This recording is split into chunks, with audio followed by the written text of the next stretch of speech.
Susan Boyce. Chapter 1. Fun, just like beauty, is in the eye of the beholder. As I watched Greg and Justin stare at the handheld GPS hung around Justin's neck with a University of California lanyard, two things were perfectly clear. One, Greg King, South Cove's lead detective and my boyfriend, was not having the least bit of fun. And two, Justin Cross, history professor and Amy's boyfriend, was oblivious to everyone else's discomfort. Amy shot me a look as we leaned against an old wooden post fence. "Do you think we might talk him into lunch at least?" I glanced at my watch and shrugged. Are we allowed to leave the hunt without finding anything? Justin had talked us into a new activity for our monthly double date: geocaching. Basically, people go out into the woods, hide an object, and then post the GPS coordinates with a list of clues for others to find the item. Then, apparently, you post on the website that you found the spot without leaving spoilers, take something from the cache, and leave something for the next explorer. It would be fun, and all, if the people hiding the stuff weren't crazy illusionists. The hobby was like a big scavenger hunt, except this game was self-study instead of time-based. Today, when we'd shown up at the park outside Bakerstown, there was a group of geocachers milling around the parking area. Most people were the same age as us, 30-somethings, looking for a weekend distraction that didn't take place in a bar. We'd been directed to the registration desk and given our assignments. Now we were in the middle of the Los Padres National Forest, watching our boyfriends argue over our current GPS coordinates. Justin glanced back at us. "It should be here. What was the clue again?" "Fake rock," Amy called over to him. We were looking at an abandoned water-pumping shed.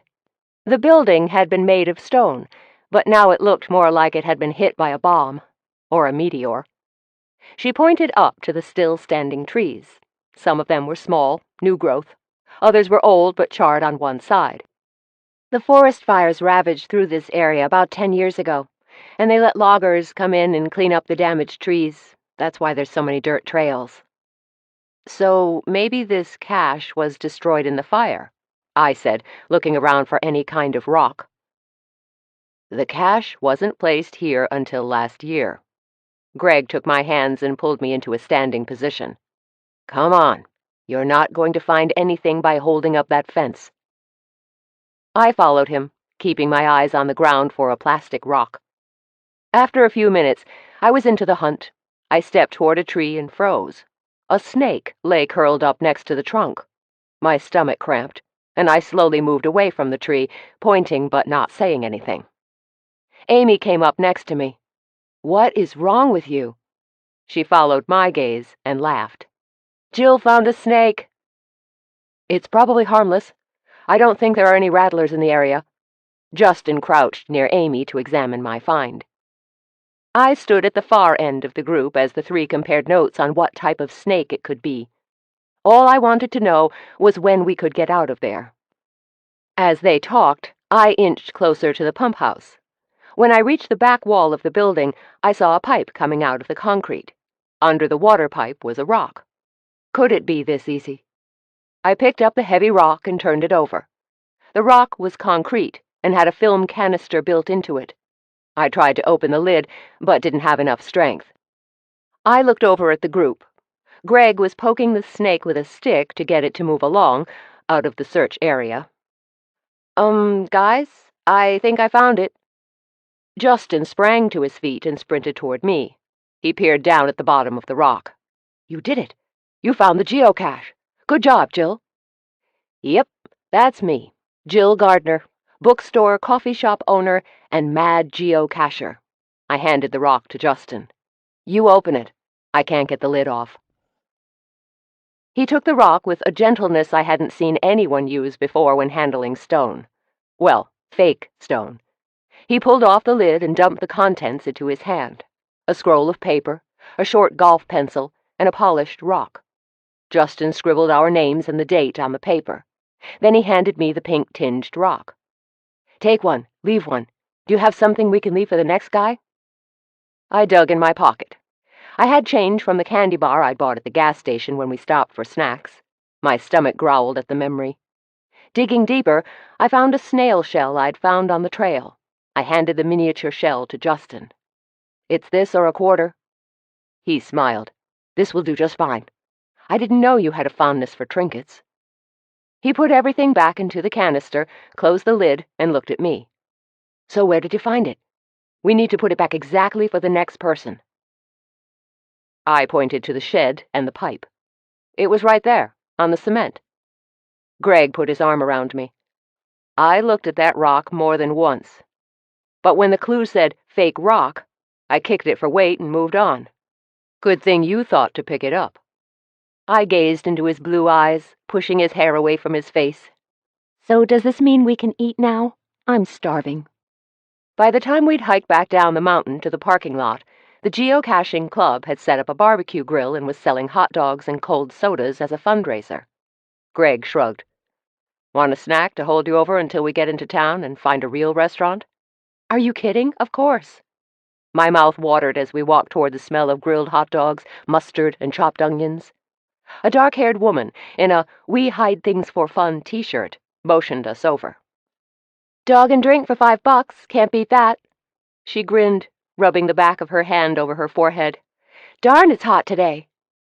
I looked at Greg, who, like me, wore a light jacket. It might be an unusually warm Saturday in February in sunny California, but it still felt chilly, especially standing here in the shade. "Spring will be here before you know it." I kept the small talk aimed at the weather. "We'll take 4 dogs and sodas." "Jimmy will get your hot dogs wrapped up, and you can pull your drinks out of the ice chest over there." The woman held out a hand as Greg pulled out his wallet. "The Coastal Geocache Club thanks you for your support." "Do you do this a lot?" I'd never met anyone who even claimed to like this geocaching stuff. Now, in one day, I'd seen what a draw it could be for people. "I mean, I guess you do, since you're in the club and all." Now I was just stumbling over my words. "You're looking at the current president. I'm Casey, and I've been a member for 5 years." The woman looked down at her slim body. "You're thinking, how can she be so heavy and be part of a hiking group?" I stared at the woman. She stood about 5'5" and might weigh 120 pounds. Her dark hair bounced around her shoulders, and her fair complexion brought out her emerald green eyes. If I had to guess her occupation, I'd put her in the want to be an actress category. "Don't even think that. You're tiny." It's just that before today I'd never even heard of this activity, let alone any clubs around it. "Sorry, I'm a bit sensitive about my weight. I went through a bad breakup, and I think I ate most of Bakertown's supply of chocolate during that time." She smiled softly. "But I'm back at the gym, and back with my husband, so things are good now. Anyway, geocaching. Most people haven't heard of it. We usually get several homeschooler families who use the hobby to teach geography principles, and they get a day out of the house." "I'm glad to hear that. Good luck with everything." I hadn't even asked for a fifth of the information she'd so quickly provided. Apparently, Casey loved to talk. I took a step closer to Greg, who had walked away, talking to Amy and Justin and ignoring me. I almost sprinted to the cooler. Greg handed me a cola and looked at Justin and Amy. "What's your poison?" "Poison's right," Justin smirked. "I'm not much of a soda guy. Just throw me a bottled water. The sodium in the hot dogs is going to be bad enough for my body." "Give it a break, honey." Amy turned toward me as she took a lemon-lime soda. "Justin's on this healthy food kick. I haven't had a French fry in months." Now that's true love. I grinned at my friend. I think I'd ditch Greg if he started feeding me health food. Greg handed me a hot dog. "At least I know where I stand in your priority list now."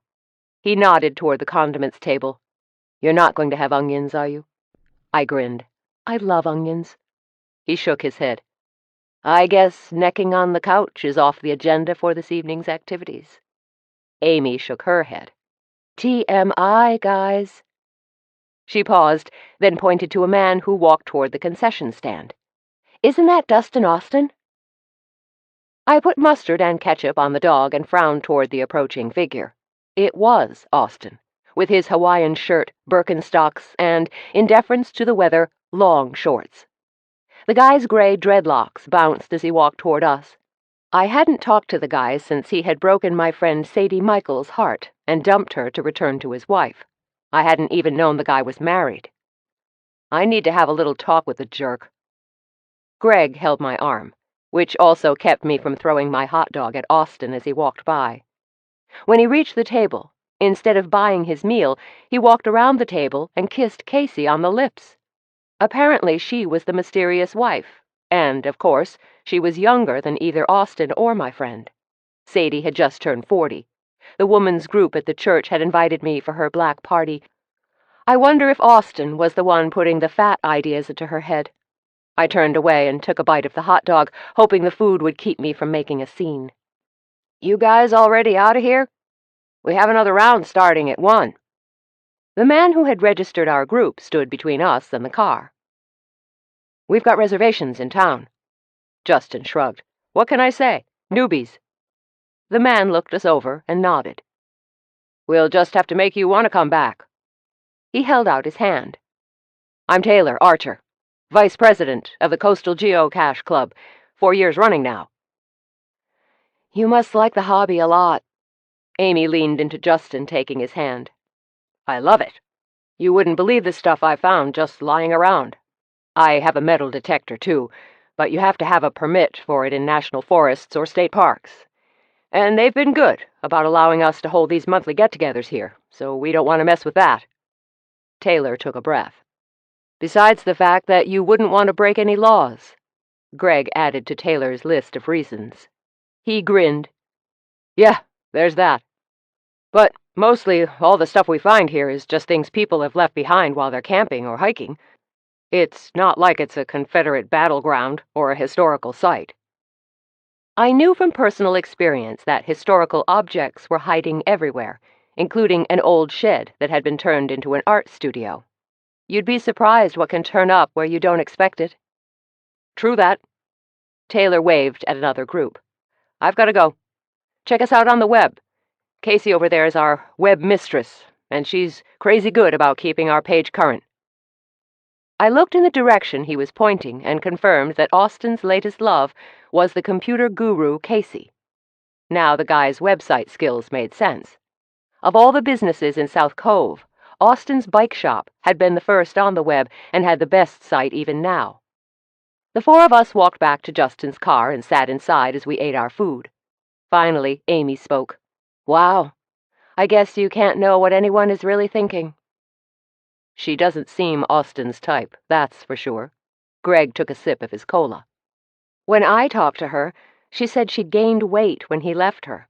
I can't imagine how little she was before. Casey seemed to have a thing about her weight, even though I thought she looked amazing." "There's no way she thinks she's heavy." Greg rolled his eyes. "I don't understand women and their weight obsession." "She's totally different from Sadie." I peeked around Greg and watched the couple near the table. I hate saying this, but she seemed nice. I kind of liked hating the woman for what she did to Sadie. "We all make our own choices." Greg crumpled the hot dog paper wrappings and held out his hand for mine. "She's not the one you should be mad at. Dustin didn't tell Sadie he was still married, and he's the one who broke it off." As we drove back into town, I thought about my friend. Sadie had been alone for years after her husband died, and the first man she'd let into her heart since then had torn it apart. I was focusing on the ocean when a thought occurred to me. Darn, I forgot to ask him what they planned to do with the food truck. "You think he would have told you?" Amy turned around to look at me. I shrugged. "Probably not, but who knows? He's the one into New Age honesty and purity. Maybe I could have used his beliefs against him." "Tricked him into telling you the truth?" Greg laughed. "Honey, that hasn't worked since they stopped making those Scooby-Doo cartoons." I leaned up against him. "Well, Austin definitely would be playing the part of Shaggy." Justin and Amy dropped us at my house when we returned to South Cove. Greg walked me to the porch. "Well, that was fun." "You're a bad liar." I poked his chest.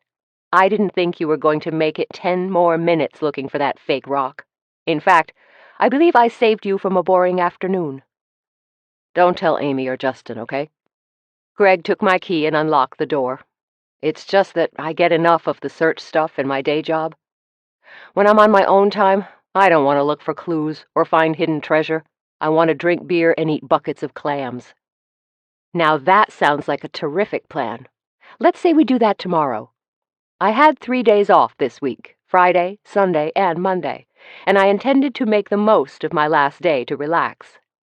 As we walked into the living room, Emma leaned against our legs, whining and yipping. I leaned down and gave her a quick hug. "You want to go out, girl?" She ran to the back door and barked. "I guess that's your answer." Greg nodded to the television. "You mind if we watch some of the game? I could go home if you'd rather be alone." "I can read with you here or gone, so I'm fine." I threw the remote at him, but I'd rather snuggle on the couch with you while I'm doing it. Greg chuckled and settled on the couch as I let Emma outside. "Do you happen to have a beer?" "Beer and chips. And I might just be talked into warming up a frozen pizza if you're good." I opened the fridge and grabbed a couple of bottles, then checked the freezer to make sure we had pizza. I poured a bag of potato chips into a large bowl and headed back to the couch. Double dating was fun and all, but Greg and I had developed our own routine as a couple, and this was our comfort zone. If I believed in fate, I'd worry about feeling this settled. Instead, since I wasn't superstitious, I believed we'd have many more nights like this to enjoy each other's company. Change, however, happens when you're not expecting it. Chapter 2. Aunt Jackie put the standing water pitchers away under the counter. "Until the water ban is lifted, we'll only serve water when requested. Do you know how much water we go through in the afternoons? Those kids drink it because it's free." "Then we should provide it." I looked to Toby and Sasha for support. Neither met my gaze. This was our first monthly staff meeting, and my aunt seemed to be changing everything. "Toby, what do you think?" Toby didn't even look up from his texting. "If we have to pour water for every kid who asks, we'll be swamped, and we won't give great service to the paying customers." Mayor Baylor had put out a save water decree after the 3rd month of the drought. Businesses were supposed to turn in their plans to City Hall by the end of the week. I didn't mind helping the cause, but this seemed extreme. "Yeah, I'm sure we don't want to add staff hours just to pour water." Aunt Jackie seemed to consider our objections, then crossed the item off the list. "We'll try it this way for a while. Next topic is new aprons. Who has an idea for a new slogan?" Toby tucked his phone in his shirt pocket. "Look, I don't want to be rude, but it's my one day off and Elise is upset I'm not helping with the yard work. Is there anything else we need to talk about before I leave?" I glanced at my aunt, who narrowed her lips and scanned her list of items. "I guess there's nothing here that I can't update you on at the end of your shift tomorrow." She nodded to me. "Go ahead and give them the envelopes." I handed out the white business-size envelopes. Sasha took hers like it could bite her. "You're not closing the store, are you? I know I haven't been able to work as many hours this semester, but I'll cut back on my schedule for summer and be here more." "Just open the envelope." I watched as they each pulled out a check. It's not much, but Aunt Jackie and I wanted to share the amazing holiday season we had, and a lot of it is due to the two of you.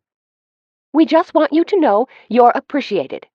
Aunt Jackie put her agenda in the manila folder she'd set up for staff meeting notes. Then she went back behind the counter. "I'll see everyone on Wednesday. Josh and I are going into the city for a play tonight." Toby sank back into his chair as Aunt Jackie left the shop. Don't I feel like a real heel right about now? "You didn't know?" Sasha patted his arm, then grinned. "This will take care of Olivia's daycare for a few months. I don't know what to say." "There's nothing to say. But when you see my aunt, please thank her for insisting on the bonus program. She thought the entire thing up. In fact, there's a whole performance-based section for next quarter's bonus. The more traffic we get, the bigger your bonuses will be." I focused on Toby. "Everything okay with you and Elisa? You seem a little tense." "Nothing I can't handle." His phone buzzed again with a new text message. He rubbed his face with both hands. "I guess I'd better get out of here before she blows another gasket."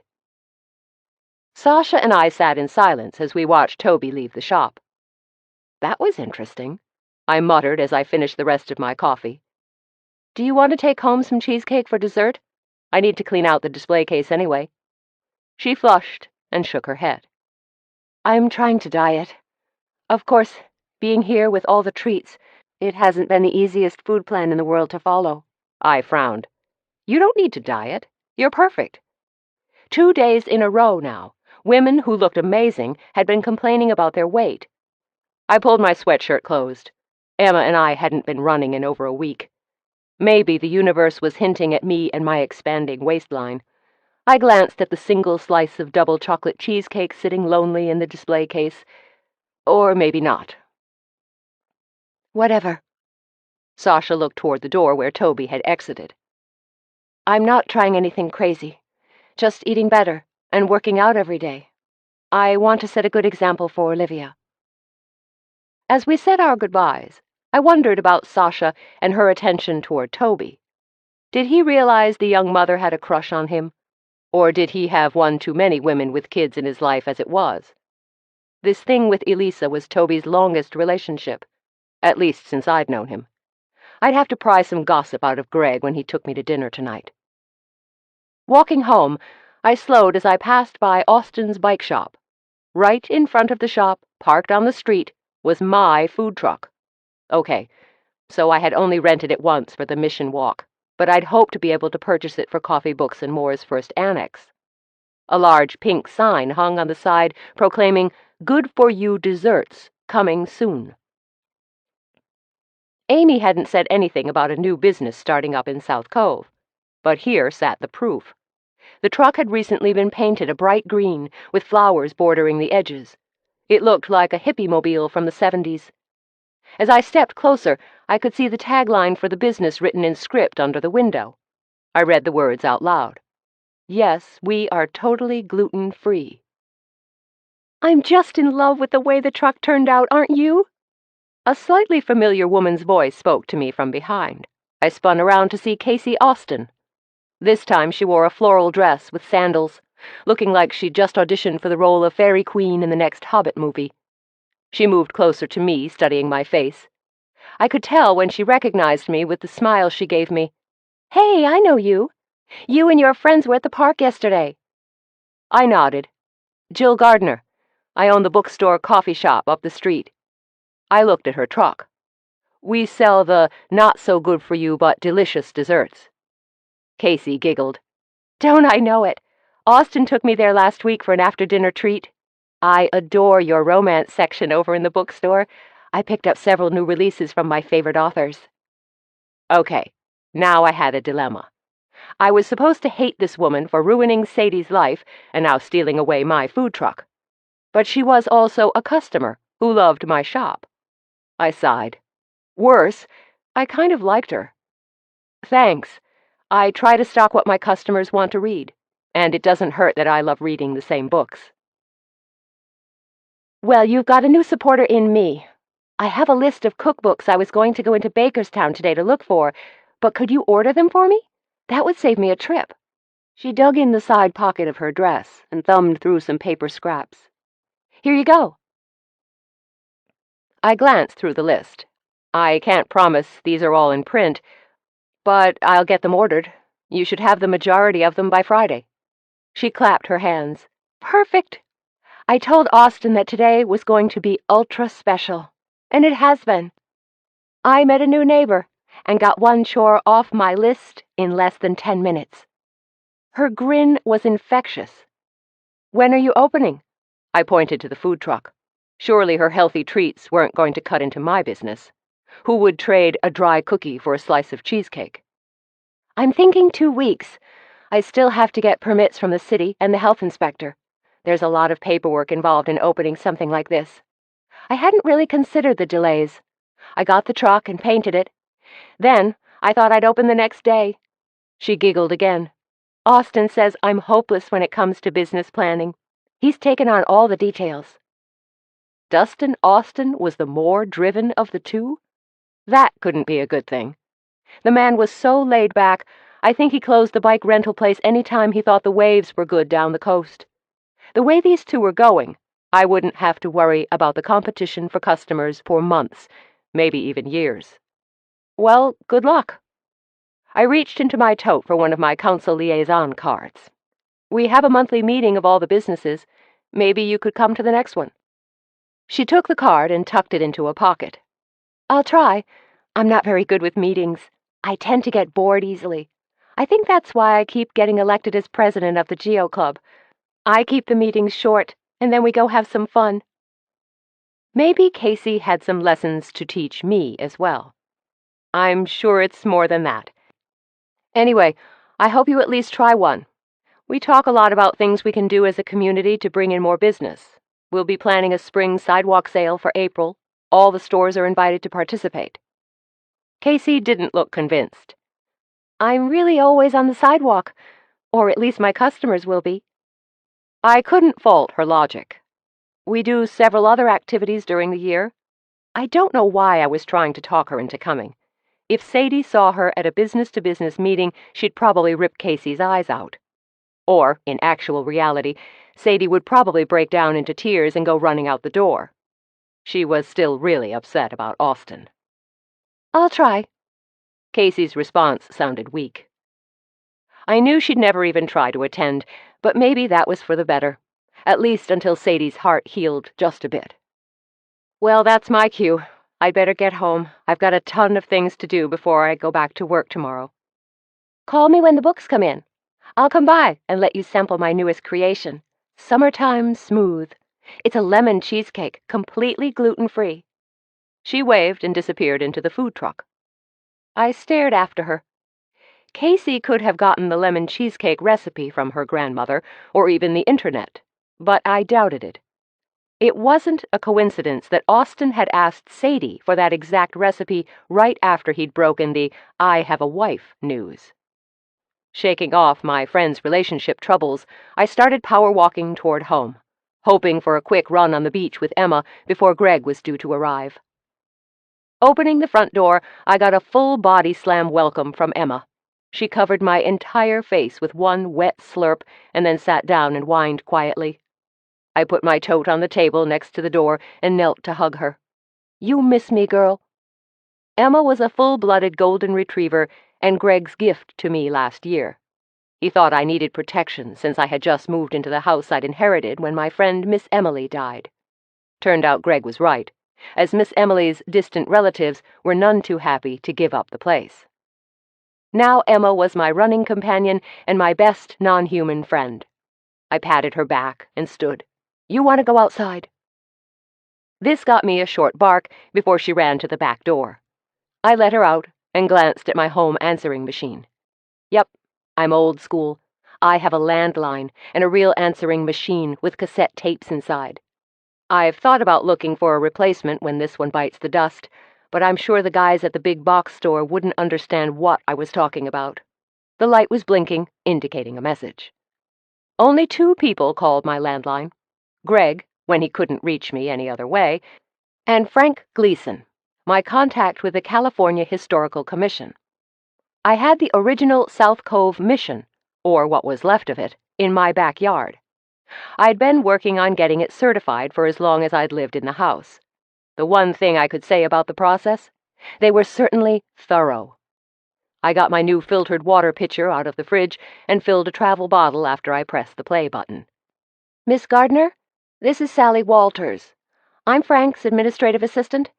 This is just a courtesy call to let you know that the South Cove Mission Wall certification request is still with the State Commission. They are running a little behind due to mandatory staff reduction days, so it's taking a little longer than we expected. I'll call you in 3 months if the project is still pending on their docket. The machine clicked off. I stared out the window toward the part of the backyard where the wall stood. I guess you hid back there for years, so a few more months isn't going to hurt anything. Greg wanted to put up a hammock and build an outdoor brick oven where the wall sat, if the commission found it wasn't a historic mission. I figured he'd be disappointed when the decision finally came through. I knew it was the mission. Emma barked at me from the open screen door. If I understood dog language at all, her bark said, "Hurry up and get changed so we can run on the beach. I smell dead fish."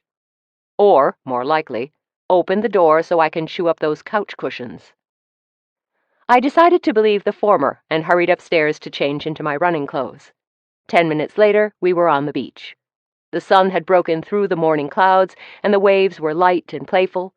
No one but Emma and I were there, so I unhooked her leash and let her run. I focused on the sound of my feet against the sand and the smell of the salt air.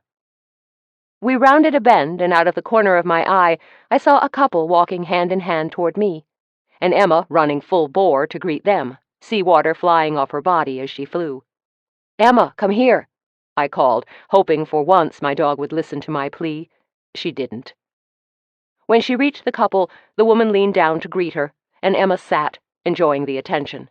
I sped up my pace to return her to the leash, hoping it wasn't Mayor Baylor and Tina. I'd get a lecture for sure about loose animals on the beach and the city laws.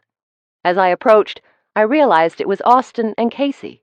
I clicked Emma's leash onto her collar and stood. "Sorry about that. I thought we were alone."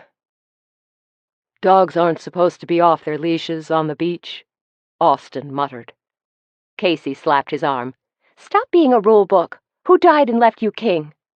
She turned toward me. "I know we live in a small town, but how crazy is it to run into you again today? Jane, isn't it?" "Jill. And this is Emma." I reached down to rub the top of Emma's head, and she scooted over to lean against my leg as we stood there. "I just love this stretch of beachfront. We run a few times a week, especially when the weather's good like today."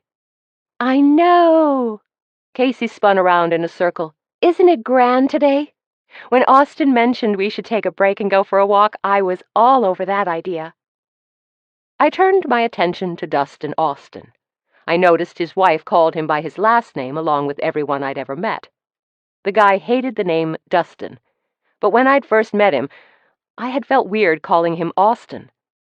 That thought was pushed aside by another memory crowding into my brain. The last time I'd seen him, before his wife showed up in town, he'd been in my storeroom, kissing Sadie. I could tell by the look on his face the memory had occurred to him, too. "So, Austin, it's been a while. I hear you and Casey are opening a dessert food truck." He frowned, then turned back to Casey, grabbing her. "We've got to go." "Ouch, you're hurting me." She pulled her arm out of his grasp. "Sometimes he doesn't think. Like the time he kissed me after eating a cookie and I had to be rushed to the hospital." I stared at her. "How would a cookie send you to the hospital?" "I've got a mad wheat allergy. I love to bake, but I have to be really careful with the ingredients I use. That's one of the reasons we decided to open the food truck. Austin got tired of eating all my experiments. Besides, people are going crazy on this gluten-free thing, so I thought it was time to let them eat cake too." Casey shrugged, so to speak. "I'm sorry if I hurt you." Austin put his hand on the small of Casey's back. I couldn't pinpoint his true age, but I knew he had to be in his late 50s. Casey, on the other hand, couldn't be more than 30 or 35. "We need to get going. I forgot the health inspector is coming by today." "No, he isn't. You said he was coming next week." Casey didn't budge from her spot. She grinned at me. "I put it on my new calendar. You should see all the planner options they have down at that office supply place in Bakerstown. I wanted all of them, but settled on a weekly planner that had a slot where I could put my own pictures on the cover. So it looks just like me." "That sounds nice." I loved seeing Austin squirm. I have a lot of friends in the area who are addicted to their planners, Sadie being one of them. Maybe that's a topic for one of our business-to-business meetings. Austin turned stone white. "The inspector called back this morning and rescheduled. He said that if we don't meet him today, it will be a couple of months before he can get out here." Austin turned Casey's head away from watching the seagulls frolic on the waves. "We really have to go." "Fine. I guess we have to go then." Casey gave Emma a kiss on the top of her head and smiled at me. "I'll see you later. Maybe I'll come into your shop tomorrow. What time do you work?" Austin pulled her away and toward the parking lot exit. I called after them. 5 to noon. Come in any time." I watched as Austin dragged his wife up the stairs to the lot, and they disappeared from view. I looked around the now empty beach and unclicked Emma's leash. Let's finish our run. By the time Greg arrived to pick me up for our clams and beer date, I'd finished showering and was dressed. I sat with my legs tucked under me, my formal flip-flops with the oversized flower decoration on the floor next to the couch. Emma slept on top of one of them, making sure I didn't slip out without her noticing. I'd left the front door open so the sun and air could come through the screen, and also so I wouldn't have to get up to let Greg in. He grinned when he saw me on the couch. Lady of leisure these days, huh? Get off my back. This is my no-guilt Monday. Although I did run with Emma. It was merely for pleasure reasons, not for the exercise. I stretched and put the book on the coffee table. We're ready to go? Or do you want an iced tea before we leave? He glanced at his watch. Reservations are at 7, so we have a little time. Iced tea would be great. Emma woke with a start and ran toward Greg as he opened the screen and came into the living room. Hey, girl. Did you get to go on a run today? Emma wiggled her entire body. She loved Greg, which was good, since he spent most of his free time here when he wasn't keeping South Cove safe for its citizens. I'll be right back. Greg followed me into the kitchen and kissed my neck as I poured the tea over the ice cubes in 2 glasses. Today was crazy. Your friend, the mayor, has decided that we should do joint training exercises with Bakerstown on surviving a terrorist attack. So now I've been assigned a task force to develop the plan for the exercise. More meetings, you must be thrilled. I knew for a fact Greg hated meetings. I handed him the tea. Porch or kitchen? He glanced out the window. Better make it kitchen. If I get comfortable on that swing of yours, we'll never make our dinner. Worse things could happen, I said as I walked over to the table and sat. Greg joined me. Yeah, like a terrorist attack on a little tourist town no one has ever heard about. That's not true.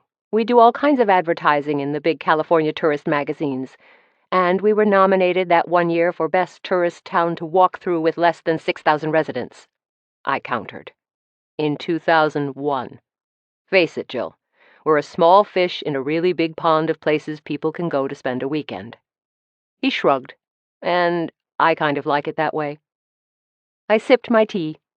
Maybe we were just going to have to do something about that. I'd talk to Aunt Jackie next week about ways to increase our image in the tourist community. Greg looked beat, and I was sure the mayor was riding his tail about this new project, so I decided to change the subject. Guess who I ran into twice today? Chapter 3. Halfway through my bucket of clams, Greg's phone rang. I didn't even look up, but started eating faster. From experience, it appeared date night was coming to an end. I quickly buttered a slice of their homemade fresh bread and devoured it. It could just be a check-in, Greg chuckled, watching my increased speed. Not with my luck, I mumbled with my mouth full. And this bread isn't as good warmed up in the microwave. He wiped a butter spot off my chin with his napkin, then answered his phone. Hey, Tim, what's up? As he listened, Greg watched me drain my bottle of beer, then handed me his, which was almost still full. I took it and cracked open more clamshells. He sighed. No, you did the right thing. I'll be there in 20 minutes. I've got to drop Jill back at the house. He waved over our waitress and nodded to the 2 clam buckets on the table. Can you put those in a to-go box and bring me our check? The woman took Greg's bucket and reached her hand in to get mine, but I snagged one more clam before they all disappeared. Greg started laughing. I think she thought you might bite off her hand. I finished the last clam, then took the bread and wrapped all but one slice into a napkin, putting the bundle in my purse. I buttered the last slice and glared at Greg. I hate Tim. He put his hands up. Not Tim's fault. He tried to call Toby in, but he's all the way in the city with Elisa. I guess we shouldn't try to have date night on the nights he has off. If that's even going to be a problem anymore. I polished off the bread and took a sip of Greg's beer. What has he told you about him and Elisa? Things seemed a little tense today at the staff meeting. Even with you handing out bonuses? That's odd. Greg took the bill from the waitress and handed it back with his credit card. Typically, when you give people money, they're in a good mood. I know, right? I thought about Toby's behavior. Well, actually, it happened before we gave them the envelopes. I think he felt pretty bad about being a jerk then.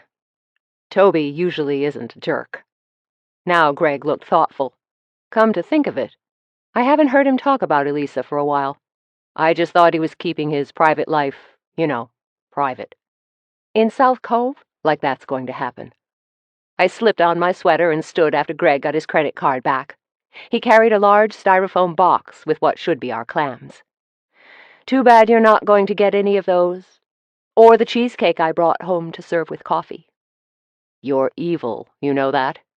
Greg put his arm around me as we walked out of the restaurant. But I still love you. The words, I love you, were still new to our relationship. I got a delicious chill every time he said them, especially after he called me evil. He held the truck door open for me and set the box on my lap. So, what's going on that Tim needs help? Greg kissed me before he answered, making me sad he wasn't coming over after dinner, and not just for the cheesecake. He rubbed my bottom lip with his thumb. Normally, with official South Cove police business, I'd say none of your business, but I'll give you this one. Someone broke into that food truck parked outside of Austin's Bikes and trashed the insides. Vandalism?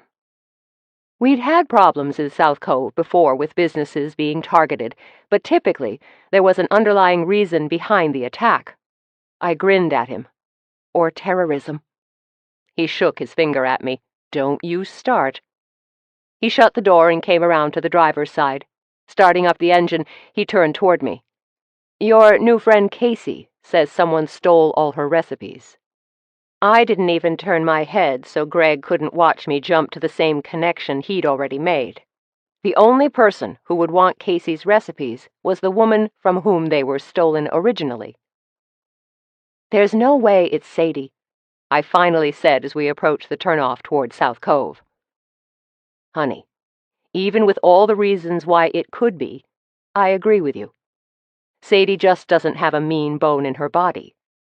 Greg parked the truck and came alongside to open my door. We walked to the porch, and I realized I wasn't hungry anymore. You'll call me later, right? I unlocked the door and flipped on the inside light. Greg set the to-go box on my little table and pulled me into a hug. Don't worry, it's not Sadie. Greg squeezed me, then stepped back on the porch. Lock up. I'll talk to you tomorrow. I locked the door and watched him drive away before I went to the kitchen to put the clams in the fridge. I got a soda and let Emma inside. He hadn't said he would tell me anything, I realized as I wandered upstairs to try to lose myself back inside the pages of the book I'd been reading before our date. The alarm shrieked me awake the next morning. Tuesdays were always hard, mostly because I typically read until I dropped to sleep the night before. Today was no exception. I only had my morning shift now, even though Aunt Jackie had Tuesdays off, as Sasha had taken over the evening slot.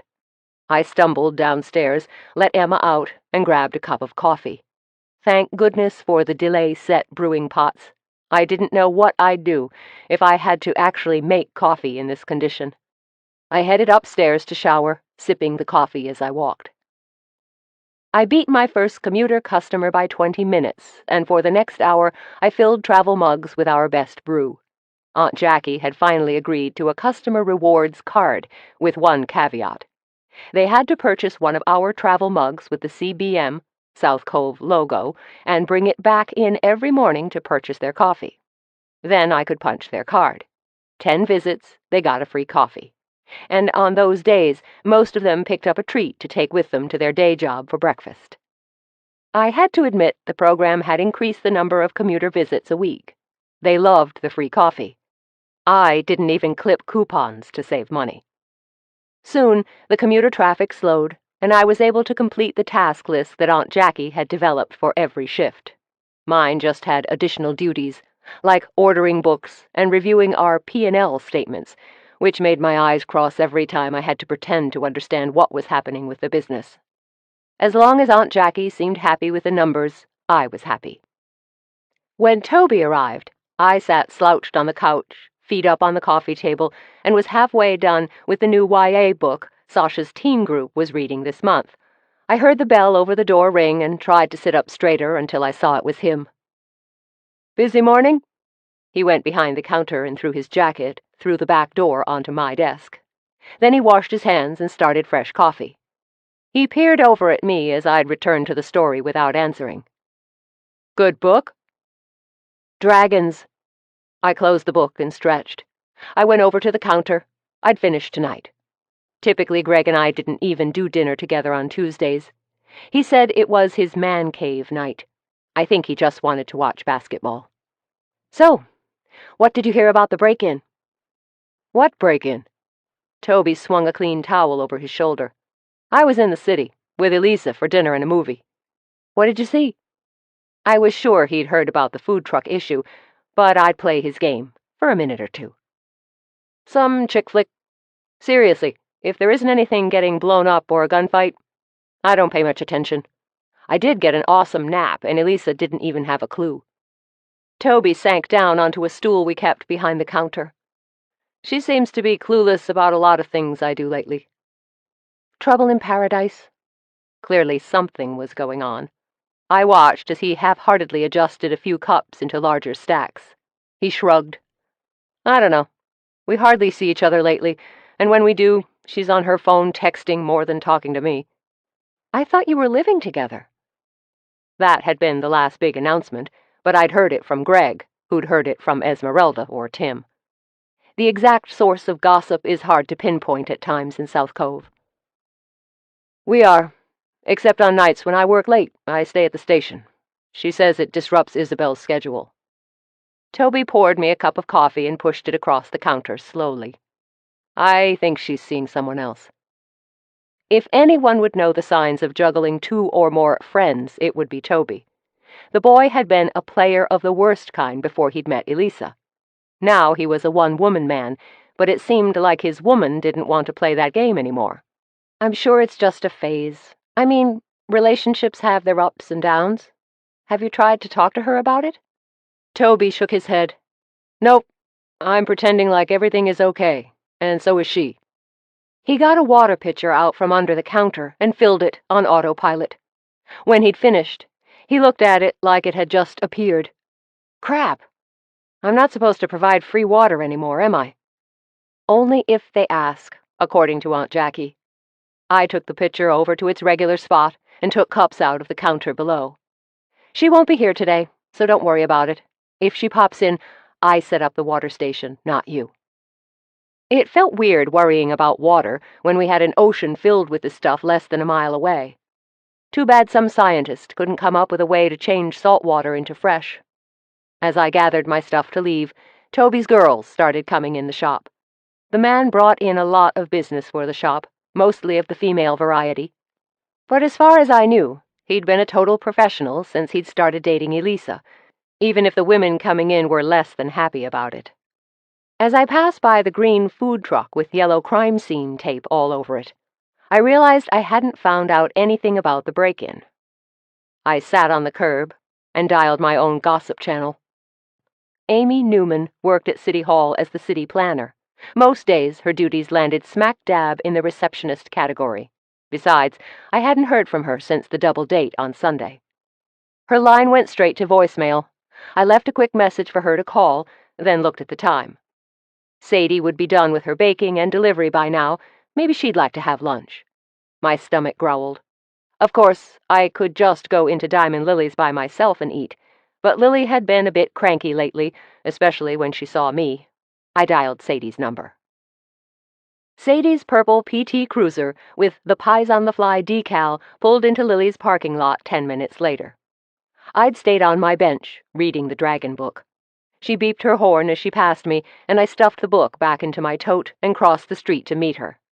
It wasn't that I was afraid of Lily, not exactly. I was afraid of her banning me from the only restaurant in South Cove, if you didn't count my coffee shop, and now Casey's health van. Sadie gave me a quick hug. "So glad you called. I needed a break. Nick came home from Stanford over the weekend, and we ran around the entire time getting him restocked for the dorm. I swear that boy goes through more socks and granola bars than anyone else I know. How's he doing? Does he like his classes? Nick Michaels was one of South Cove's wonder kids. He'd gotten straight A's in high school, been the team quarterback for the last 2 years, and sang in the church choir. I wondered how college was treating him. Sadie smiled. He's liking his clubs. He joined debate and has been swamped with the work. Classes have surprised him. He's not the only smart kid in the room. I can see that. I held open the door and aimed us toward my normal booth, but I stopped short. It was already taken. On a Tuesday. I peered closer and saw Amy and Casey waving at us. Sadie started backing up. I can't eat with her, Sadie choked out. I figured Sadie had already seen Casey around town. There wasn't much that went on in South Cove that everyone didn't know. In fact, the entire dining room seemed to be waiting for our next step. I touched Sadie's shirt sleeve and stopped her from running out of the diner. Stand tall. We won't eat with them. I pointed her toward a booth where we wouldn't see Amy or Casey. Go grab that booth. I'll stop and say hi and then be right over. Sadie nodded and almost ran toward the booth, weaving through the tables. I stepped over to greet Amy. Hey, Amy, Casey. I nodded to Amy. We had the same idea. I called you earlier about lunch, but you must have already been here. Casey nodded. Amy and I started talking last night after the police left and realized how much we have in common. I used to surf competitively in high school. Of course you did. What I said was, I didn't know that. Amy loves talking surfing. I glanced toward the booth where Sadie sat. I'd better get going. I'm starving. I'll call you tonight, Amy said, focusing on her burger. See you soon, Casey called out as I stepped away. When I sat down at the booth, Sadie's face was bright. I can't believe that woman. I opened the menu and handed it to her. It's not her fault. If you want to be mad at someone, you should be mad at Austin. He's the one who led you on. Sadie glared at me, then took the menu, slumping into her seat. I know. It's just, I thought things were going so well, especially once we settled that thing.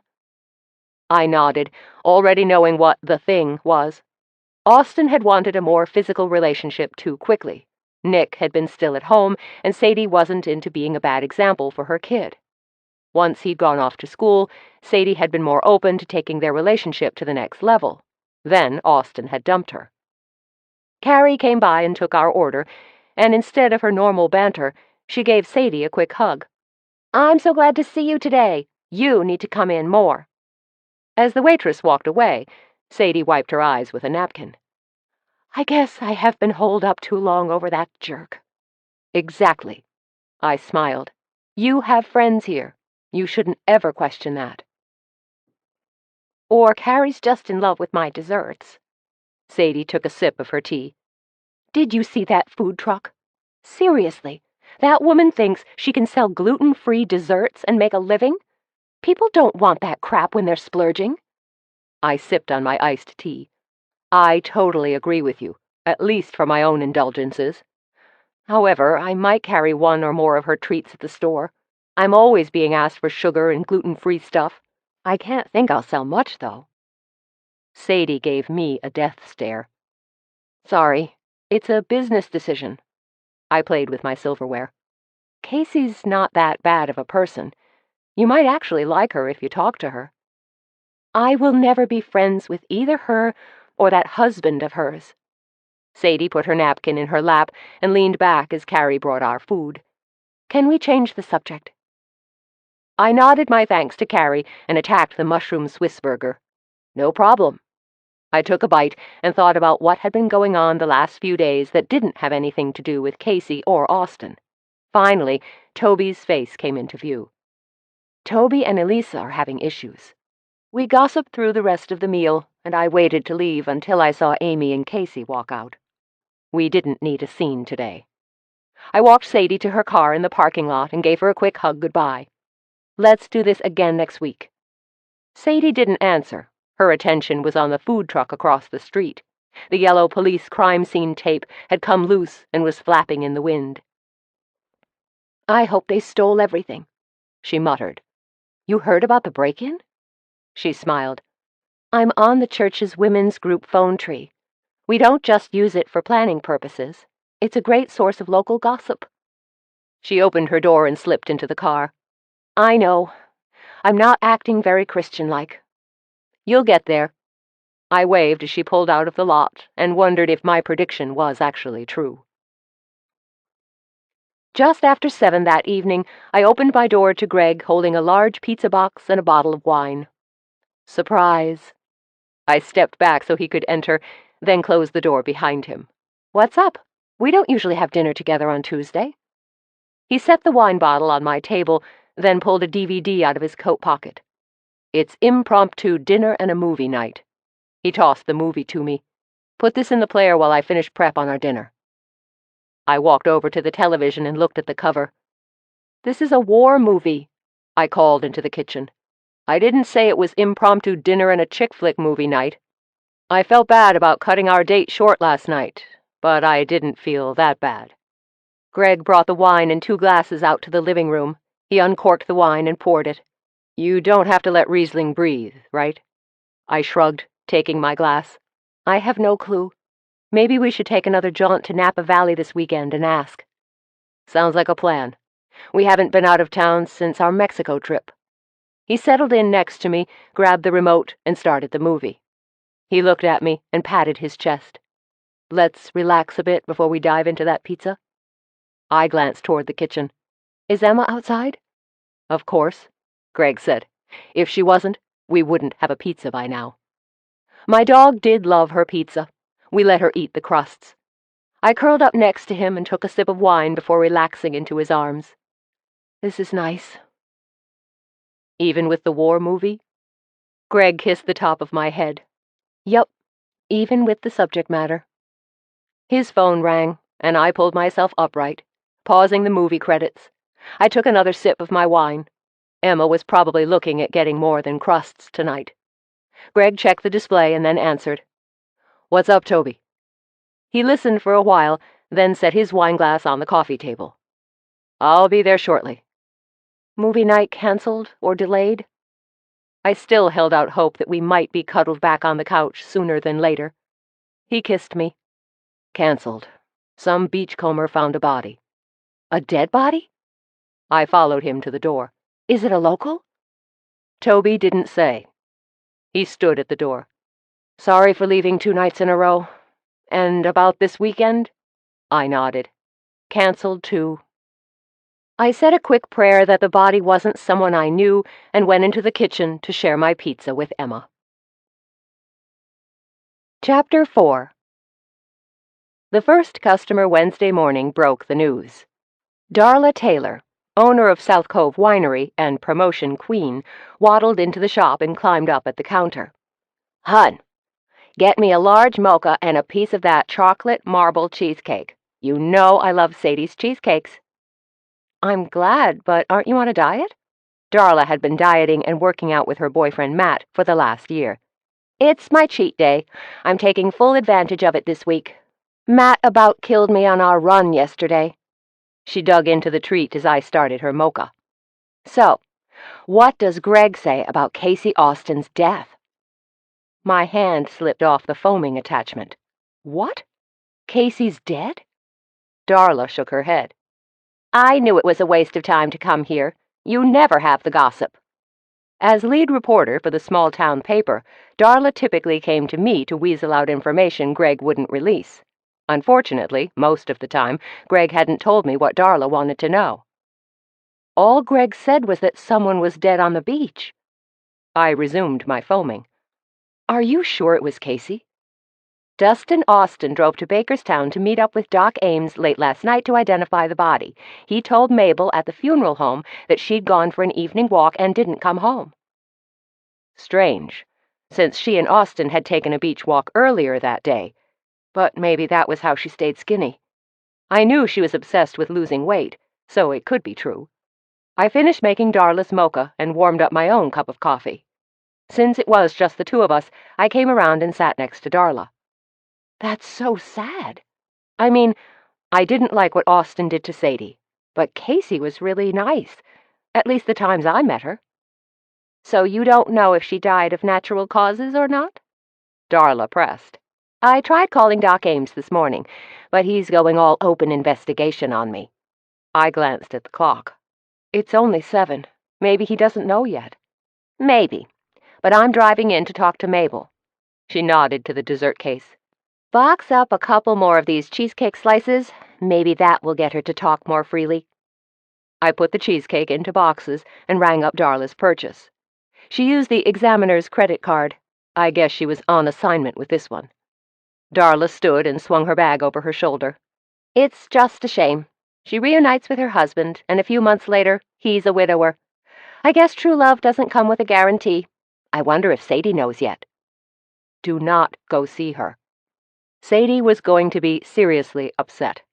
The woman didn't dislike anyone, so she'd had conflicting feelings about Casey in the first place.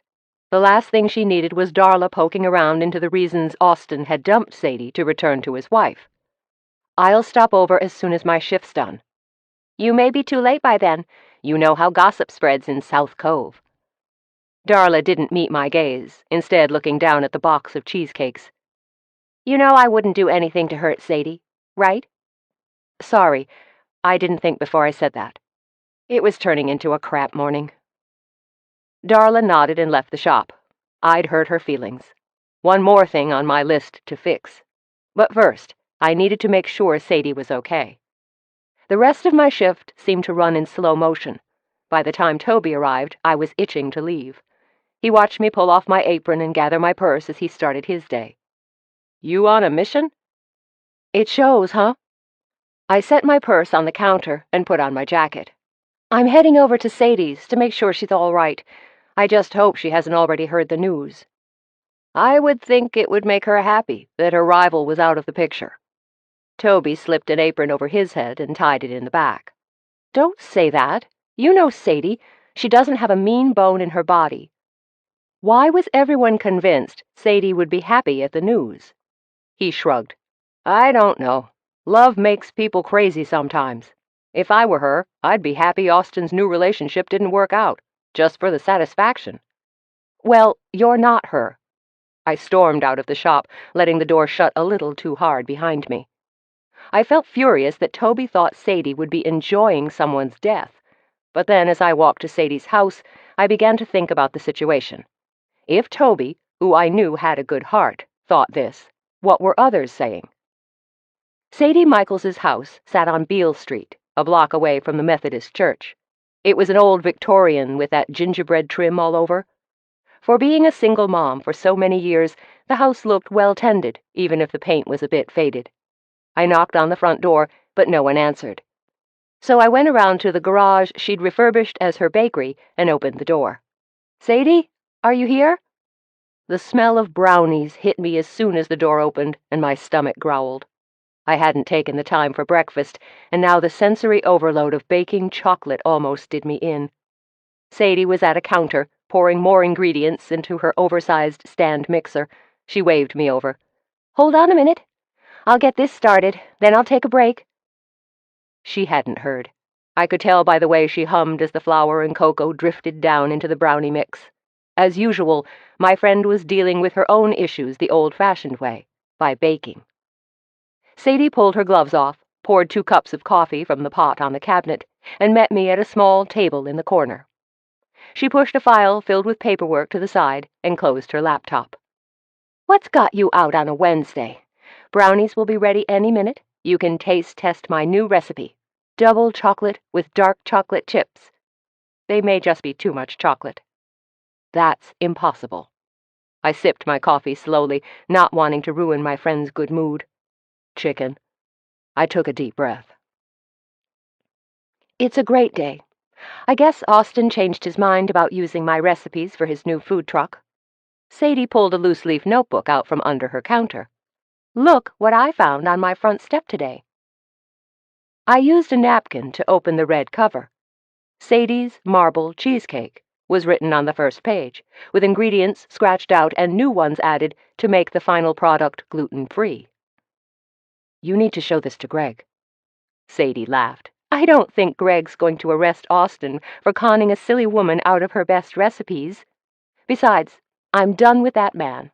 I had a long talk with Pastor Bill after Sunday service, and he helped me forgive Austin for his treachery. She took the notebook back and slipped it under the counter again. This is just God's way of telling me the man is out of my life. Whatever punishment he has in store for Austin won't be pretty. Don't say that. I patted the chair next to me. Come over here. I need to tell you something. Then we need to call Greg. I quietly explained what I actually knew about Casey's death, which was almost less than nothing, then dialed Greg's number when I finished. Sadie looked pale, so I poured her more coffee as the phone rang. Hey, I'm in a meeting. Can I call you later? Greg's voice filled my ear. I think you need to come talk to Sadie. She found something on her doorstep this morning. I pushed a brownie toward my friend, but she just stared at the temptation. The pause at the end of the line worried me. I was planning on stopping by later anyway. That didn't sound good. Don't jump to conclusions, Jill. I knew she was watching me, so I put on my best service smile and nodded. Sooner would be better. I'll wait here for you. Please tell me it's nothing incriminating. Greg sighed, and I could hear him rustling papers on his desk. You just need to see this. I hung up, not wanting to explain more about the mysterious notebook that, at the very least, made Sadie look guilty for trashing the food truck. Not that I thought she'd do a thing like that, but maybe someone else had. Nick had been home last weekend. Would he have taken steps to protect his mom? Greg will be right here. I tried to sound soothing, but Sadie didn't respond. She stood and began to finish the batch of brownies she'd started when I'd arrived. I took a bite of the chocolate heaven and sipped on my coffee. There was a new dead body in town, and of course, I was already knee-deep in the investigation. Something that Greg hated, but this time, it wasn't really my fault.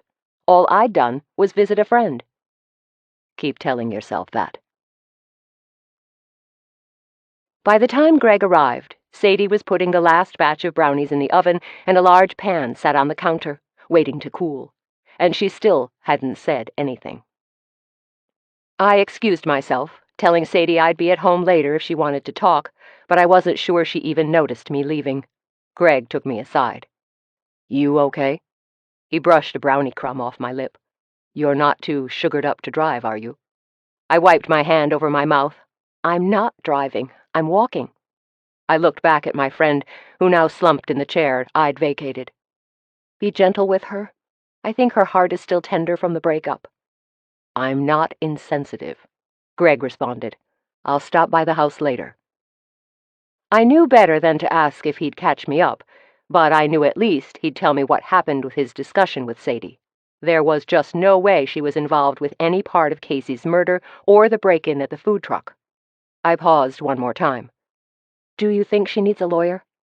This time, Greg was the one to pause, which worried me. You may want to see if one of your old co-workers is available.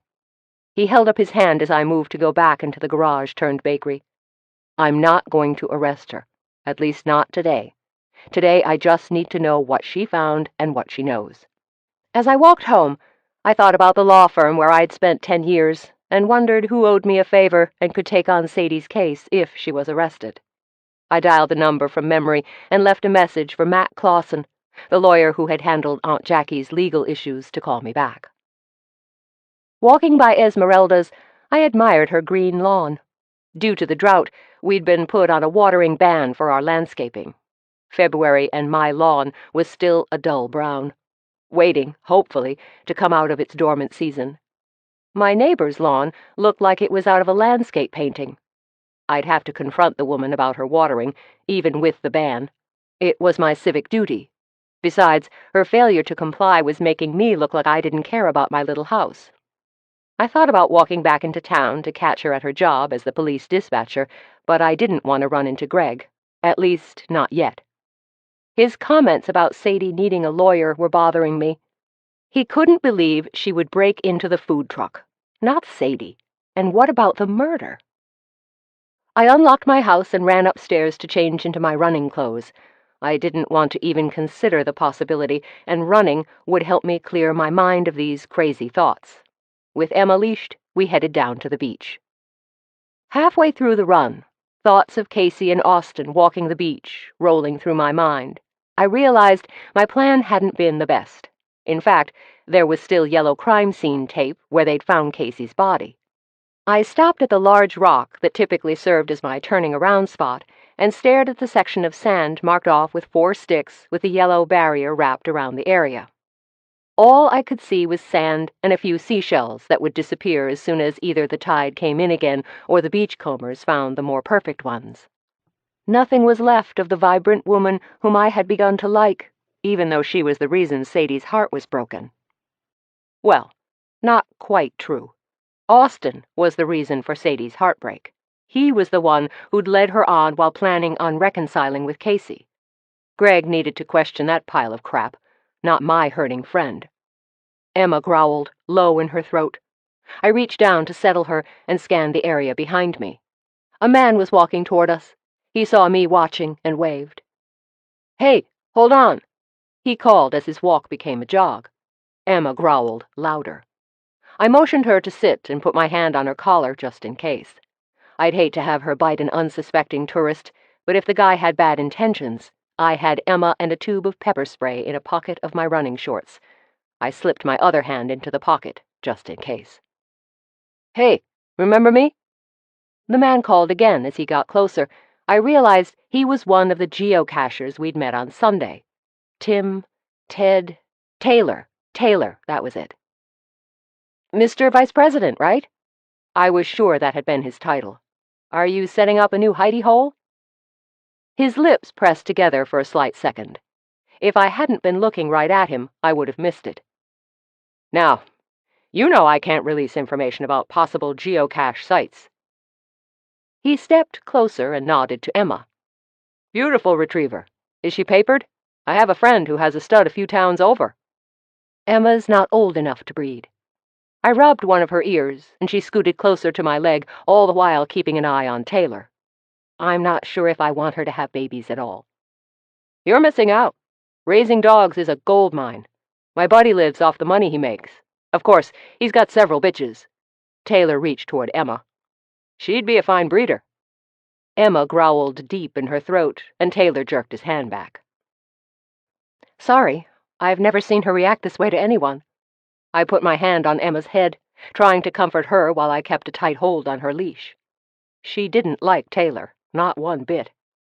He stepped back 2 big steps and held up his hands in surrender. "I get it. She's protective, and that's a good thing. You never know what can happen to a woman all alone on a stretch of beach like this." A chill went down my spine as I thought about Casey and her solitary walk. I pointed to the crime scene tape. "You're right about that. One of our newest town residents was killed right there." He studied the area where I'd pointed. "No. Seriously? That's awful." He glanced at his watch and whistled. "I didn't realize it was this late. I'm supposed to be picking my date up in 30 minutes, and I'm an hour away from her house. I hope she doesn't mind waiting." I watched Taylor sprint toward the beach parking lot and then looked at the crime scene one more time. Casey hadn't deserved this. Turning and picking up my stride to finish my run, a thought stopped me in my tracks. I glanced at the lot, but the sound of an engine confirmed Taylor's exit. He'd known Casey. She was the reason he was never elected president of that club. And now she was gone. I wondered if the coincidence had occurred to Greg. At least there was one person besides Sadie who wasn't upset that Casey was out of the picture. I ran the rest of the way, chewing on that thought. Taylor at least had a reason for wanting Casey gone. But was that strong enough to want her dead? I could just hear Greg now if I tried to tell him. "Stay out of the investigation, Jill." I lowered my voice, and Emma turned her head, questioning my baritone. It was not the best impression in the world. When I got home, I went to my office and got a new notebook. I opened it to the first page and wrote 2 words: Casey Austin. My murder investigation book had begun, and I sat at my desk filling in the pieces I knew and listing off the questions I had. The questions page was bigger. Greg isn't going to like this. I closed the notebook and put it in the top shelf of the desk. Turning to close the door, I stopped and looked at my reflection in a mirror I'd hung on the office wall. He doesn't have to know. I heard my good side chuckling as I left the office. Chapter 5. When Greg was on a case, I typically didn't see him for days at a time. When I heard a knock on my door, I closed the travelogue I'd been reading and checked the time on the banister clock. Almost 9. Peeking out the window, I saw Greg's truck in the drive, so I opened the door. He leaned against the doorframe, all Cary Grant and Matt Dillon rolled into one. I couldn't help myself. I sighed. He chuckled and opened the screen, letting himself in, and then pulled me into a hug. Glad to know I still have some effect over you. I felt his breath in my hair, and he squeezed just a little tighter. This was just what I needed after today. I looked up into his eyes and saw the worry he carried. You want to talk? I'll try not to pester you with questions. He put his arm around my waist and walked me into the kitchen, kicking shut the front door behind us. Let's sit for a minute. Do you have something cold to drink? Non-alcoholic? I snagged 2 sodas from the fridge and set them on the table. I plated 3 of the brownies I'd brought home from my visit to Sadie's that morning and put the plate in front of Greg, who inhaled, then mimicked my sigh. Sure, the food gets that response. I sat and opened my soda, taking a sip before I spoke again. You don't really suspect Sadie of anything, do you? Sadie? No. But maybe someone was trying to help. Someone who just happened to be home this last weekend? Greg didn't meet my eyes as he spoke. I stared at him, understanding his implication. I'd even thought the same thing for a few seconds. That's impossible. Nick's a good kid. Unless it protected his mother. Then the kid would do anything. Greg set the brownie down and ran a hand through his sandy blonde hair. Dark circles were starting under his eyes, and I knew he still had to go back to the station for a while. I shook my head. No way. Nick wouldn't hurt a fly, not even to help his mother. I took a sip of my soda. I guess if she was being mugged or something in front of him, then maybe. But breaking into the food truck? And don't even suggest he could have killed Casey. I'm not suggesting anything. I just find it interesting that the weekend the truck gets broken into, Nick's home from college, not to mention that Sadie's recipes were returned to her in the dead of the night. You remember how he helped that girl break into the castle? Maybe he was thinking this could help his mom. Greg rolled his head in a large circle, then opened his eyes and smiled at me. Even if I agree with you, I've got to question him. It's my job. Realization hit me as I broke off a piece of brownie and popped it into my mouth. As I chewed, the heavenly chocolate flavor didn't brighten my mood. I pointed my index finger at him. You want me to tell Sadie. Tomorrow morning after I'm on my way to Stanford.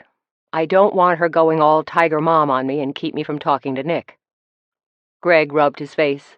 I know she'll want to know he's all right after I talk to him. I'd call her, but she doesn't trust me much right now. If I play messenger, she might not trust me ever again. I knew Greg had to talk to Nick, and, additionally, I knew I should be the one to tell Sadie.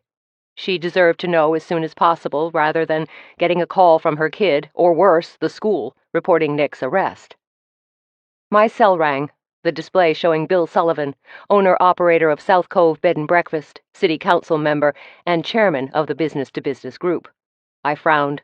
It wasn't like him to call this late just to chat. I put on a smile I didn't feel from the interruption and clicked on the phone. What's going on, Bill? Is Mary all right? Mary was his wife, and my aunt's BFF. The pair were the Thelma and Louise of the South Cove set. Mary's great. Thanks for asking. Bill's voice wavered on the cell. The council has ordered an emergency meeting. The mayor has a project he's rolling out for South Cove. When? Next week would be hard to pull together. Maybe I'd be lucky, and they wouldn't want to meet for 2 weeks. Great.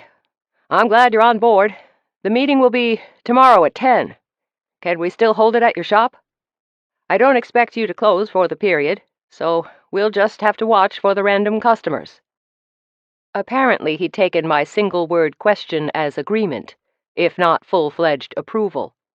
All I'd wanted was to find out a day and time to see if it was possible to pull together.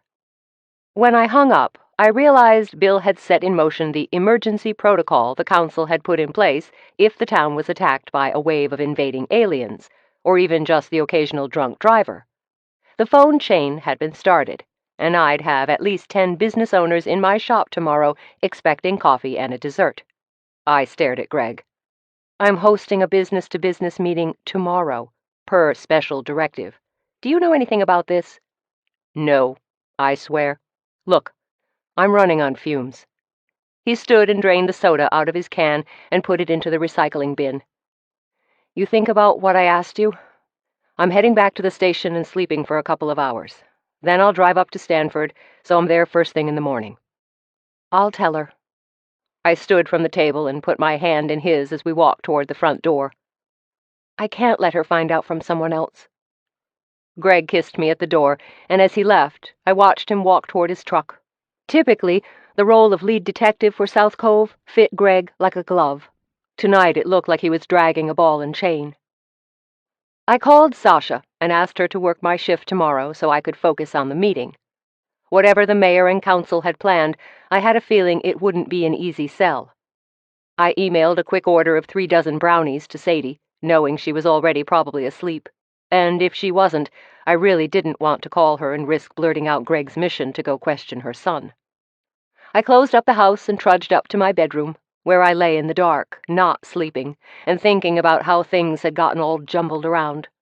Sadie and Nick were solid people. No way would they do anything that even approached the line to illegal. And yet, the recipes were back in her possession. The morning commuter rush over, Sasha helped me move tables to get ready. I'd called Aunt Jackie that morning to let her know about the impromptu meeting, but as usual, the news had already reached her. I'll be down at 9:30. Did you call in Sasha or Toby? I could hear my aunt lowering the volume on her television. She loved her morning talk shows. Sasha's already here. I wanted to say, duh, I already thought of that, but I didn't think my aunt would appreciate my sass this morning. Be sure to make a fresh pot of coffee and fill the carafes before people start arriving. She hung up the phone before I could respond. I put the receiver down. I wish I would have thought of that. Sasha wiped down the last carafe filled with fresh coffee. Thought of what? Jackie wants to make sure we have coffee available. I waved my hand at the tables set up for the meeting with coffee, cups, and a couple of plates of Sadie's brownies. She'd called that morning to tell me she would bring extras to the meeting when she came. She likes to make sure the T's are crossed and the I's are dotted, that's for sure. She reminds me of my grandmother. That woman runs a tight ship. I thought that was one comparison Sasha should keep to herself. Even though my aunt had ignored her last birthday, the woman was pushing her 70s. And didn't like to be reminded of it. Sasha glanced around the shop. She leaned under the counter and pulled out a novel. You think I'll have some time to finish reading this? My after-school group meets this afternoon, and I'd like to be done before they come in. Sasha had taken over our teen and young adult book clubs as part of her duties. She'd also redesigned our website and put in an online ordering system for both coffee drinks and books. Sales were increasing daily as customers found out about the service. I was going to have to increase her salary soon just to make sure we kept her around. I'm sure you'll have plenty of time during the meeting, if you don't fall asleep from boredom. I considered my upcoming conversation with Sadie. Why don't you just stay on the clock through Toby's shift? That way you can be ready. You sure? I hate to have you pay me for just reading. Sasha ducked her head. I could run home after Toby gets here and then drive back. Her reaction surprised me a bit. There were lots of times when the job was really all about reading, when the walk-ins dwindled down to nothing. No need to waste gas or your time. Besides, if he gets busy, you'll be here to help. She shrugged. Before I could ask her if there was a problem, Bill and Mary arrived, followed by Sadie and Josh. The business-to-business regulars were starting to show up. I made a mental note to talk to Sasha later and went to greet the new arrivals. 10 minutes later, the table was filled with committee members, and Bill was calling the meeting to order. Thanks, everyone, for coming on such short notice. Bill shot a look at Mayor Baylor, who was sitting next to him and ignoring his pointed look. The council felt that we needed to act on the mayor's special committee request as soon as possible, so I guess I'll turn the floor over to Marvin, and he can fill you in on the new project." Bill sat down, and Mayor Baylor stood. This time it was Bill's turn to ignore the glare from our mayor, probably due to the use of his first name rather than his title. "Thank you, Bill, for arranging this get-together." Mayor Baylor smiled down on the rest of us. Uh-oh, we're in trouble now. I felt tingles all over the top of my head.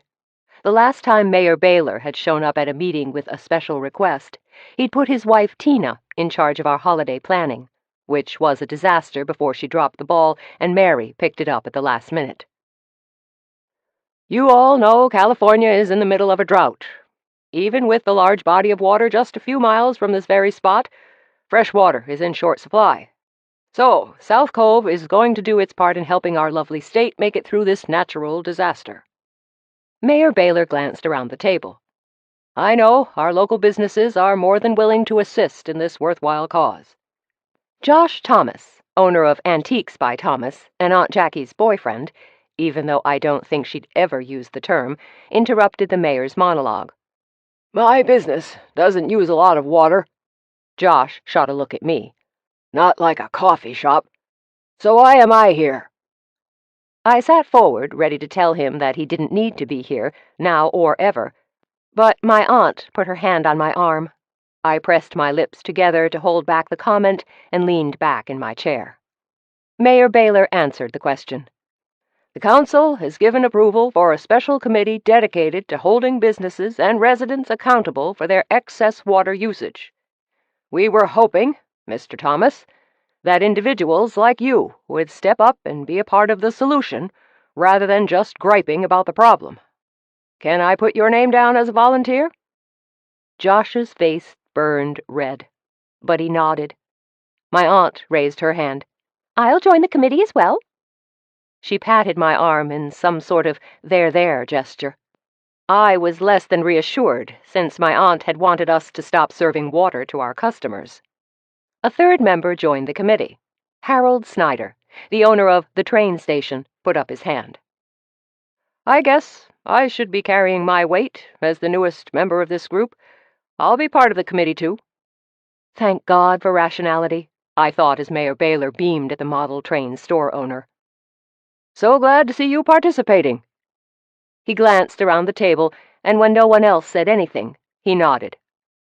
"I'll assign Amy as the city's representative to the committee, and she'll drop off the reading material the state sent us on water conservation.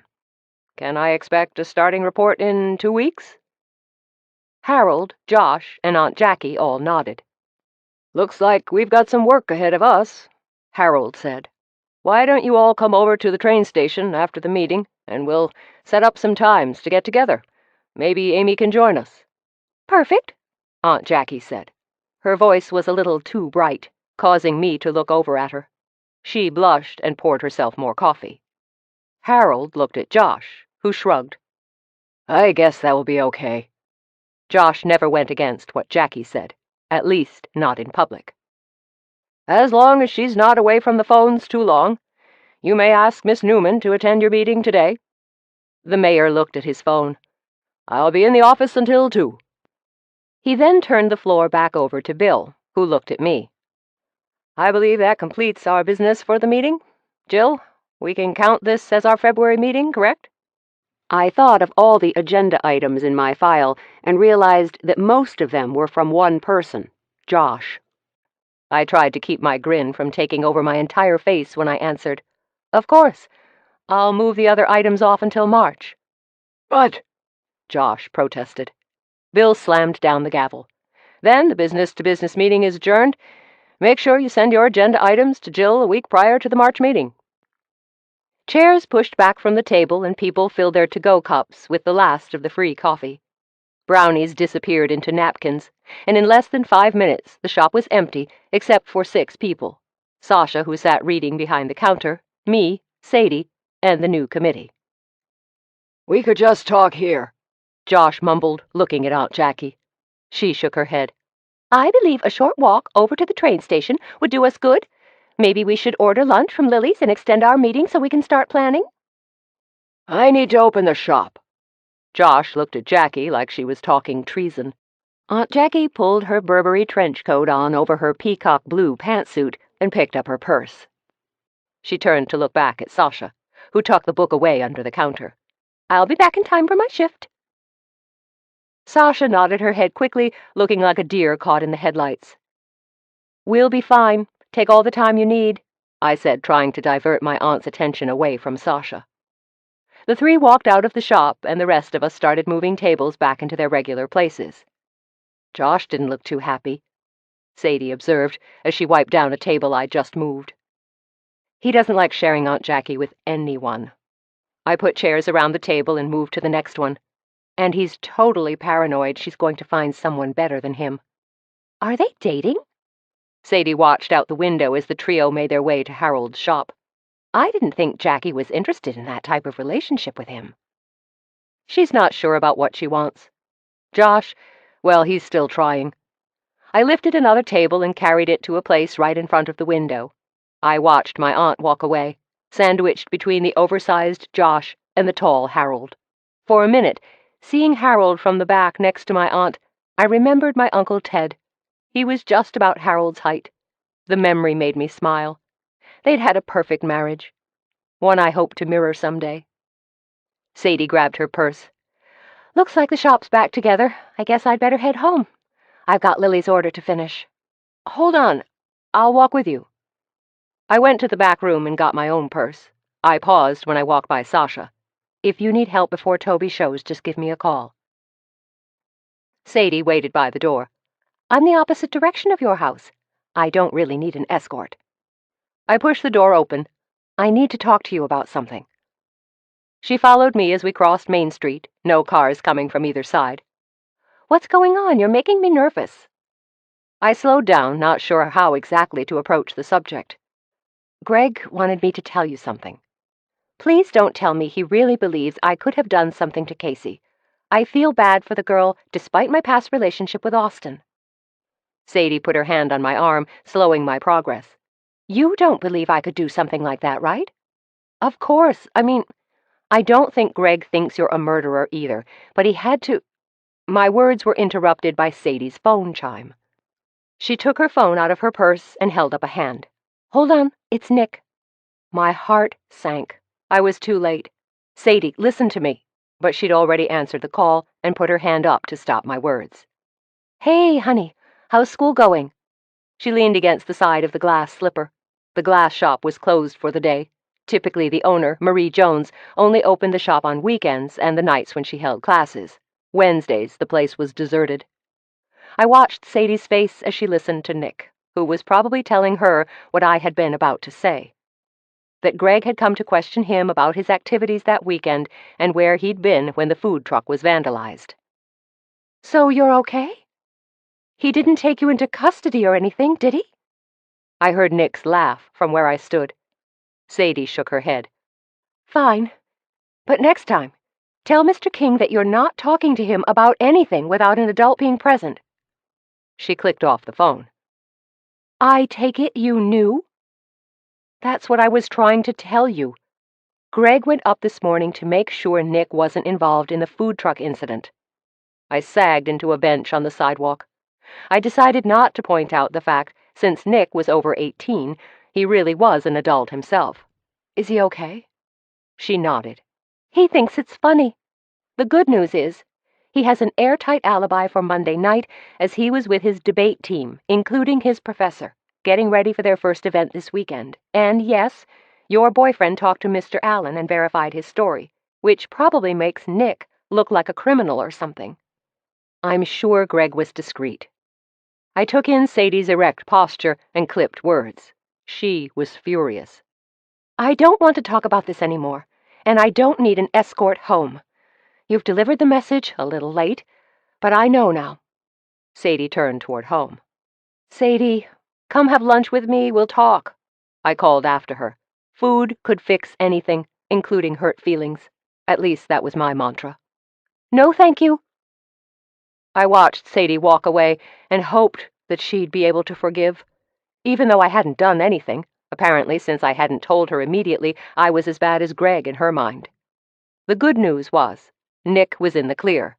The bad news was, I might have lost a friend in the process. I turned and walked home, hoping the sun would break through the clouds and lift the gray from the day, if not from my mood. Chapter 6. Thursday's shift was quiet, but I wasn't able to lose myself in the novel I'd been reading.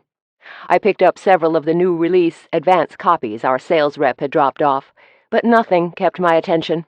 I kept thinking about Sadie and the scene from yesterday. I took out my laptop and spent the next few hours reviewing the accounting. Usually Aunt Jackie had to badger me into approving the last week's figures, but today the numbers stopped my racing mind and gave me something to think about other than Sadie. "I can't believe you've already approved the book order." Aunt Jackie stood over me as I sat on the couch. I'd moved from accounting to book buying and had probably spent my budget for the entire quarter already. "What's gotten into you?" "I'm worried about Sadie." I blurted the statement out before I could think about my aunt's reaction. Instead of the lecture about staying out of Greg's investigations that I'd expected, my aunt sat on the couch next to me. "She'll be fine. It's unfortunate that Casey had to die so unexpectedly, but you and I both know Greg won't be able to charge Sadie with the murder because she didn't do it." She patted my hand. "You really need to have more faith in the justice system. People are falsely accused and convicted all the time." I decided not to share the fact that Sadie's recipes had mysteriously appeared on her doorstep with my aunt. No need to add fuel to the gossip fodder already running through town. "I do trust Greg. I just feel bad that Sadie has to go through this." "I understand." My aunt sat in silence next to me. Finally, she turned toward me. "I need you to cover my shift on Friday. I asked Sasha and Toby, but they both already have plans." "And you know I don't have plans since Greg will be unavailable due to the investigation." I shrugged. "Sure. I haven't worked an evening shift for a while. I'm probably getting rusty." "Perfect." She stood and headed toward the back of the shop.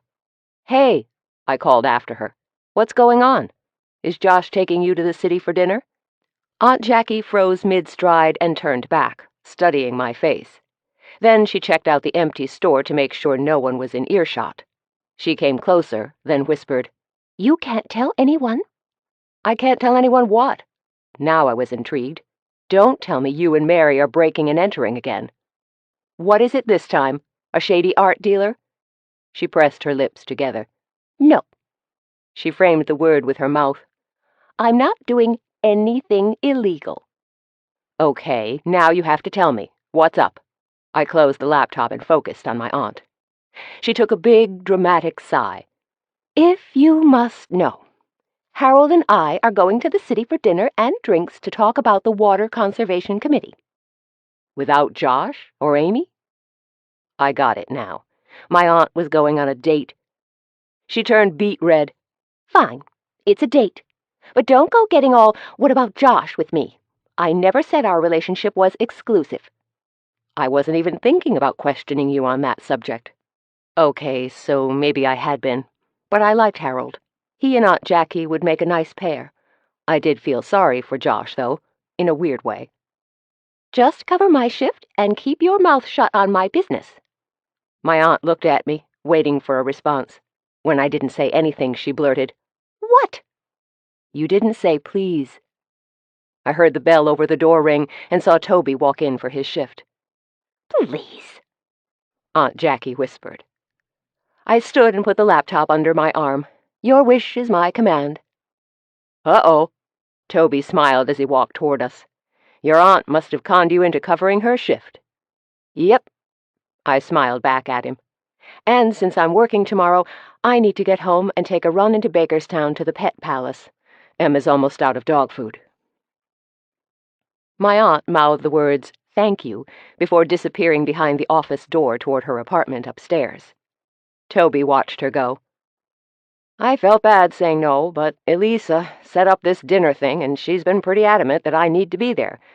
I even had to have Tim cover my police shift. I hate leaving Greg so short-handed during an active investigation. Sometimes people have to come first.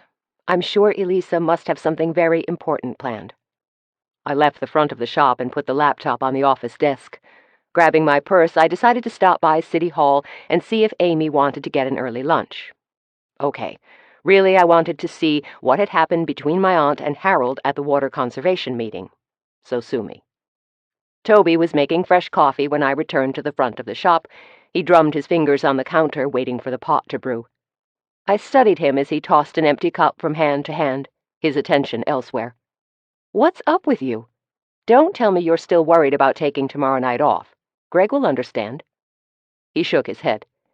"That's not what I'm worried about." His attention moved to the group of women who were getting out of a large van and walking toward the door. "I wonder what Elisa wants to talk about that's so important." Our conversation ended as the women entered the shop and rushed to the counter to order. Toby's girls, as I called them, were students at the local cosmetology school down the highway toward Bakerstown. There were a lot of coffee shops or restaurants closer where they could take their study breaks, but only one that had the sexy police deputy/barista working the counter. I put a hand on his arm. "Call me or Jackie if you get swamped." Amy was balancing a pencil on her upper lip when I opened the door. She dropped the pencil and reached for the phone that hadn't rung. When she saw it was me, she hung up the receiver. "Crap, you scared me. You alone here?" I glanced around the empty waiting room and through Mayor Baylor's open office door. "He's been gone all morning, but he keeps calling to give me one more thing to handle." Amy yawned and stretched her arms. "I guess I should be happy for the distractions. Besides the Water Conservation Committee, the office has been dead all month." Bingo! There was my opening. "Can I buy you lunch? I'd love to hear about the meeting." Amy pulled her purse out of her desk along with a "back in an hour" sign. She turned off her computer and went over to shut and lock the mayor's office door. "You don't have to buy. I'd give my firstborn to get out of here today." "You don't have any kids," I reminded her as we walked out into the courtyard. Amy turned toward me, flashing her outdoor smile.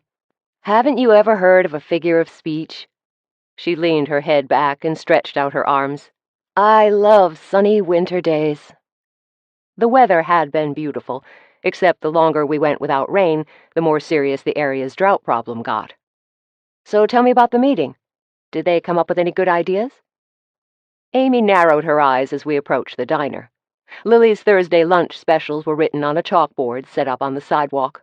Meatloaf plate and a spring chicken salad. Even the soup of the day sounded amazing, chicken tortilla. She held the door open for me. "Why are you so interested in water conservation? I thought you were going to slip under the table when Marvin was looking for volunteers." I slid into our favorite booth, and as I unwrapped the silverware from the paper napkin, I kept my head down. "Believe me, I have no interest in serving on the committee." "Then why would you—" Amy stared at me. I knew something was going on. I could feel it. Jackie and Harold? Carrie tapped menus on the table. "You two know what you want, or do you need these?" I pushed one of the menus toward Amy. As I opened the other one, I focused on Carrie, giving her my best innocent smile. "We'll need a few minutes?" "Seriously, you have to spill. I can't believe the two of them would—" Amy took a breath, and I kicked her under the table. "Ouch!" Amy leaned down and rubbed her leg. "Keep your secrets. It's not like I won't find out soon anyway. This is a small town, remember?" Carrie waved at a couple coming in the door.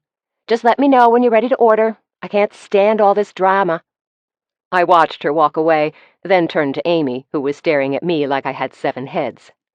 "You can't say anything. Aunt Jackie will think I told you." "But you didn't. I guessed." Amy flipped her pixie cut behind her ears. "Wow. I never would have seen that coming.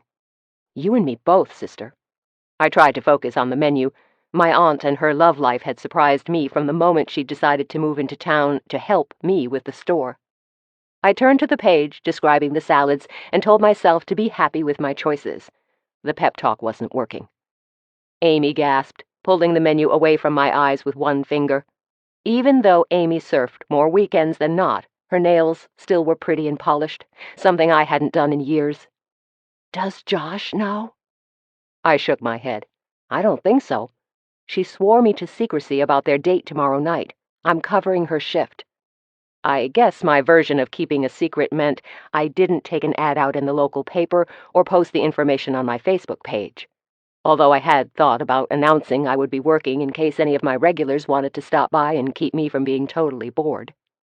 Friday evenings often got a lot of date traffic, both from the local teenagers and from the day tourists who just wanted to get away on a date night.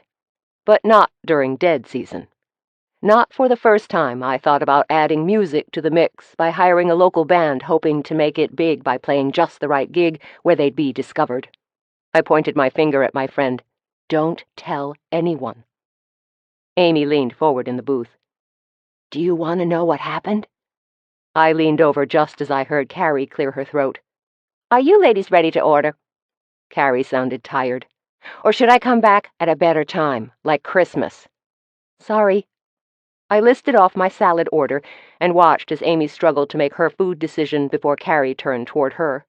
I think she just panicked when Carrie looked at her. I'll have the meatloaf platter. Amy held out her menu. So how are you feeling? Carrie leaned against the table. You can say it. I look worn out. My doctor thinks I might have a gluten allergy. I totally laughed at him, but I was planning to try to clean up my diet before Austin's wife died. You never know when your ticket's going to be drawn, so it's better to live life to the fullest. I'd never met anyone with a gluten allergy before, and now, in a week, I talked to 2 people. What are the symptoms? Tiredness? Is that all? Migraines, mood swings, digestive issues, the symptoms run the gamut.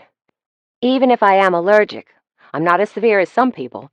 My doctor said he has patients who can go into anaphylactic shock if they eat something with wheat, barley, or rye. Carrie eyed the menu. Aren't you sorry you asked? When she left the table, Amy leaned closer.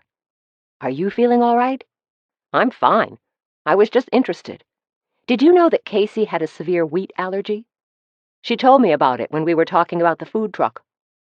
I sipped my water and wondered exactly how Casey had died. Greg had been less than forthcoming about the cause of death, but that could have been because of Sadie and her possible involvement. Or impossible involvement, to be exact. The day we went to lunch, we talked about her health. She was really limited as to what she could order on the menu. I don't think she kept her condition a secret from anyone. Amy studied me. You don't think that's how she died, do you? What does Greg say? Nothing, which makes me think there is something fishy about her death. If it was an accident, he would have already closed the case and wouldn't have questioned Nick. My eyes widened as I clamped my mouth shut. I hadn't meant to tell anyone, even Amy, about that part. You're kidding me. Greg thought pure as snow Nick could have murdered someone? Amy shook her head in disbelief. I think your boyfriend is grasping at straws. We paused as another server dropped off our iced teas. I lowered my voice. You can't say I told you this, but Sadie got a notebook left on her doorstep with all the recipes Austin had conned out of her when they were dating, and Casey had notes on the pages on how to turn them gluten-free. I shrugged and took the paper sleeve off my straw. At least, I assume it was Casey's handwriting.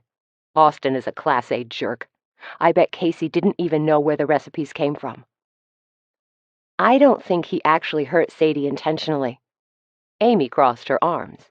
You're making it sound like the only reason he was dating her was to get a hold of her recipes.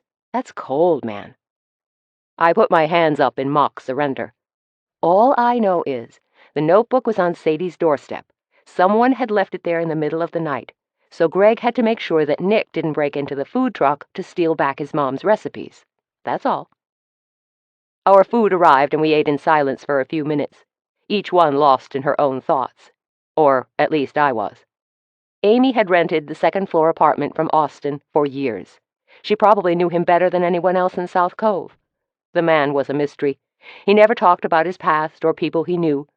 I'd never even suspected he and Casey had been married and separated. Amy's phone chirped, and she looked at the text message. She read it aloud. The Geo Club is having a memorial out on the beach on Saturday at noon. Do you want to attend? I thought about my Saturday plans and decided laundry could wait another day. I'll be there. Are you going? Amy nodded. I'd like to get to know who Casey was a little bit better through someone else's eyes besides Austin. She took a bite of her mashed potatoes and grinned. We aren't really investigating, right? Greg can't find fault in us just going to pay our respects. I didn't know how Greg or Sadie would take our attendance, so I shoved a large bite of my salad into my mouth to avoid having to answer. By the time I could talk, Amy had moved on to another subject. So, Harold and Jackie, huh? Her eyes brightened. I could totally see the attraction. Jackie needs a man who wants to wine and dine her. She kind of has that with Josh. I couldn't believe I was sticking up for the guy, but a part of me felt sorry for him. My aunt needed to figure out what she wanted, and quickly, so no one got hurt. Of course, I suspected that no matter what, someone would be holding the short straw, and if I had to bet, my money would be on the portly antique dealer. Josh and Jackie had little in common, except the fact that Josh adored my aunt. You need to keep me in the loop. This is as good as the soap operas I was addicted to in college. Amy pushed away the almost empty plate. I guess I'd better head back to the office. My lunch hour was up 5 minutes ago. She pulled out cash for her part of the bill, but I waved it away. I'll buy today. I was the one who asked you to come to lunch. See you soon. I watched as Amy walked through the crowded diner. I wasn't the only one watching her. The men in the diner were also watching my friend. Amy was oblivious to her effect on men. She always had been. But they noticed her. Carrie tapped on the table with a folder that held our bill. You get stuck with the check? Turning my attention back to the table, I shook my head. Nope, I asked for it. Besides, Amy had to get back to work. I'd like a piece of that blueberry crumble and another iced tea. I've got a book I want to finish before I go home and take Emma to the Pet Palace. Sure thing. Carrie disappeared, and I opened my tote and took out the latest release in a fantasy series I'd been devouring for the last week or two. I had 3 chapters left, and since I'd given up my full day off tomorrow, and now with plans on Saturday, I wanted to finish the book today. When Carrie brought the dessert, I paused my reading to take a few bites, then went back to the story. When I reached the end, my crumble and my iced tea were also done. I packed up my stuff, left money for the check, and headed home to a list of chores, including a shopping trip to Bakerstown. Greg should be happy. Not one item on my list had anything to do with solving Casey's murder. Chapter 7. I'd made 3 of my 4 stops in town. Town being Bakerstown, the county seat and the closest place to actually buy groceries and dog food. And it had a Linens and Lutz, the last stop on my list. Well, the last stop before I pulled the car into Wheeler's, my favorite hamburger place. Jen McCarn, the store manager, looked up when I entered the shop. Uh-oh. Did Emma eat the sofa cushions again? I'm not sure I can sell you more without feeling like I'm contributing to her addiction. I crossed the gleaming floor and stood next to the counter where Jen had been working on a spreadsheet. Nope. Today I'm here for sheets for the new guest room. I finally found a handmade quilt for the room, and I need something besides the old sheets I've been using. Do you have a picture of the quilt? Maybe we can match a color or two so you have coordinating options. Jen closed the file and tucked it under her arm. Besides, helping you shop will keep me from messing with this staffing schedule. I swear the bigger we get, the more problems I have with keeping employees. I'd been lucky in the staffing department. My aunt had been my first employee, and she'd hired Toby. Sasha came from an internship we'd participated in for the Work Today program last winter. The program could have been a complete disaster, since the director had been killed less than a week into our project. But the good news was, he had been a complete jerk anyway, and we'd gained an excellent employee. I realized Jen was staring at me, a clear sign I'd missed a question, as my mind had gone on a walkabout. Sorry, what? I asked if you had a picture. I know you can't help me with staffing. You're perfect in that area. She actually made air quotes when she said perfect. Hold on. I've got it on my phone. Besides, my shop's tiny compared to Linens and Lutz. I didn't even think I needed Aunt Jackie's help. I thumbed through photos until I found the one of the quilt. I handed her my phone. Here it is. I'm thinking baby blue and maybe a rose. Jen studied the photo. Very nice. The quilt looks like Sarah's work. Did you get this from the senior center's consignment shop, over off of Grand? I stepped back, stunned. How did you know that? I looked for months for that quilt. Then one of my regulars at the shop mentioned the store, and they had several I wanted to buy. Each quilter has their own style. Even if they use the same pattern, the materials are different, or the stitching. You should have asked me last time you were in the store for pillows. I would have recommended the shop. Jen handed me back the phone and came around the counter. Let's go look at what we've got in stock. I might need to special order a color. As we walked toward the back, past the scented candles and cookware, I wondered if my new guest room would ever be done. New sheets, fluffy pillows and shams, and maybe a walnut nightstand with a pewter lamp. Oh, and a dresser. I pulled out my notebook and wrote down the still-to-purchase items. Once that was completed, we were at the linen shelves, and Jen had found 2 sets of sheets in the exact colors I'd asked for. Perfect. You're a miracle worker.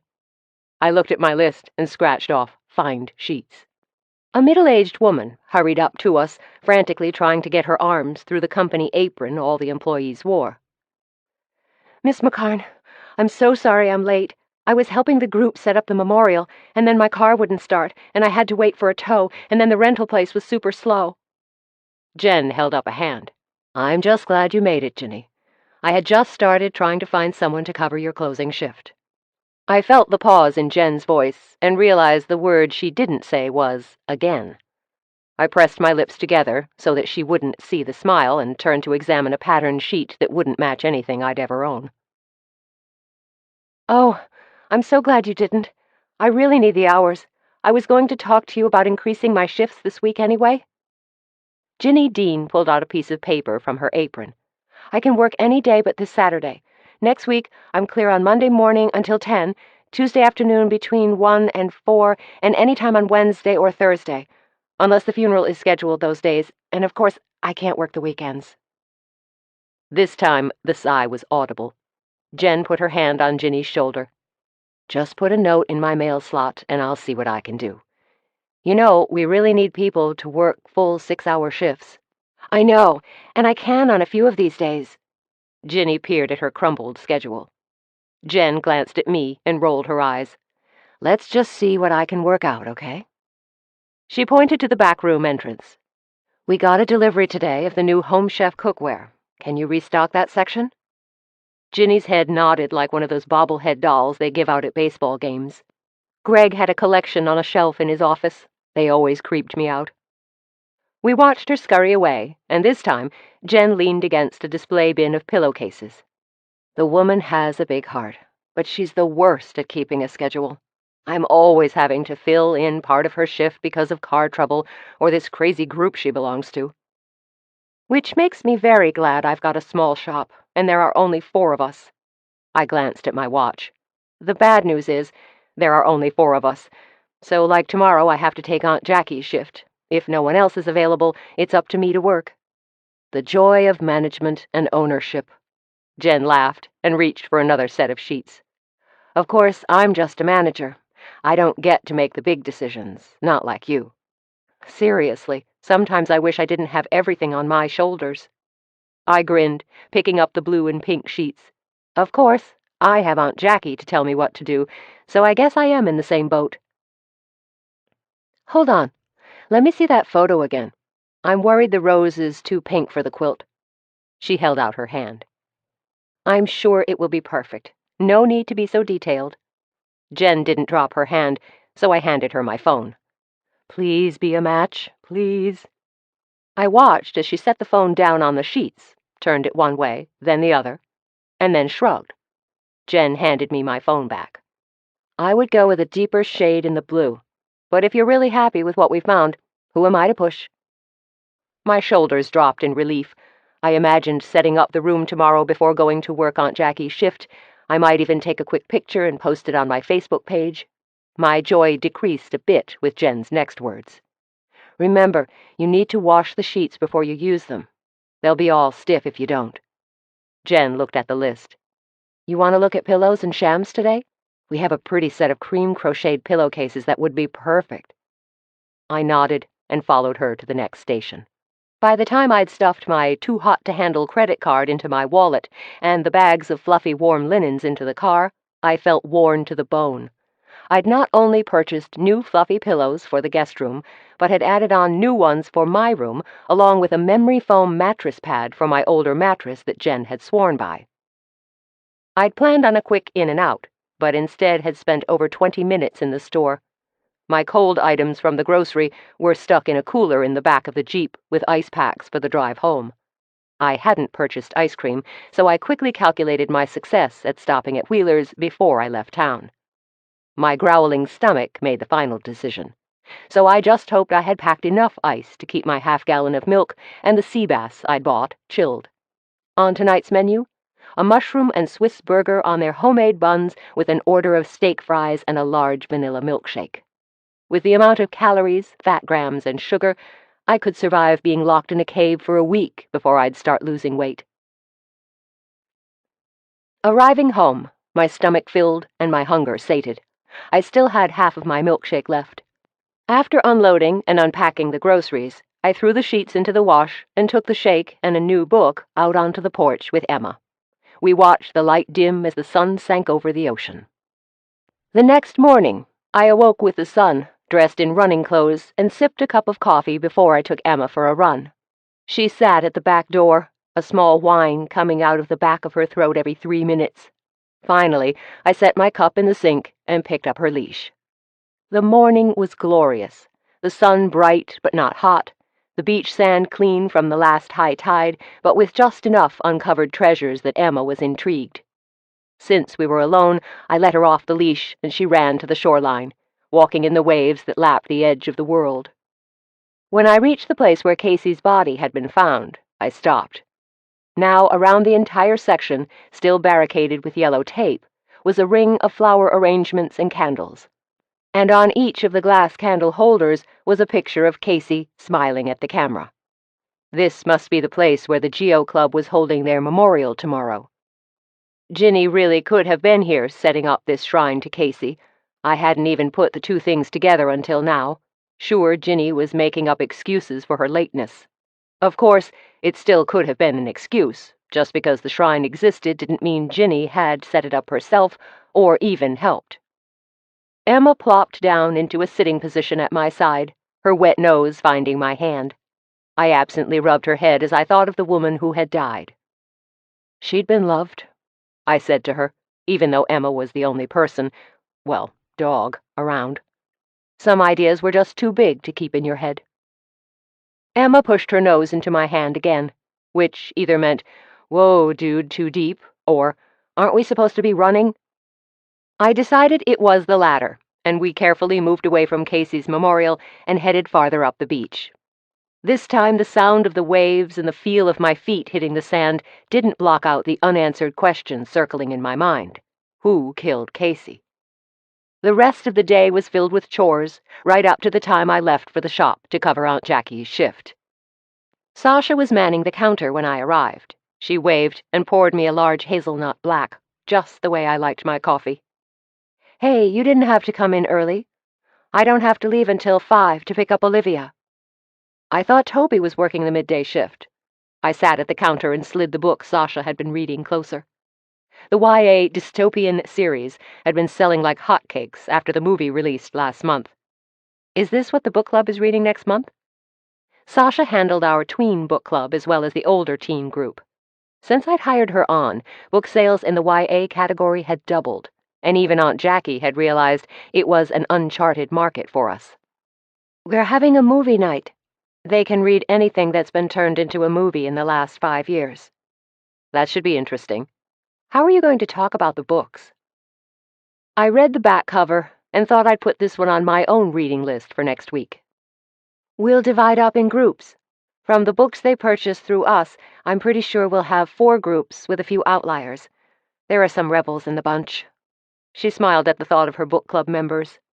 I pushed the book toward her. "Whatever you're doing, it's working. I got a call from the high school principal thanking us for the increase in students reading during study hall. I guess she's even seen them parked on the hallway floor during lunch with their books." Sasha blushed. "The kids just needed a reason to read. Now that we get to talk about the books they want to read instead of the ones they have to read for English class, they're all about it. I thought about my own high school years. You know, I don't think we've ever done a service project with the school library. Why don't you visit the librarian next week and see if we can do some type of event for them? Maybe there's an author they'd like us to bring in for a talk. Sasha's eyes widened. We could do that? We have a promotion budget for a reason. Besides, the book club is making us some money now that you're running it. I nodded as I considered the idea more. We'll have to get Aunt Jackie on board, but after tonight, she owes me at least one favor. This is going to be so rad. I just hope the librarian and the high school go for it. Sasha did a happy dance behind the counter. I love working here. Just saying. We love having you. I sipped my coffee and glanced around the shop. Typical Friday night customers, a few kids with their tablets and earphones at a table, and a couple of women who appeared to be here as a first stop on a mommy's night out. The rest of the evening would consist of random walk-ins and a few who'd had dinner at Lily's but wanted coffee and a dessert before they called it a night. I figured I'd have a lot of reading time. You never said what happened to Toby working with you today. Oh, he was here. Sasha started restocking cups near the coffee machine. He needed to leave early. Elisa and him had a date night planned. She didn't meet my eyes when she told me the answer, but something in her tone made me look up from my coffee. Are you all right? This time I saw her shoulders rise and her eyes widen, putting on a good show for me, I assumed. Of course. I'm perfect. Just thinking about the things I need to get done tonight with Olivia. Dinner, bed, bath, and story. It's a ritual. Sounds like a busy Friday night. I had a lot of respect for Sasha and her ability to juggle being a good parent along with going to school and working. Add in studying for an accounting test next week, and you've got my entire weekend. She looked at the clock. Better get moving. I've got a lot to get done before I'm back here tomorrow. I stepped around the counter and blocked her way. You'd tell me if something was wrong, right? She froze, and I could see the debate going on in her head. Now I was really worried. Sasha? The bell over the door rang, and a tourist couple walked into the shop. The woman paused at the local history and travel display table I had set up near the front. The man power-walked to the counter. He waved his hand to get my attention. We need 2 large coffees to go, please. Sasha nodded to the counter. Go. I'm fine. When I didn't move, she let her lips curve into a warm smile. Look, it's man trouble. Nothing I can't handle. I'm just being a little sensitive right now. Hello? The man tapped his wallet on the counter. Can I get some help here? 2 coffees. I heard you. I turned back toward Sasha. You're not in danger, right? The girl laughed. Not just a chuckle. She let out a belly laugh and went to pour the 2 coffees. When she put the lids on the cups, she set them in front of the customer. $4.50. She nodded to the woman still looking through the books. Unless the lady is buying something? She can shop tomorrow. We're on our way to the castle for the night tour, and we're late.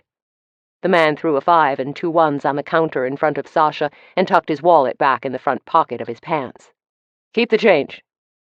I watched him hand over the coffee and take his wife by the elbow, leading her out. A man with a plan. I saw movement from the corner of my eye. Sasha was trying to sneak by me and out the back door. I put my hand on her arm, slowing her movements. Hold on. I'm worried now. Sasha sighed and stopped. Look, I'm okay. I just got my emotions in a knicker about someone I have no reason to be thinking about. I appreciate the concern, but can we just drop it? If you're sure you're safe. I didn't want her to go flying off into some relationship that would be bad for her, so kill me if I'm a big mother hen.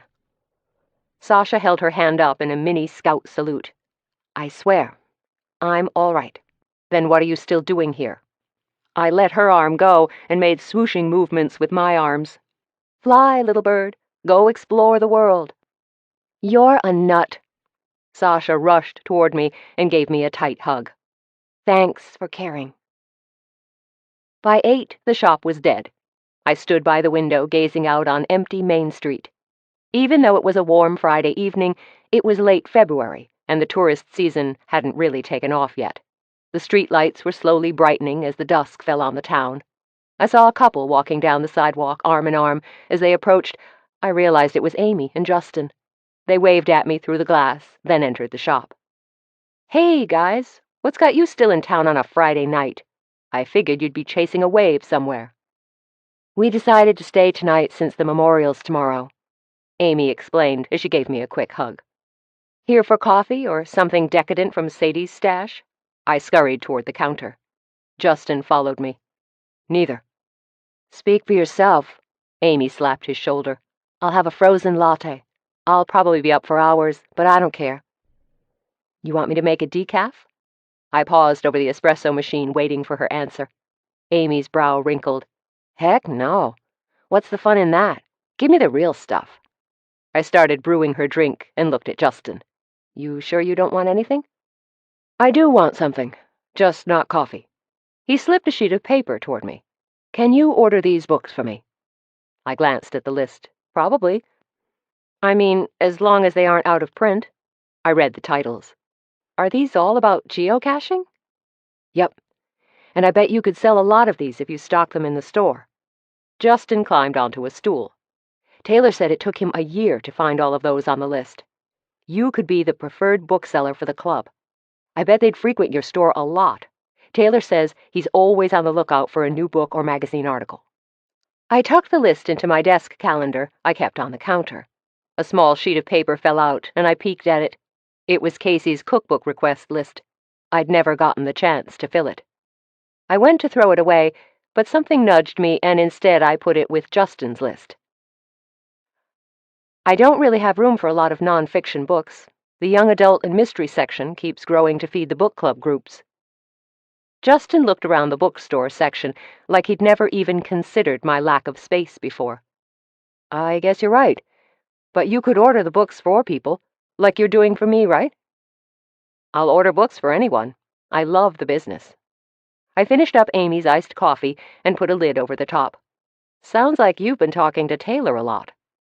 Justin handed me a 10 for the coffee, and I rang it up, giving him back his change with the receipt.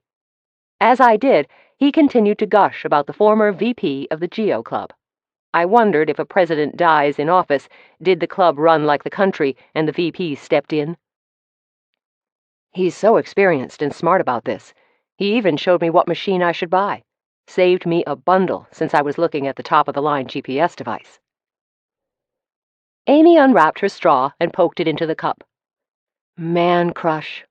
And a pretty serious one, as far as I can tell." Justin pulled her closer and gave her a quick kiss.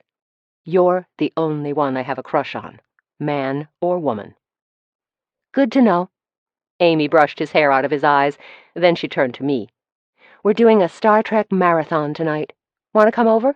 We have pizza and popcorn."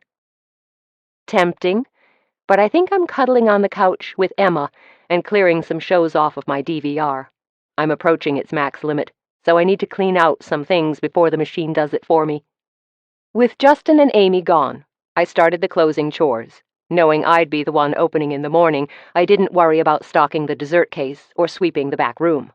I figured I'd have lots of time tomorrow, after the locals left with their morning coffee fix. I just set up the starter pot for the morning and was turning off lights when the bell rang over the door. Crap, I hadn't locked the door. "We're closing," I called out, not turning around. That's when I heard the front door lock engage. Chapter 8. I froze, my hand shaking as I dropped the dish rag I'd been using to wipe up spilled water. Maybe I hadn't heard the lock. I thought about the pepper spray Aunt Jackie insisted on keeping on a shelf under the cash register. I turned my head and calculated how many steps it would take to reach it. Maybe we should keep several canisters spread out in different places in the shop. Typically, my elderly aunt worked this shift. If I couldn't reach it, how would she? I took a deep breath and ran the few steps to the cash register. I kept my head down, swept up the pepper spray, took off the safety, and swung my arm up in a defensive move. Only then did I recognize the man standing in front of me. Josh Thomas. "Hey!" He dodged and threw his arms up to cover his face. "What the heck are you doing? Are you insane?" I kept my arm outstretched. "What am I doing? Why did you lock the shop door?" My voice sounded a little loud and stressed. "Okay." I sounded like a screech owl. The man had scared the crap out of me. "What are you doing here?" "I always come by after dinner and help Jackie close up." He pointed at the pepper spray. "Put that thing away, Miss Gardner. If I planned on doing you harm, I wouldn't have left the lights burning so anyone passing by could see my misdoings." I thought about his logic and dropped my arm. Adrenaline surged through my body, and I sank against the counter, hoping it would hold me upright. "Okay, so maybe I overreacted. I blame the obscene amount of coffee you drink on a daily basis. I'm sure you have caffeine poisoning." He looked around the coffee shop. "Why are you working tonight?" My heart rate had slowed, and I took several deep breaths before I spoke. "There's no such thing as caffeine poisoning." I picked up the rag I'd been using and threw it into the laundry bin we kept just inside the back office door. The promise I'd made my aunt was weighing heavy on my mind. I couldn't tell anyone where she was, especially not Josh. "Can I get you a drink, or maybe a slice of cheesecake?" "I just had my dinner and I'm not thirsty. So, where is your aunt?" Josh peered at me through the layers of fat around his dark brown eyes. "She's okay, right? She's not in the hospital or ill, is she?" A little white lie formed and was out before I could stop it. "Aunt Jackie wasn't feeling well, so she decided to turn in early. She's probably already asleep. I'm sure a good night's sleep will fix her up." He considered my words, and for some reason I felt like he could feel the falseness in the statement. Or maybe it was my inability to look him in the eye. No matter, he finally nodded and headed to the front door. "You should follow me and lock up when I leave. It's not safe for a woman to work alone this late at night." I did follow him and lock the door after he left. However, I didn't tell him that 5 minutes after 9 wasn't late for most adults. I stood watching his retreating figure disappear into the dark.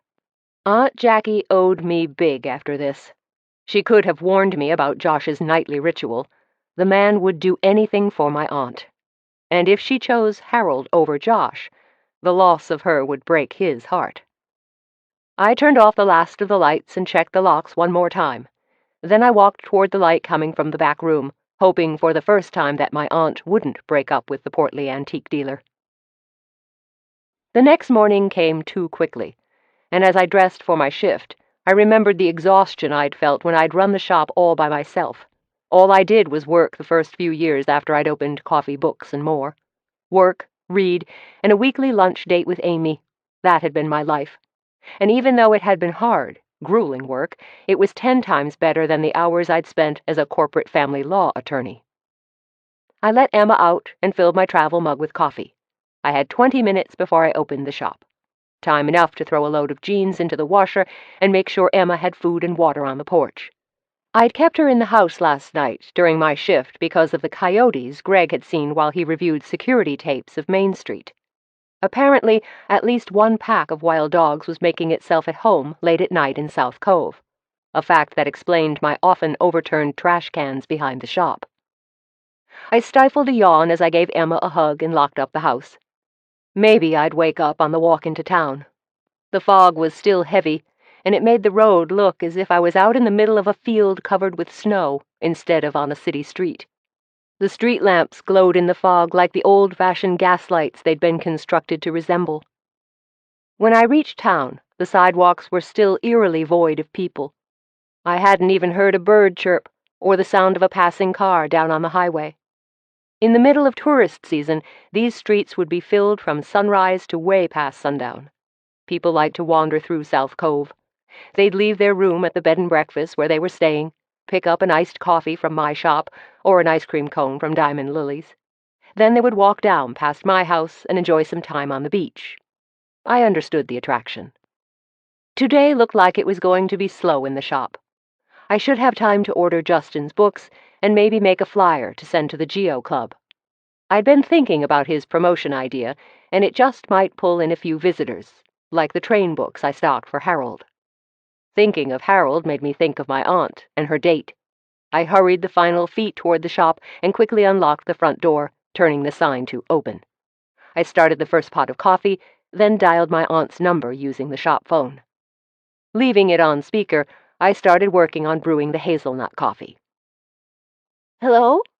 Aunt Jackie sounded sleepy, and for a second I wondered if she was alone. I stepped closer to the phone and began stacking more sleeves of cups near the register. "How'd your date go last night?" I heard rustling, and I knew I'd woken her. "It wasn't a date," she snapped. "Why are you calling so early? Is there a fire? Do I need to evacuate the apartment due to a swarm of tarantulas?" "Ew, no, nothing's wrong. I was just checking in." I decided not to push her further. She sounded a little grumpy. "Then I'll talk to you at a more suitable time." And she hung up. Miss Emily, my friend who'd left me the house, had always ended her conversations the same way.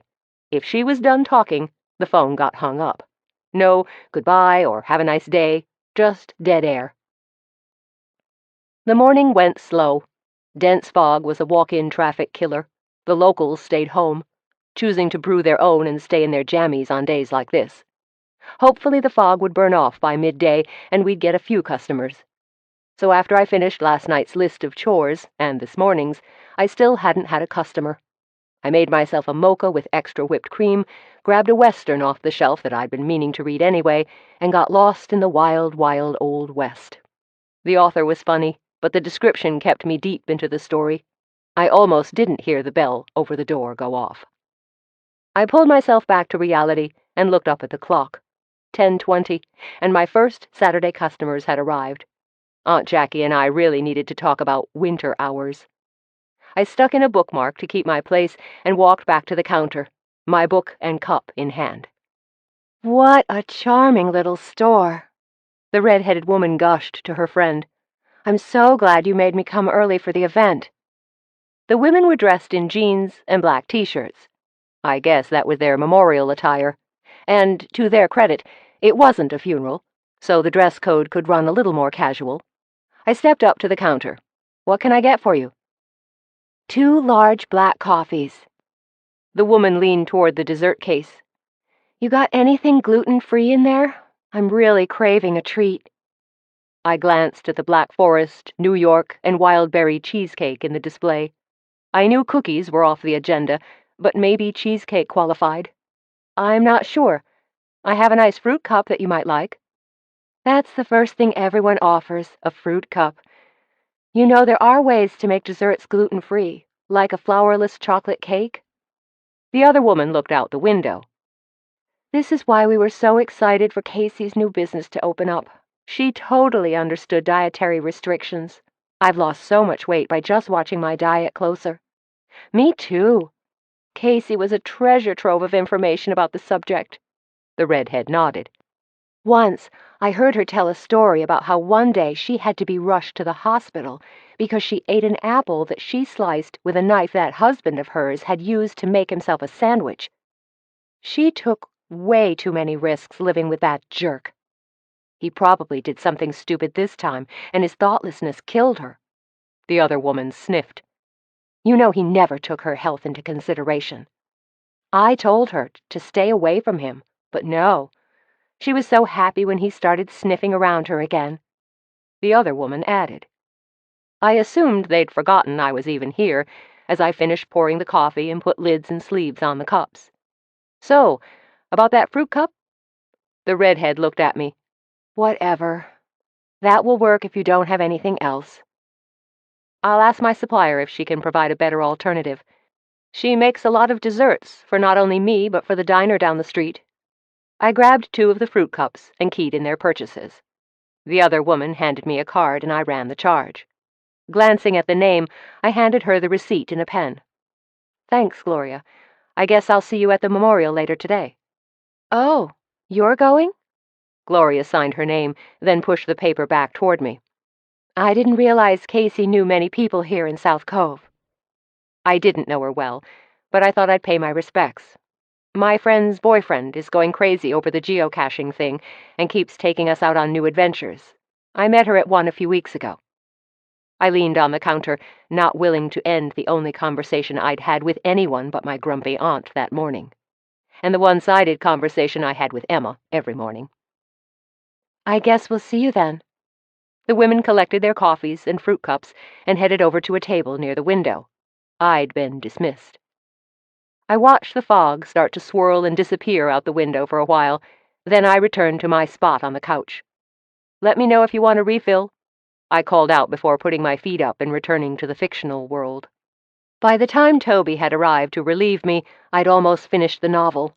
I joined him at the counter, stuffing the book in my tote. "Hey, how are things with you and Elisa?" "Fine." Toby didn't look at me as he restocked the counter. There wasn't much to do since Casey's friends had been my only customers all shift.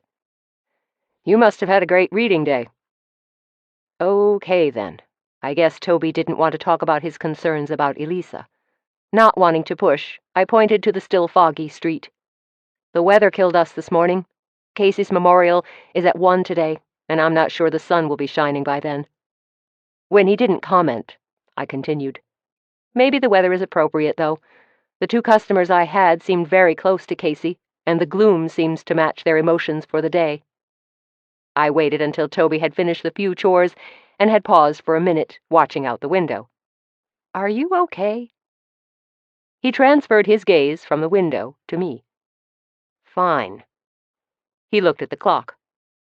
"If you're going to the memorial, you'd better get going. Did you drive this morning, or walk in this crap?" "Walked.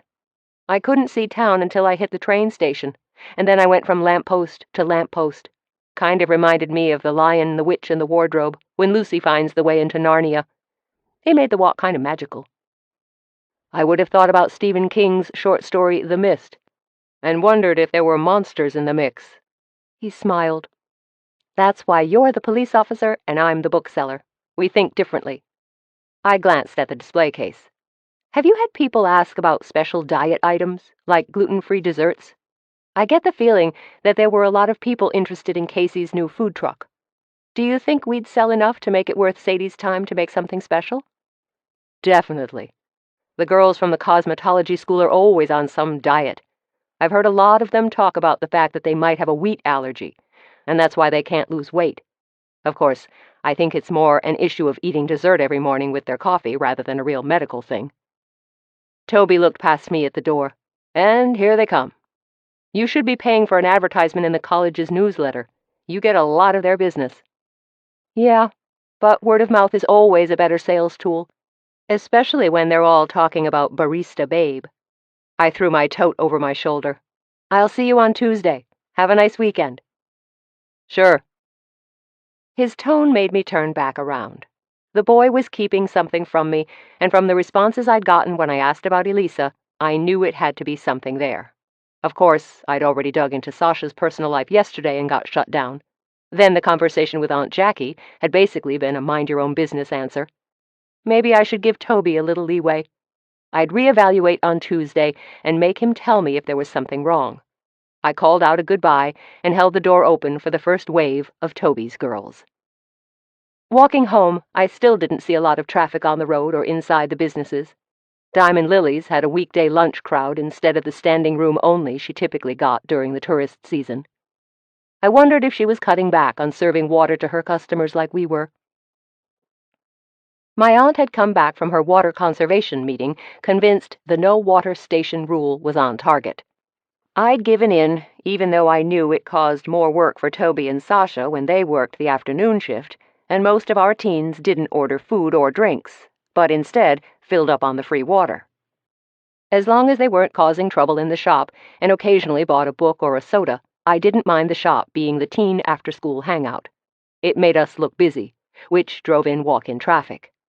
Lily had a 1-drink-per-person minimum if they were going to use a table for a study group or just get together.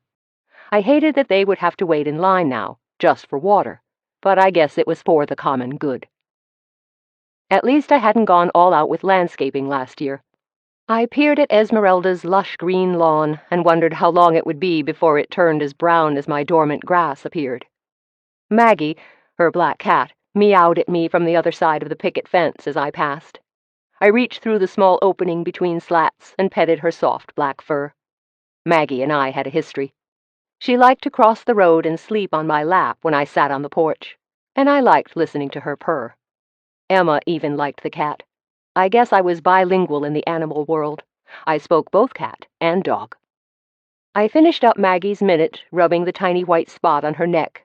Now you stay home. The road's too busy on weekends for you to be crossing on your own. Maggie meowed again, then walked back to the porch and jumped onto the rattan chair where Esmeralda sat at nights, watching the traffic. Or maybe watching my house. I couldn't be totally sure. Today it appeared she was inside doing a reading for a customer, as there was a powder blue BMW in her driveway. I guess even the rich and famous needed direction from the great beyond. When I opened my front door, the landline was ringing. I ran to catch it, only to hear the click on the other end as the caller disconnected. I put my purse on the table and opened the back door to let in Emma. I walked back to the front to close and lock that door when my cell went off in my purse. I quickly locked the door and ran back into the kitchen. "Yes?" I panted into the phone. There was a pause on the other side of the phone, and I thought maybe I'd missed this call as well. Finally, I heard my aunt's voice. "Where are you?" I sank into a kitchen chair and kicked off my shoes. "At home. Why?" "Then why do you sound out of breath, like you've been running on the beach?" She didn't wait for an answer. "Tell me what you told Josh last night." "I didn't tell him anything. He scared the crap out of me. Does he always lock the door behind him when he comes in?" I walked over to the fridge and got the iced tea. I poured a glass and drank about half while I waited for her answer. "Don't change the subject. I want to know what you told him about where I was." If I'd thought Aunt Jackie had been grumpy earlier, this was all-out war. Emma left her spot at the door and went to lie on her outside bed, not wanting to get in the middle of a fight. I had to think for a minute. What excuse had I used? "I think I said you were tired and had gone to bed early." "No wonder." She paused, then jumped back into the conversation. "Why didn't you say I'd gone to town or met an old friend?" "Sorry. Next time you ask me to keep a secret, give me something to say." I returned to the table and leafed through an old magazine. "Besides, you're lucky I didn't blab everything I knew. The guy scared the crap out of me. You could have warned me." She sighed. "You're probably right. I should have left an alibi. I just didn't want Josh to feel bad if he found out. Now I have an expensive flower delivery on my table and a get-well-soon card from the man. I feel like a total heel." "Did you have fun with Harold?" I thought a change of subject was appropriate. Aunt Jackie could beat herself up about the lie on her own time. I wanted gossip. "Harold is a very interesting man. Did you know he traveled through Europe during summers while he was in college? You can't believe the places he's been. He makes me look like a homebody." Her voice raised a few notches, excited about the topic. "I didn't know that. You two must have a lot in common." I didn't push. I liked Josh. I just didn't see him as relationship material for my aunt. Harold, on the other hand, he seemed more like Uncle Ted. "I thought I was all past this dating angst. I'm too old to be worried about anyone's feelings but my own." I could hear her thrumming her fingers on the table. "Are you telling me you said yes to a second date?" I held my breath and crossed my fingers. "Do you think I'm stupid? Of course I said yes. I just need to tell Josh I'm seeing someone else. I'm sure he'll understand." I glanced at the clock. I needed to get changed and head down to the beach for the memorial. "Hey, I've got to go. Come by tomorrow if you want to talk. With Greg working the case, I'm sure I'll be alone most of the day." "I've already got plans for the day, but we'll catch up." She hung up the phone. I clicked off my own phone and looked at Emma. "Your Aunt Jackie is smitten." Emma woofed at me. I took that as a good for her and ran upstairs to get showered and changed into a pair of nice pants and a dressy shirt. I wore flats that I hoped would keep the sand out of my shoes, but I wouldn't have bet the farm on the fact. As I went out the front door, I texted Amy to see where she was. The return message told me that she and Justin were already at the parking lot but would wait by the stairs for me to arrive. I hurried toward the highway and the beach. I could see the cars on the highway lining up to turn into the small parking lot and then coming out the other side to drive to the next lot a few miles down. Both had access to the beach, where Casey's memorial would be held. And both were access to the place where she was murdered. I paused, looking down the road, and wondered whether her killer had waited there for her to arrive. Of course, I still didn't know how Casey had died, so my mental gymnastics over the problem were only speculation. But I still couldn't take my eyes off the other parking lot, shimmering in the distance. Chapter 9. When I finally arrived, Justin and Amy were right where they said they'd be, heads bent looking at something on his phone. I wondered who else had texted them and thought maybe I'd be seeing Greg at the memorial. It made sense in a television detective sort of way. The killer always showed his cards when the memorials occurred. He was probably here, watching and gloating about his perfect kill. When I stopped in front of them, Justin looked up like he didn't even remember my name. "Oh, hi, Jill." He held out his phone. "Check out this Geo app Taylor just hooked me up with. You don't even need a handheld GPS to play the game now. The app is available on any smartphone platform." "Nice to know." I looked at Amy. "Is he for real?" "He's just excited about his new hobby." Amy whispered in my ear, "Be glad you don't hang out with him. I'm going a little bit crazy." "And if I hear what a wizard Taylor is one more time?" She hugged me. "Well, let's just say Greg will have one more murder to solve." "Our secret." I hugged her back, then stepped around her to look at the crowd. Wow, I didn't realize there were so many club members. I had a couple of women stop in this morning for a bite, but this is amazing. Casey seemed to be well liked, Amy agreed, standing close to me by the wooden railing. Well loved, I believe is the term. Greg appeared on the other side of me. "Glad you decided to come to this. I thought it might be weeks before I saw you again." Casey was a nice person. Austin, on the other hand, can rot for what he did to Sadie. I scanned the crowd. "Speaking of, I don't see him down there, do you?" Greg shook his head. "Of course. I was pretty hard on him at the station this morning. Maybe he decided he didn't want to answer any more questions about Casey's death." "You questioned him? Like a suspect?" I turned toward Greg, wanting to hear more. Greg put his arm around me and led me down the stairs. "More like a grieving widower. The guy just lost his wife. If I need to, I'll play hardball next week. Give him some time to pull it together. He looks like he was the one who died." I leaned into Greg's body as we walked across the sand to where a small platform and microphone had been set up. "You have a good heart. You know that, right?" "Baby, I just know what a mess I'd be if I lost you." Greg kissed the side of my head, and I melted into him. "You know just what to say." I nodded to a few people from South Cove who'd also been invited by someone. Bill and Mary Sullivan were there, along with Aunt Jackie and Mary. Next to my aunt was Harold, and next to Harold was Josh. Uh-oh, that doesn't look good. Greg and I watched as Josh tried to maneuver his way between Harold and Jackie. Finally, he gave up, and with the grace of an elephant, lumbered over to the last row of chairs and lowered himself onto an aisle seat. He glared in the direction of Jackie and Harold, and when he caught me watching him, he glared at me. "How is this my fault?" I muttered. Greg looked over at me, and I shook my head. "Don't ask." We headed to the chairs and sat on the other side of the aisle in the same row as Josh.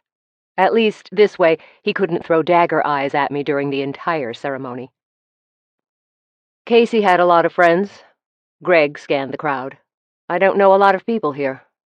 A few I saw the day Justin took us geo-surfing, and of course the people from South Cove."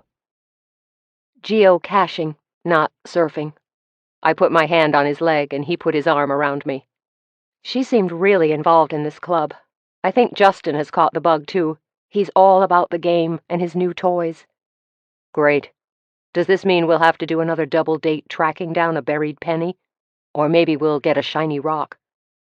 "If he's that into trinkets, I could go to the dime store in Bakerstown and buy him a bag full." "Bakerstown doesn't have a dime store. In fact, there's none in the entire United States." I watched people gather around the front of the area. It appeared that we'd be starting in a few minutes. Not true. Wall Drugstore in South Dakota is a classic dime store. You can find anything in that place. Greg grinned. And in Nashville, there are a couple of shops off the main drag with anything and everything, including some voodoo charms and trinkets. You just need to look for the out-of-the-way shops. Like in South Cove. I leaned my head into his chest. We're all about the original and unique. I'd love to see a Goonies shop open. It could carry magic tricks, gag gifts, and stuff any 12-year-old boy or adult male would love. He kissed the top of my head. Maybe I've found my calling for when I retire. That would be a pretty narrow customer base. I drew a heart on his jeans with my fingernail. Are you kidding? Men are 50% of the population. They may act grown up in the business world, but inside every guy is a kid waiting to burst out. Greg nodded to the front. So there's Taylor. But who's the red-headed woman standing next to him? Not sure, but she and that blonde were in my shop today. The blonde's Gloria something. I tried to remember the rest of the name on the credit card, but I couldn't. The overwhelming smell of the tons of lilies all around the chairs and aisle had my head pounding. Gloria March. Greg filled in. I talked to her a few days ago about the club's finances. I thought she looked familiar. I pointed to another woman running down the aisle. And that's Ginny. She works with Jen at Linens and Lutes. She really loves the club, too. I guess some people enjoy their hobbies more than their jobs. He looked at me, like you and investigating. I'm not investigating anything, I protested. Greg turned my head toward his so he could see my face. Really, I'm not. I pleaded with him, conscious of the people starting to sit around us. I suspected we only had 1 or 2 minutes left before Taylor would start the memorial. Then how do you know the names of some of the suspects? Greg raised his eyebrows to emphasize the point. It's a small town. I can't help it that when I go shopping I meet new people, or when people come into the shop, I check the name on the credit card before I hand back the plastic so I can use their name in closing. You do that? I'm always taken aback when someone I don't know calls me by my name. I'd rather just go by sir, or kid, or even dude. Greg pointed to the front. Looks like the service is about to begin. Taylor tapped on the microphone. Folks, will you please take your seats? There's plenty of room up here in the front. We won't bite, I promise. The old joke got a few chuckles, but as I watched, all the seats were filled and the rest of the people stood in a semicircle around the chairs. When Taylor was certain everyone had settled, he pointed to the guy on the portable keyboard, and he started to play Memories. I heard people sniff around me. I never loved the song, but it wasn't my memorial, so I suffered through. After the music had stopped, Taylor returned to the podium. That was Casey's favorite song. I can't tell you how many times we'd run the food booth at our events, and she'd be humming that tune, for hours. It drove me crazy at times. Now I just wish I could hear her humming.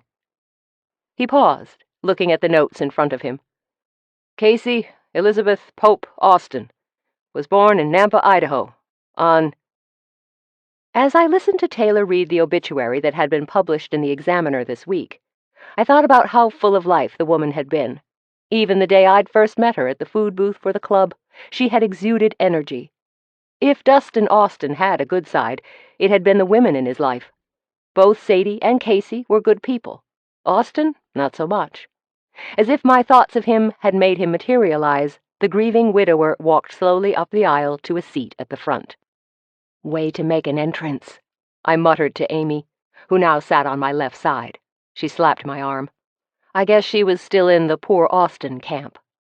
After a few more speakers talked about how much Casey would be missed, the memorial seemed about to end with another song.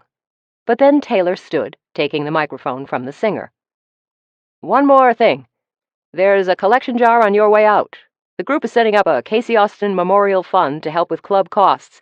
Your donations in her name would be much appreciated by the board. He handed the microphone back to the woman, who'd been ready to sing, and she stared at him, obviously uncomfortable with his blatant fundraising plea in the middle of what should have been about Casey and not him or the club. This time it was Amy's turn to be outraged. That was totally tacky. Amy didn't whisper, and her voice carried over several rows of chairs, causing people to turn to see who had spoken. Justin took her hand and shushed her. We were the first row released by the ushers, who all wore T-shirts announcing them as part of the Coastal Geocache Club. As we walked past the collection jar, I was surprised to see a line of people using the table to write checks and donate. We just kept walking. When we reached the parking lot, Justin turned on Amy. "Look, I know you don't like Taylor, but wasn't that a little out of line? You embarrassed all of us." He looked over to me and Greg for support. I shrugged. I was thinking the same thing. I guess I just have a better filter. Greg burst out laughing. He wiped his eyes with the back of his hand and shook his head.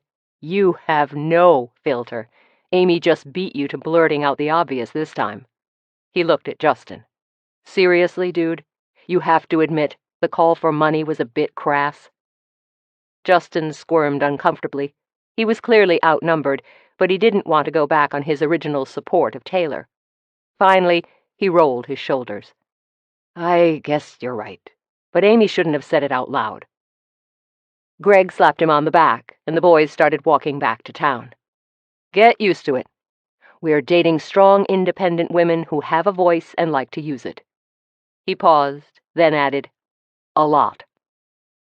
I called after the retreating men. "I heard that." I put my arm in Amy's, and we walked after them in silence for a bit. Amy broke the silence first. "I'm a little worried about Justin. He's so gung-ho about this Geo stuff and Taylor. Anything that man says, Justin does, or at least repeats." I was a little concerned, too, but I didn't want Amy to worry. You know men. They jump in feet first, then check the level of the water. Justin's smart. He'll figure this out sooner than later. You just have to be patient. "You're probably right." Amy paused on the sidewalk, looking at Esmeralda's house. "Did you get the letter about the watering ban?" I nodded. It was in my mail this morning. I knew she was calculating how many gallons of water it took to keep my neighbor's house green. Esmeralda probably hasn't even opened her mail yet. She's been doing readings. If she was that good of a fortune-teller, she would have known this was coming. Amy pursed her lips. "I'll let this slide for now, but let me know if you see her watering this week." "No," I said. Amy turned around and stared at me along with Justin and Greg. "What did you say?" I didn't back down. I said no. I decided I won't be a snitch on my neighbors. With that, I turned and went directly to my front door. When I reached the porch, I waved at the trio and called out, "Have a nice day." Then I disappeared into my house. I kept myself busy cleaning the house and the backyard, trying not to think about the hurt look on Amy's face when I told her no. I got a text from Amy about 2 hours later, canceling our standing Sunday morning breakfast. Yep, she was steamed. I sighed and set down my phone. Water conservation was important, and I was acting like a jerk. I would take her cookies on Tuesday after my shift to say I was sorry. Bored with cleaning, I called Darla, hoping to reach her before the Saturday night rush on the winery. "South Cove Winery, can I help you?" Darla answered on the first ring. Maybe I could talk her into going for a walk with me, or maybe even dinner. The winery had to have slow days, especially in February. Coffee, books, and more was feeling the winter blahs. "Hey, Darla, it's Jill. You got time for a quick bite?"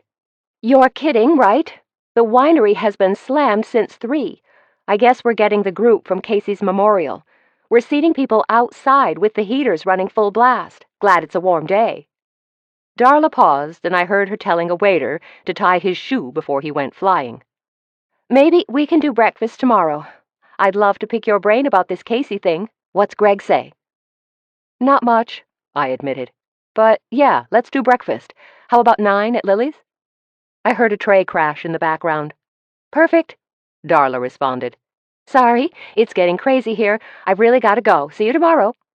I hung up the phone and supposed Diamond Lily's would be packed for dinner, too. Besides, I didn't feel like eating alone. I texted Greg to see if he'd eaten. When the text came back that the gang had been fed a few minutes ago since they were all working overtime on the investigation, I slumped back into the couch. Emma stared at me. "That's it, girl. I've made my only friend mad, and my boyfriend is too busy to eat with me." Emma put her foot on my leg. "Want to go see if we have frozen fries and clam strips?"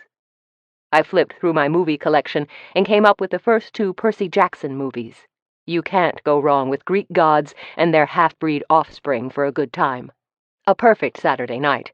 When the devil on my shoulder laughed, I flicked him off with a finger. I just finished the first movie when I gave up, went over to my desk, and grabbed my notebook. Opening it to a clean page, I started writing down everything I knew about Casey, Austin, and the Geo Club. It really wasn't investigating, I rationalized to myself.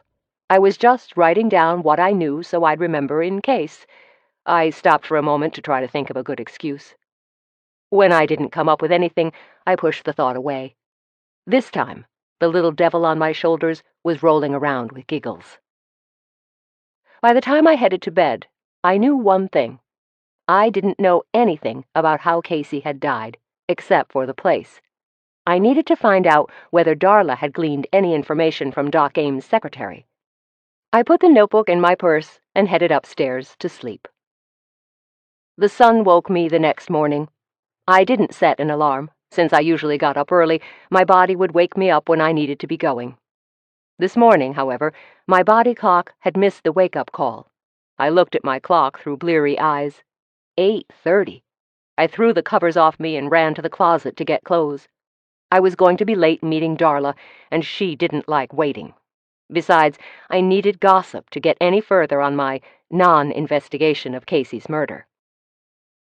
Emma whined at the door, so I let her out, using the time to sip some coffee. I'd made it out of the bathroom in less than 5 minutes. Now I just needed to set Emma's food and water outside and power walk to Diamond Lily's. If I was lucky, I might even be early. The walk did little to ease my nerves. I heard a loud bang from behind me, and I spun around to see an old car backfiring. Good thing I hadn't thrown myself on the ground, all for a poorly maintained Buick. When I arrived at the diner, Darla was already seated at a table near the window. I glanced longingly at my regular booth, but this wasn't an Amy and me breakfast. I might have ruined that category for the rest of my life. Darla had a cup of coffee and a muffin already sitting in front of the open chair. Her muffin was already gone, and only the paper lining remained. "Sit down. I ordered you an appetizer." I didn't realize breakfast had courses, like appetizers or desserts, but I couldn't turn one down if I was going to play the game. I slipped into my chair and took a sip of the coffee. Sorry I'm late. I was up past my bedtime thinking about poor Casey. Not quite subtle, but it got the message across. I was interested in her theories. Darla blinked twice, but then nodded, agreeing with my statement. I thought she was going to say something, but just then Carrie arrived to take our order. "Are you still waiting on Amy?" "Amy's not coming today." I looked at the menu that I'd seen so often I could recite most of the items by heart. "Bring me a Denver omelet with a side of wheat toast and a glass of orange juice." Carrie had mentioned the waitstaff got extra points for more than one drink per customer. I hoped that was still true. I needed some karma credit. "I'm not very hungry," Darla said. "I'll have a large orange juice, 2 eggs over easy, an order of bacon, hash browns, and a short stack of cakes. Warm the maple syrup, please." I stared at her after Carrie left. Not hungry? "Don't be all judgmental. I've had a hard week." She stirred some sugar into her coffee. "I saw you at Casey's memorial yesterday. What did you think of it?" Judgment-free zone here. I held my hands up. I was sad for her. She had all those people who really cared about her, and she wasn't around to hear all the good things being said about her. Maybe her angel was standing by the coffin, like in that play the high school does every year. Darla looked at me over her coffee. "Do you think Austin killed her?" The change of subject threw me a bit. Luckily, I didn't react other than to shake my head. Who knows? The guy doesn't seem to understand normal things like love and loyalty. Look what he did to Sadie. "You're still mad? I didn't realize you and Sadie were so close." Darla peered at me, curious now. "Men have their own agendas. I figured you knew that by now." What Austin did to Sadie wasn't an agenda. It was just cold and calculating. All the time they were dating, he and Casey were working on getting back together. I leaned back as a runner from the kitchen delivered our plates. Carrie followed behind, carrying our juice glasses. "Anything else I can get you?" "We're good." Darla picked up a fork.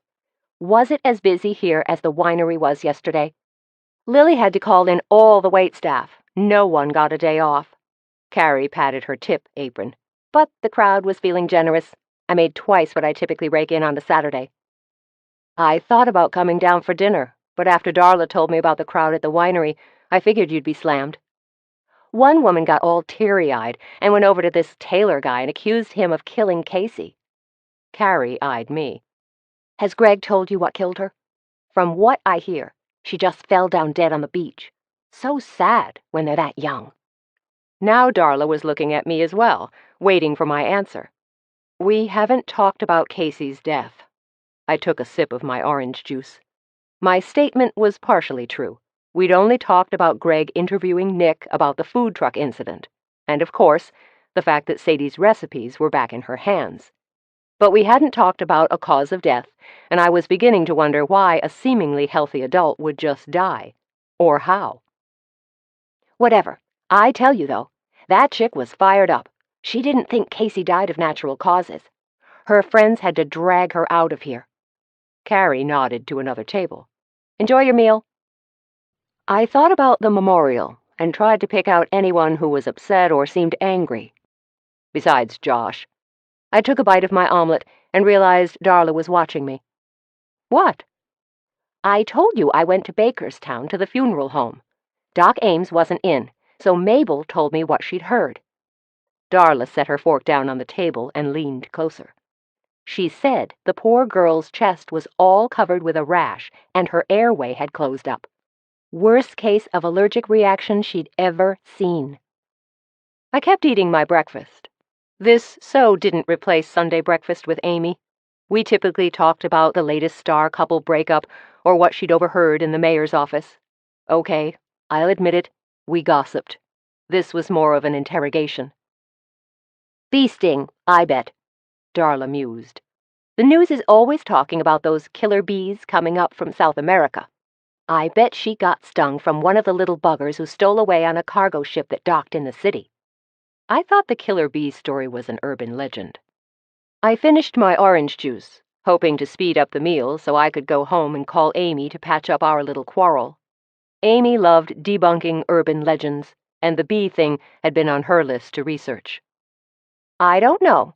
Any way you look at it, the death doesn't appear to be a murder, so Austin is in the clear to inherit Casey's estate. Maybe Darla was right. Casey could have just died. Then Darla's words hit me. What estate? Her dad patented the formula for those puffy cookies they sell in stores. You know, the really good ones. When he died, he left her a fortune. Darla started in on her pancakes.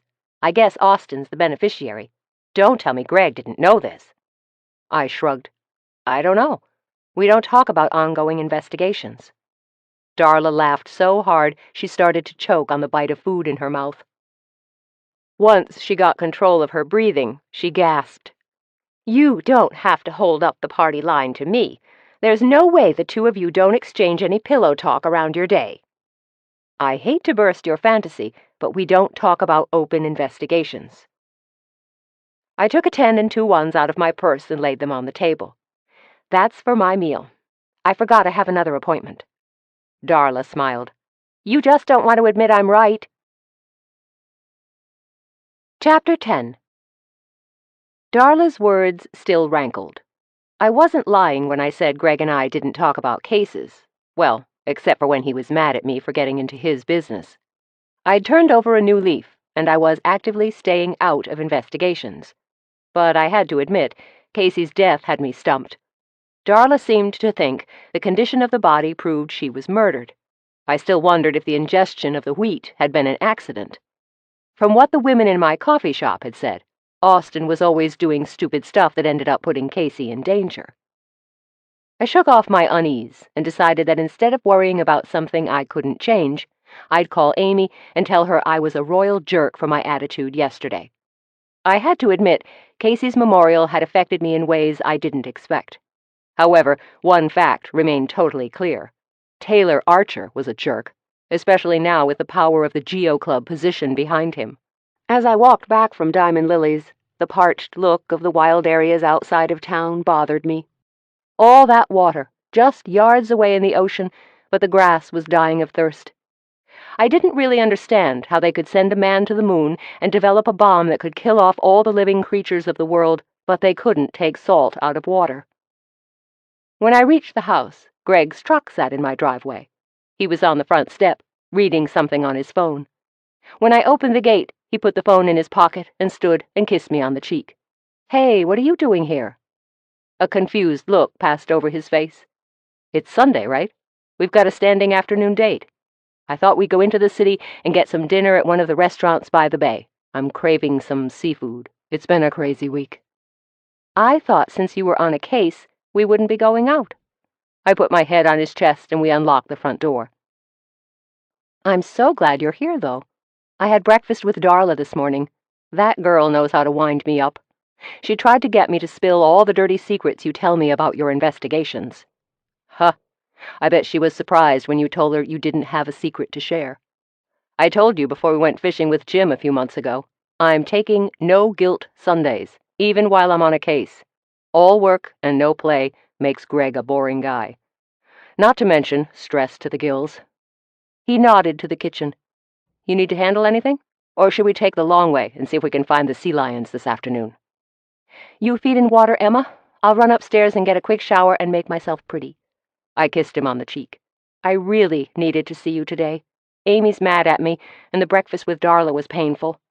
Did you know some lady got in Taylor's face after the memorial yesterday?" Greg sank into a kitchen chair. "Yep. Tim did the report, but I guess the woman was livid.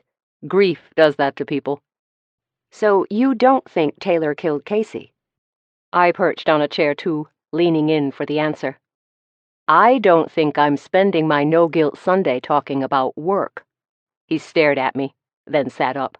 "Look, this is all I'm going to say, then the subject's closed. I know you, and you're not going to be happy until we get the facts out there." I saw him consider his next words carefully.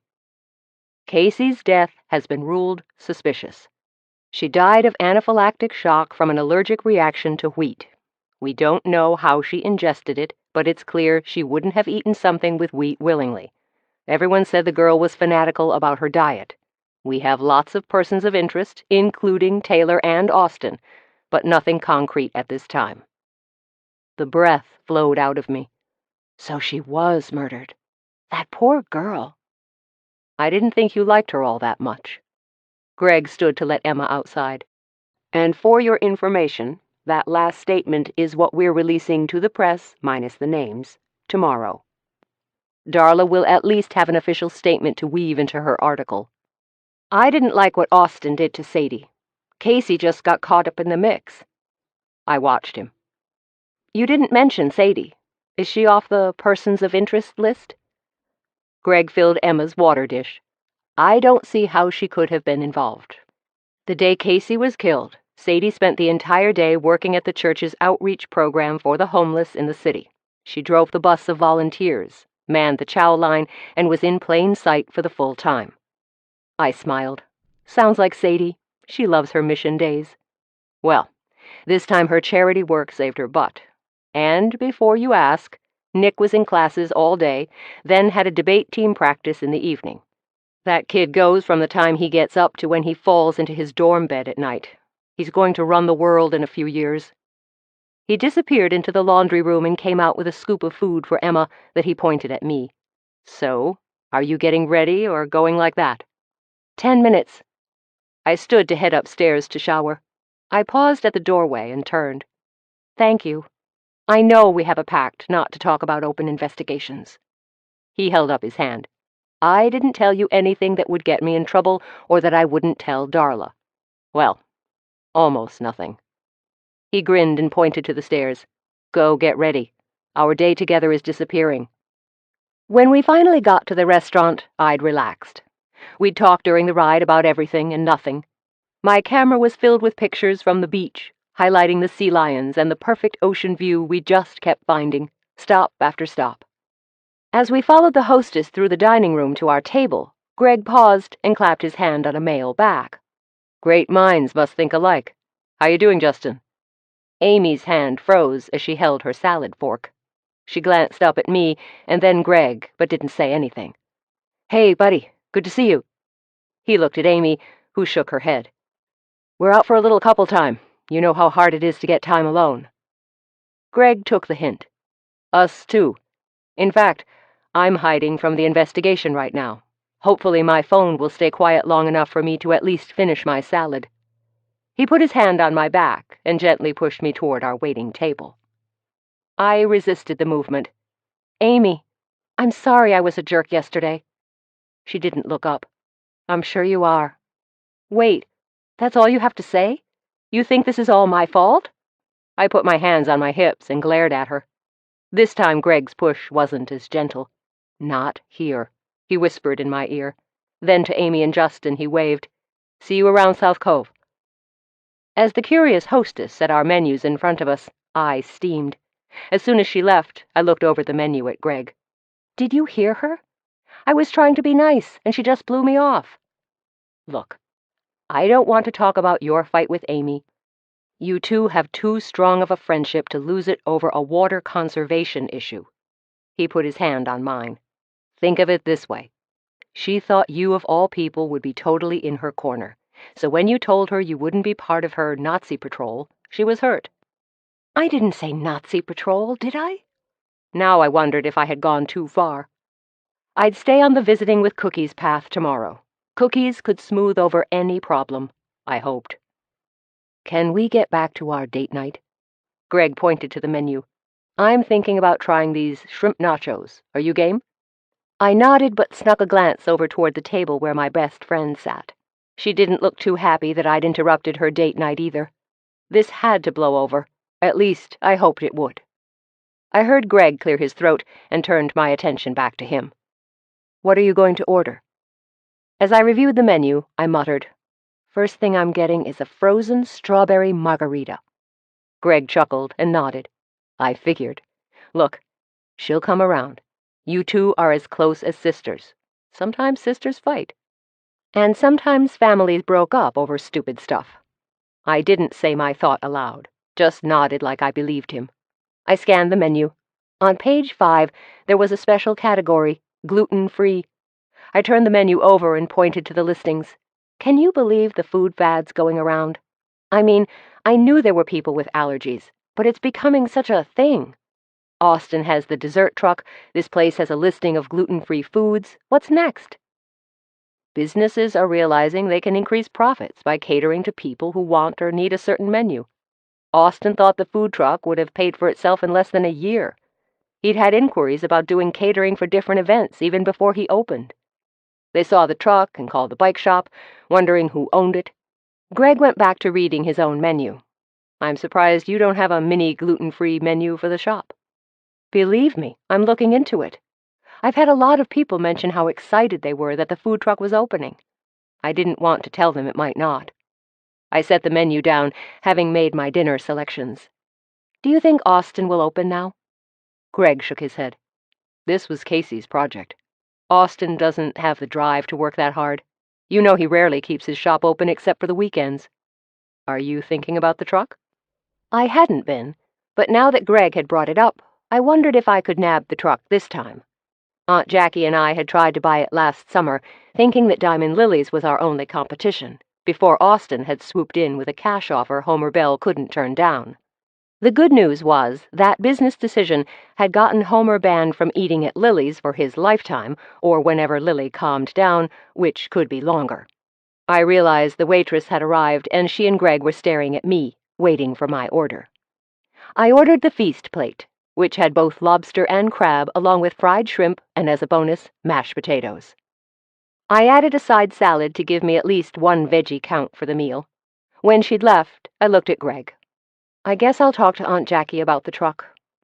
We'd have to paint it again, but she was all into the idea that we could take CBM on the road to the local festivals. She's been looking for a truck we could afford since we lost this one. "You could buy it out of the Miss Emily Fund." Greg waited for the server to drop off our drinks and a loaf of hot sourdough bread with whipped butter on the side. I ripped off a piece of bread and smoothed butter on it. "That's what Aunt Jackie keeps saying." Honestly, I'm a little scared to dump all of that money into the business. What if people stopped drinking coffee? I'd be bankrupt. "I don't think people will stop drinking coffee. Besides, You have the bookstore side as well as the desserts and your touristy things?" He took a sip of his iced tea. "Too bad we can't stay overnight. I'd love one of those margaritas." "We'll have to make plans for a weekend once the investigation is over." I took a sip of the strawberry delight. "You realize people are buying most of their books online now? That's another reason I don't want to keep all of my eggs in one basket." "You don't sell to the normal reader. Your book buyers are either tourists who need a book to read right away, or locals who are part of your book clubs, or who haven't gone to the e-reader craze. I don't think you need to be worrying about this." He took his own slice of bread. "What does Jackie say? I'm sure she's examined the numbers closely." "We're up from the last year, and the year before, but you know how things go." I'd read all of the reports my aunt had shoved in front of me in support of her argument to expand, but my gut told me it was too much, and too soon. I watched as the server delivered the shrimp nachos, and then I filled my little appetizer plate. Waving a chip at Greg, I continued. "Besides, maybe I want to use that money for something else, like a new house once the wall gets certified. I may need to turn Miss Emily's house into some sort of tourist attraction, and then I'd be homeless." Greg nodded. "The Mission Wall project may take over your life, I'll give you that. But for now, you need to worry about today, and not all these maybes. You'll be frozen and not wanting to take any action if you don't stop worrying." I thought about what he said as I consumed the chips and cheese and baby shrimp on my plate. My aunt had made the same argument. Maybe I should be more open to considering buying the truck. We didn't talk about the issue any more that night. I tried to put my worries on the back burner and enjoy my time with Greg. We finished planning our next trip to the city and all the things we wanted to do when his phone beeped. I watched him read the text as I sipped on the coffee we'd ordered with a couple of blueberry shortcakes for dessert. When he sighed, I knew our evening was over. "Work?" "Sorry. The DA wants me to go over the case with him tonight.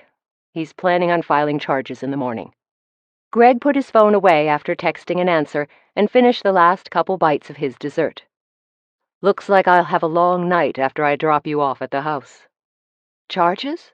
Against who? I didn't think you had enough evidence against anyone for Casey's death." I finished my coffee, knowing that we'd be leaving sooner than later.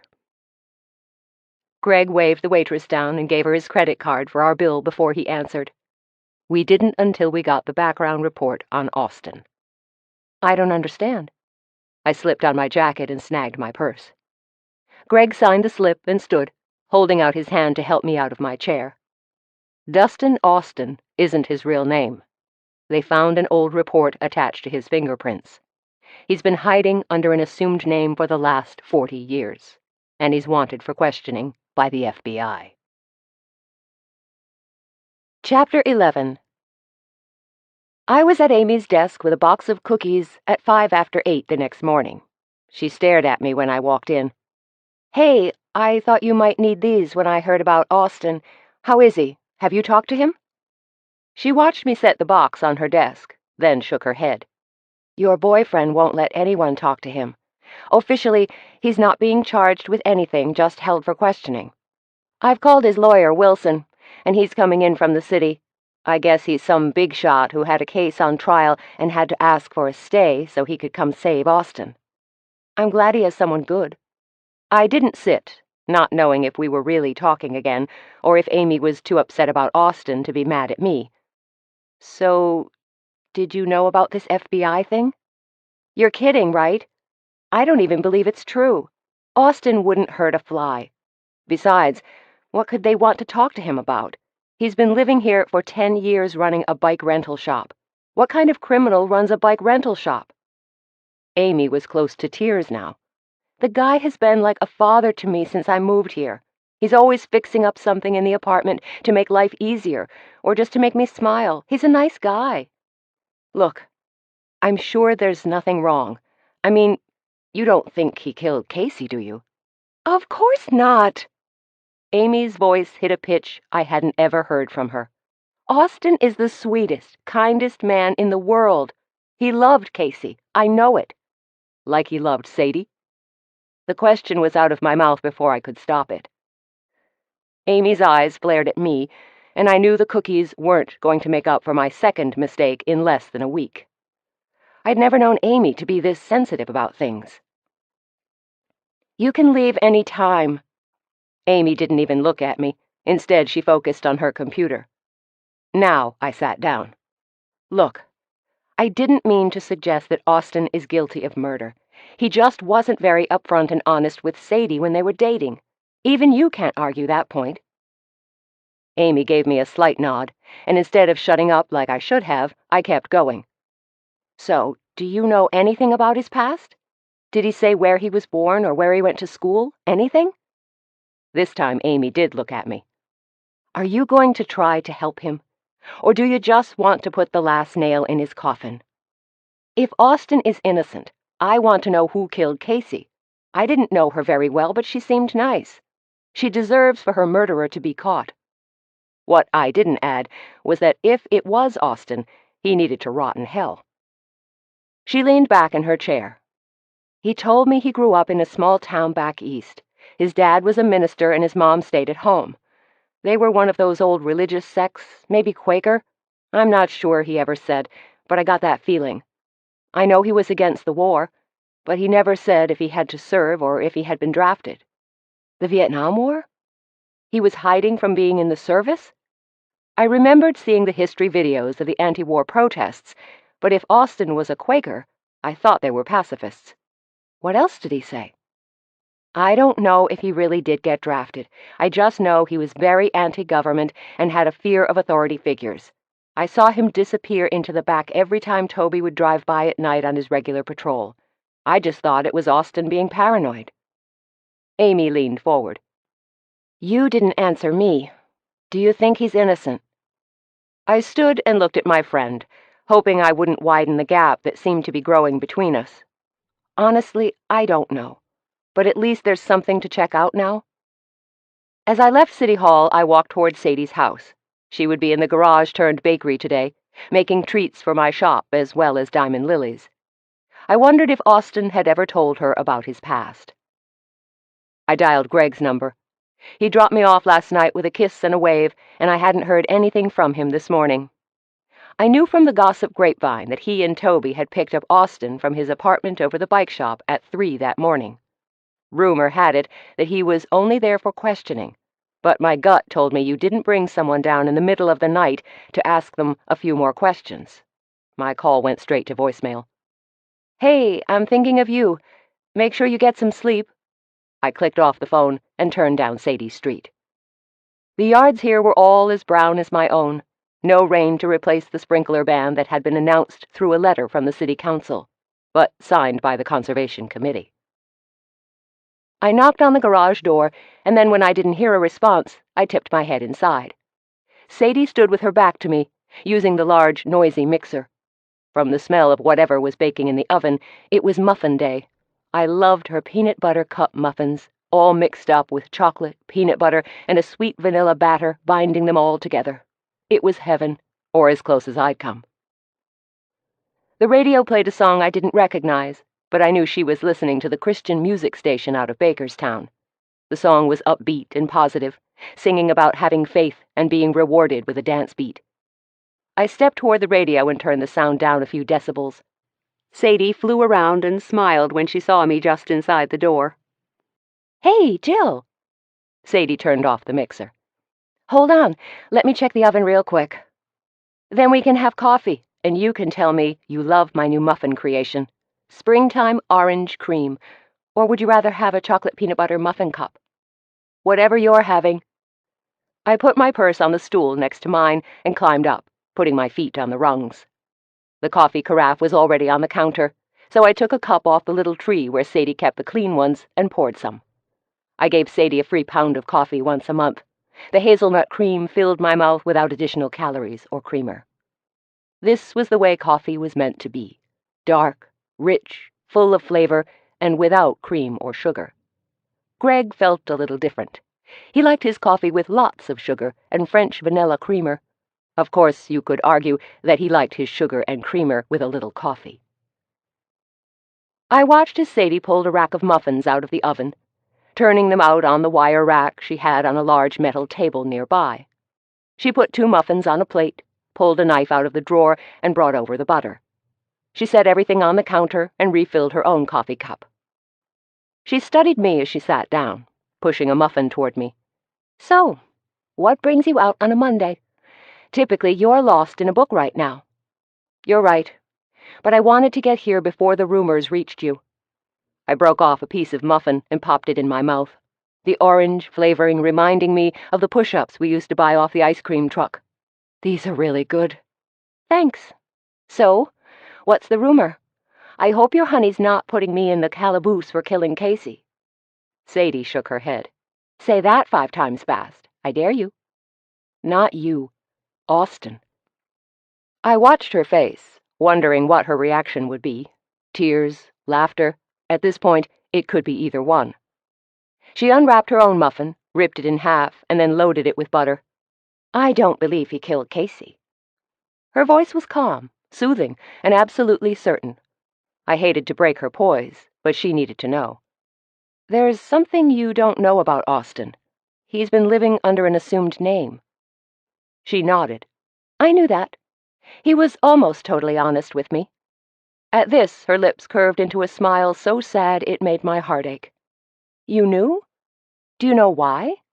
I sipped on my coffee, not wanting to appear too curious. "Of course. He was accused of a bombing when he was a kid. But he didn't do it. I'm sure he was only protecting his girlfriend. Once they'd left the area, he said she confessed and he didn't know how to fix it, so they ran away to Mexico." Sadie picked at the crumbs on the table. "They can't prove anything. Not this long after." "So you still think he had nothing to do with Casey's death?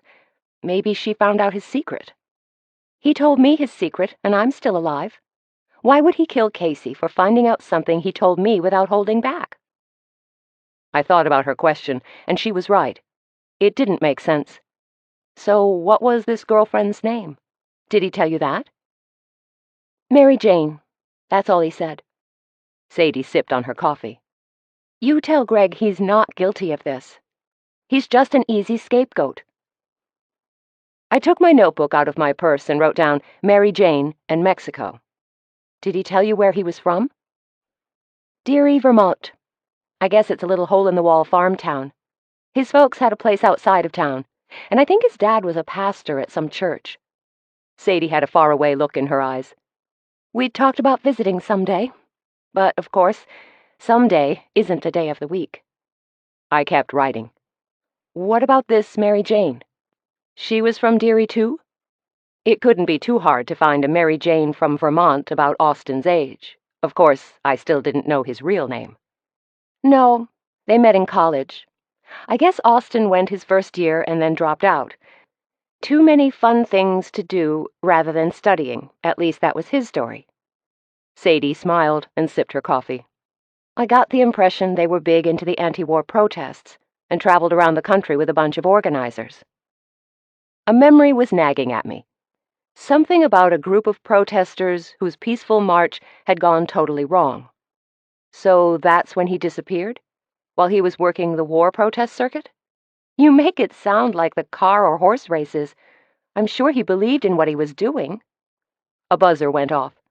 "I've got another batch to get ready for the oven, or your display case is going to be empty tomorrow.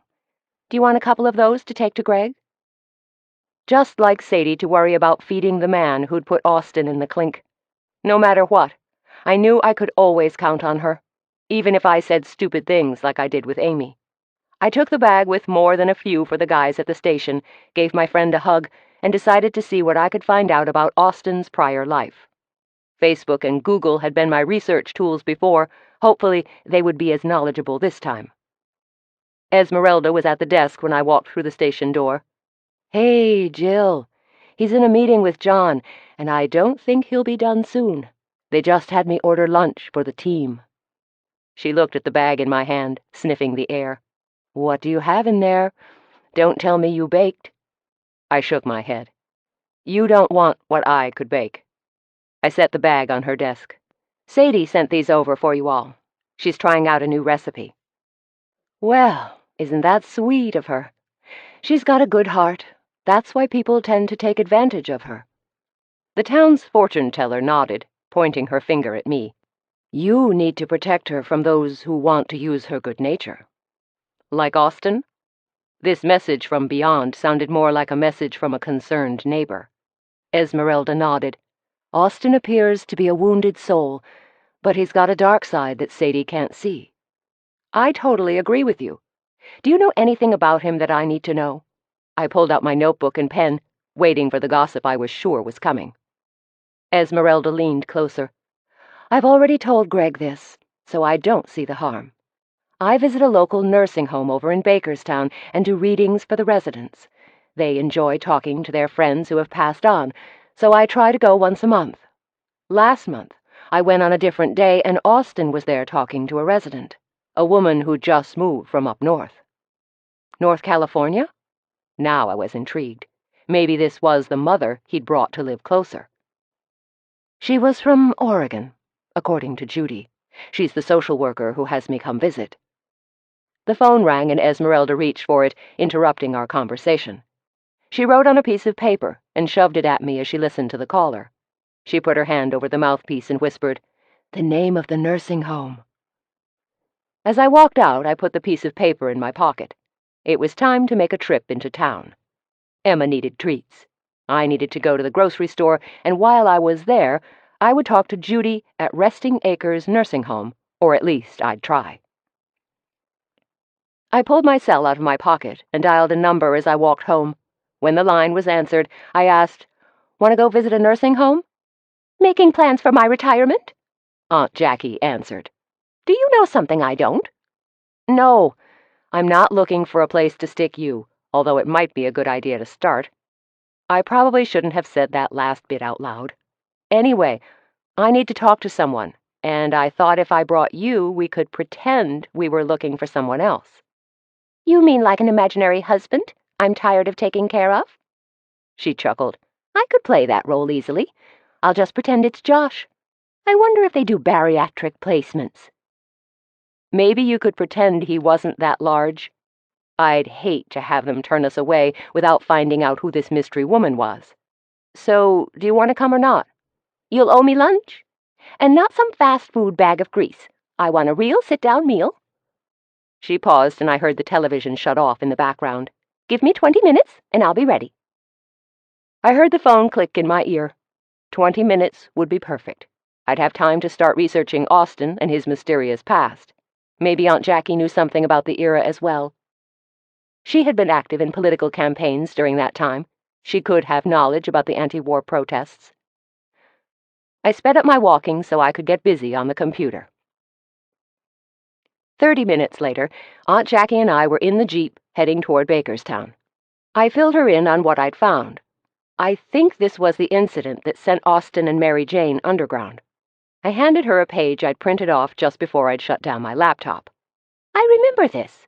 The ROTC building was bombed on campus.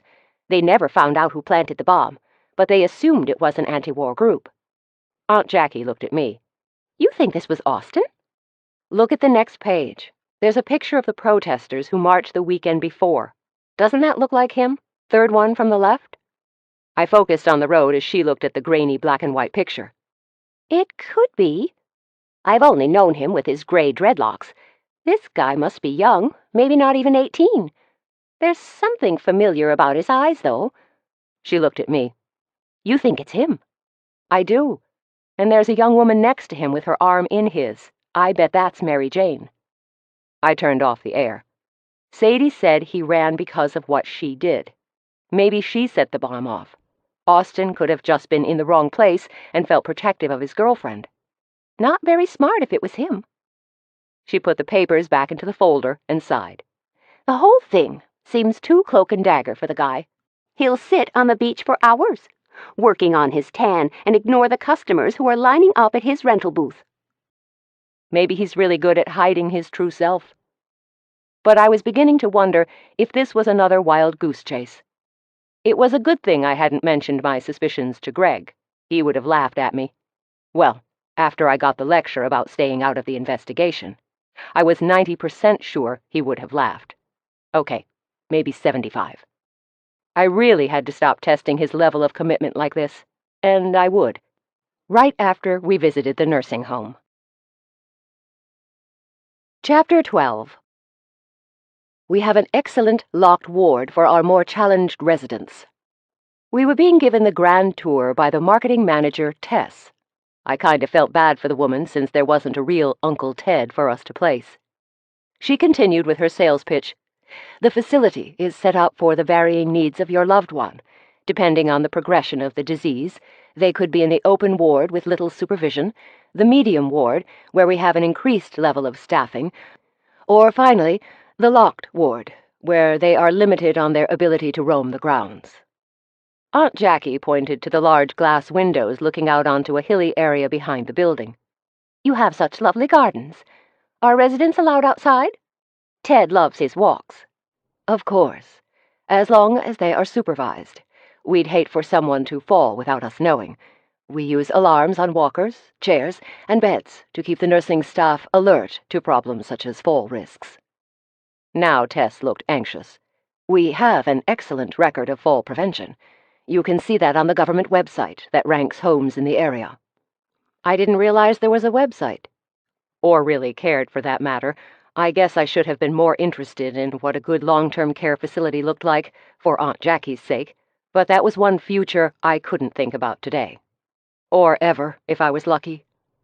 I scanned the large living room for someone who looked like Mary Jane. Her hair in the black and white photo had looked dark, but who knew what color it was in real life? It could be gray now. Tess nodded. I'll give you the pamphlet with your visit materials before you leave. I'm sure you'll find our home is top in the area. She opened a door and we walked into what appeared to be the crafts room. Here's where our more active residents spend their days. We have speakers come in, have quilt clubs, and even craft days. We just had a 5th grade class visit and lead the group in making valentines. Tess pointed to the wall. The residents loved it. It looked like my elementary hallway with all the lacy hearts covering the wall, some pretty and sparkly with glitter, others with handwriting not much better than a scribble that looked like my primary care physician's script for my prescriptions. Isn't this nice, Jill? Aunt Jackie smiled at me and pointed me toward a woman sitting alone with a journal. Her long gray hair covered her face as she wrote furiously into the notebook. As Tess continued talking about the overwhelming choices of activities a resident had for their week, the woman at the table picked up her travel mug and tried to take a drink. I watched as she tilted her head back and shook the empty cup. Then she slammed the notebook closed and wheeled over to our group. Tess looked down at her, stroked the woman's hair out of her face, and adjusted her flowing scarf around her shoulders. Good morning, MJ. How are you feeling? I'm dying of thirst over here. Doesn't anyone check on an old woman anymore? What are we here for? A show for your new victims? MJ pointed to Aunt Jackie. You should run as fast as you can, before you're warehoused here with the rest of us. Now, MJ, you know all you have to do is ask, and we'll get you more coffee. Tess waved over an aide and handed the cup to the young girl, then whispered to me, I'm afraid she has a bit of a coffee addiction. I'm not deaf, you know. This time MJ looked at me. You should be ashamed of yourself, putting your mother into a place like this. I've lived here for years, and it never gets any better. Now, MJ, you just moved in less than 6 months ago.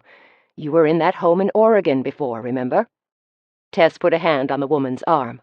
We believe in reality theory in the open wards. Once they move into the higher care area, we let them have their fantasy world. MJ shook her head. There, or here, it's all the same. Where's that child with my coffee? I need to finish my book. People need to know about the conspiracy, and I'm not getting any younger. The aide came back into the room with a coffee cup and a bouquet of carnations. Look what I found at the front desk for you. Do you want them here or in your room? MJ took her coffee and waved the flowers away. Take those to the room. That man needs to stop sending me crap like this. He knows I'll never marry him. I can't be chained to a white picket fence, birth his babies, and raise the stupid sheepdog. I'm a free spirit. The aide smiled and left the room with the flowers. Tess waited for MJ to return to her table and take a deep sip of her coffee. Then she opened the notebook and started writing again. Her boyfriend visits every week and sends flowers. I guess he's been her only family for years. He's such a nice man, a bit eccentric with his clothing and hair choices, but this is California. You expect to see aging hippies, right? The rest of the tour, I kept thinking about Austin and his real life. How long had he been living under the new name, caring for this woman who had no idea what year it was or how old she'd become? Tess must have sensed my distance, because she steered us to her office to get a folder. I know, it can all be overwhelming. Why don't you come back later this week and have lunch on us? We can talk more then. She handed me the folder. In the meantime, read up on the industry, and I'm sure you'll agree that Resting Acres is the best placement you could make for your loved one. We said our goodbyes, and when Aunt Jackie and I got back into the car, she opened the folder and stared at the picture. Then she handed it to me. It's the same woman, right? I looked at the younger, smiling Austin and the woman we'd just met. Almost 50 years later. But yeah, that's MJ. I let the car sit idling for a while. I'm not sure what to do next. We may know why Austin was hiding, but all it means is he might not have been involved in the bombing.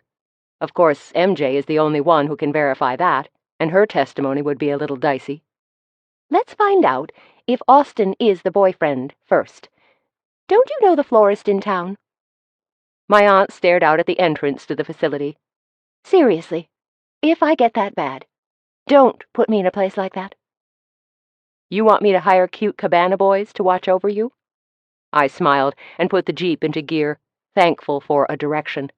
I was going to have to confess my investigating sins to Greg, but not quite yet.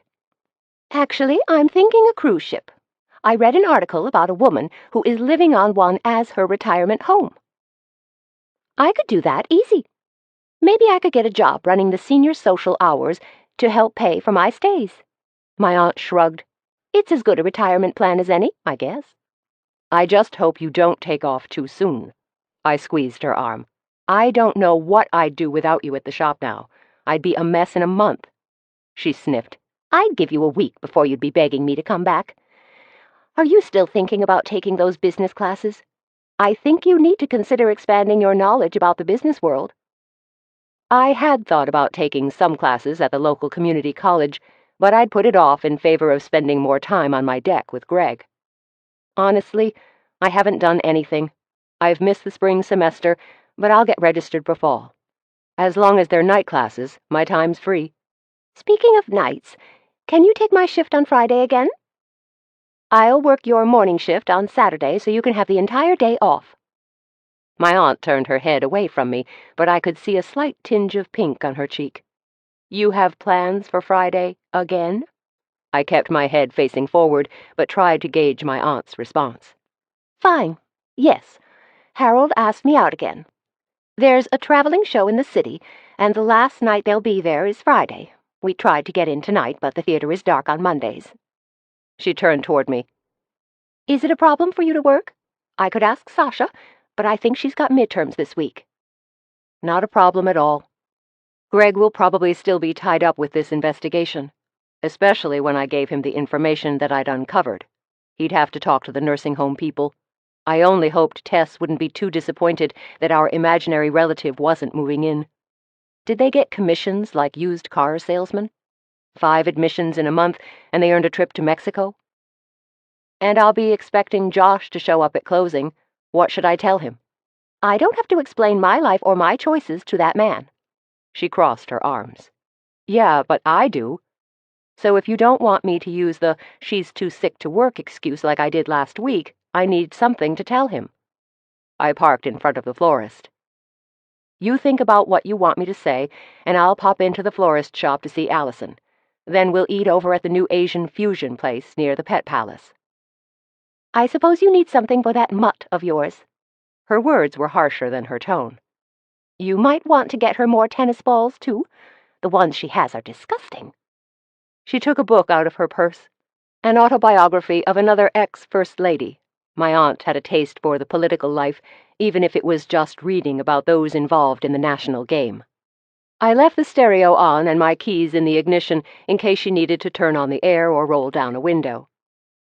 Allison Delane was in the front of the shop, a tiny vase of purple flowers, pansies and violets partially completed on the counter. She smiled when I opened the door, and its chime announced my entrance. "Jill, I haven't seen you in forever. Is this a personal call, or are you here on committee business?" Allison was my Bakerstown counterpart for the business-to-business meeting. Of course, they called it Bakerstown Open for Business, which I thought was a little cutesy.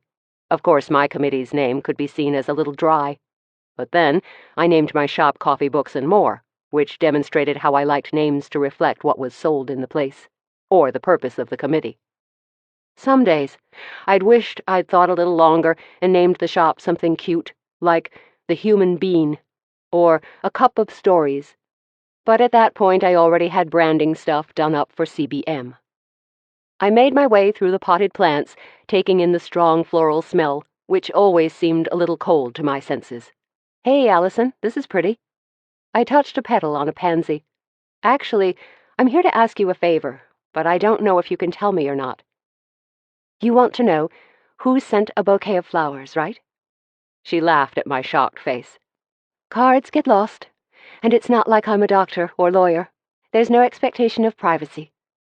She turned to her computer. "However, I don't remember having a delivery sent to you this week. I sent 2 batches of flowers to your aunt. Is that what you're asking about?" 2 batches? Aunt Jackie had told me that Josh had sent flowers, but had Harold sent the others? "Yeah, it was weird.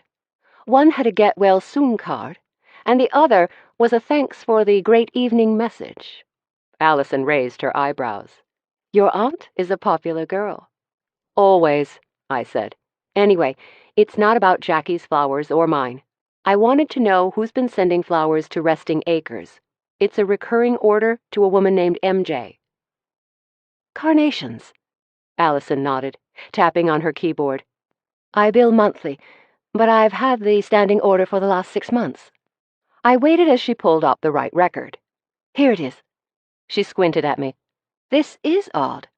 The order's from South Cove. A Dustin Austin? Do you know him?" I nodded. "Thanks. That's what I thought. Is something wrong?" Allison watched me closely. "Don't tell me you're seeing someone else. I thought you were dating that cute detective." "I am. No, this is for a friend." I tapped on the counter. "Gotta go. I'm taking Aunt Jackie to lunch, and she gets grumpy when she's hungry." "Call me, and we'll do coffee next week. It's been too long since we've talked." Allison waved and turned back to her floral arrangement. That had been too easy. Now I had to find a way to tell Greg the information I'd discovered without him getting upset. Or I could just bite the bullet and drop into the station after I dropped off Aunt Jackie. Driving to the restaurant, I decided that this could wait until morning. After my shift, I'd stop by the station with a cheesecake for the gang and then tell Greg what I knew. After he'd seen the cheesecake. Chapter 13. I hadn't slept well, my mind kicking around the Austin files and what I suspected would be Greg's reaction when he found out that Jackie and I had gone sleuthing. I snorted as I sipped my coffee and read a magazine article on ways to make your kitchen sparkle for under $200. The next house project was the exercise room, which would be either upstairs or out in Miss Emily's painting shed. The shed had a lot more room, as Greg kept pointing out, but my fear was I'd never actually make it the 20 steps to work out. Emma put her nose into my hand and nuzzled. I looked down into my dog's brown eyes, and she barked once, then pointedly glanced at the door. I checked the wall clock. We had plenty of time. "Hold on, let me get changed."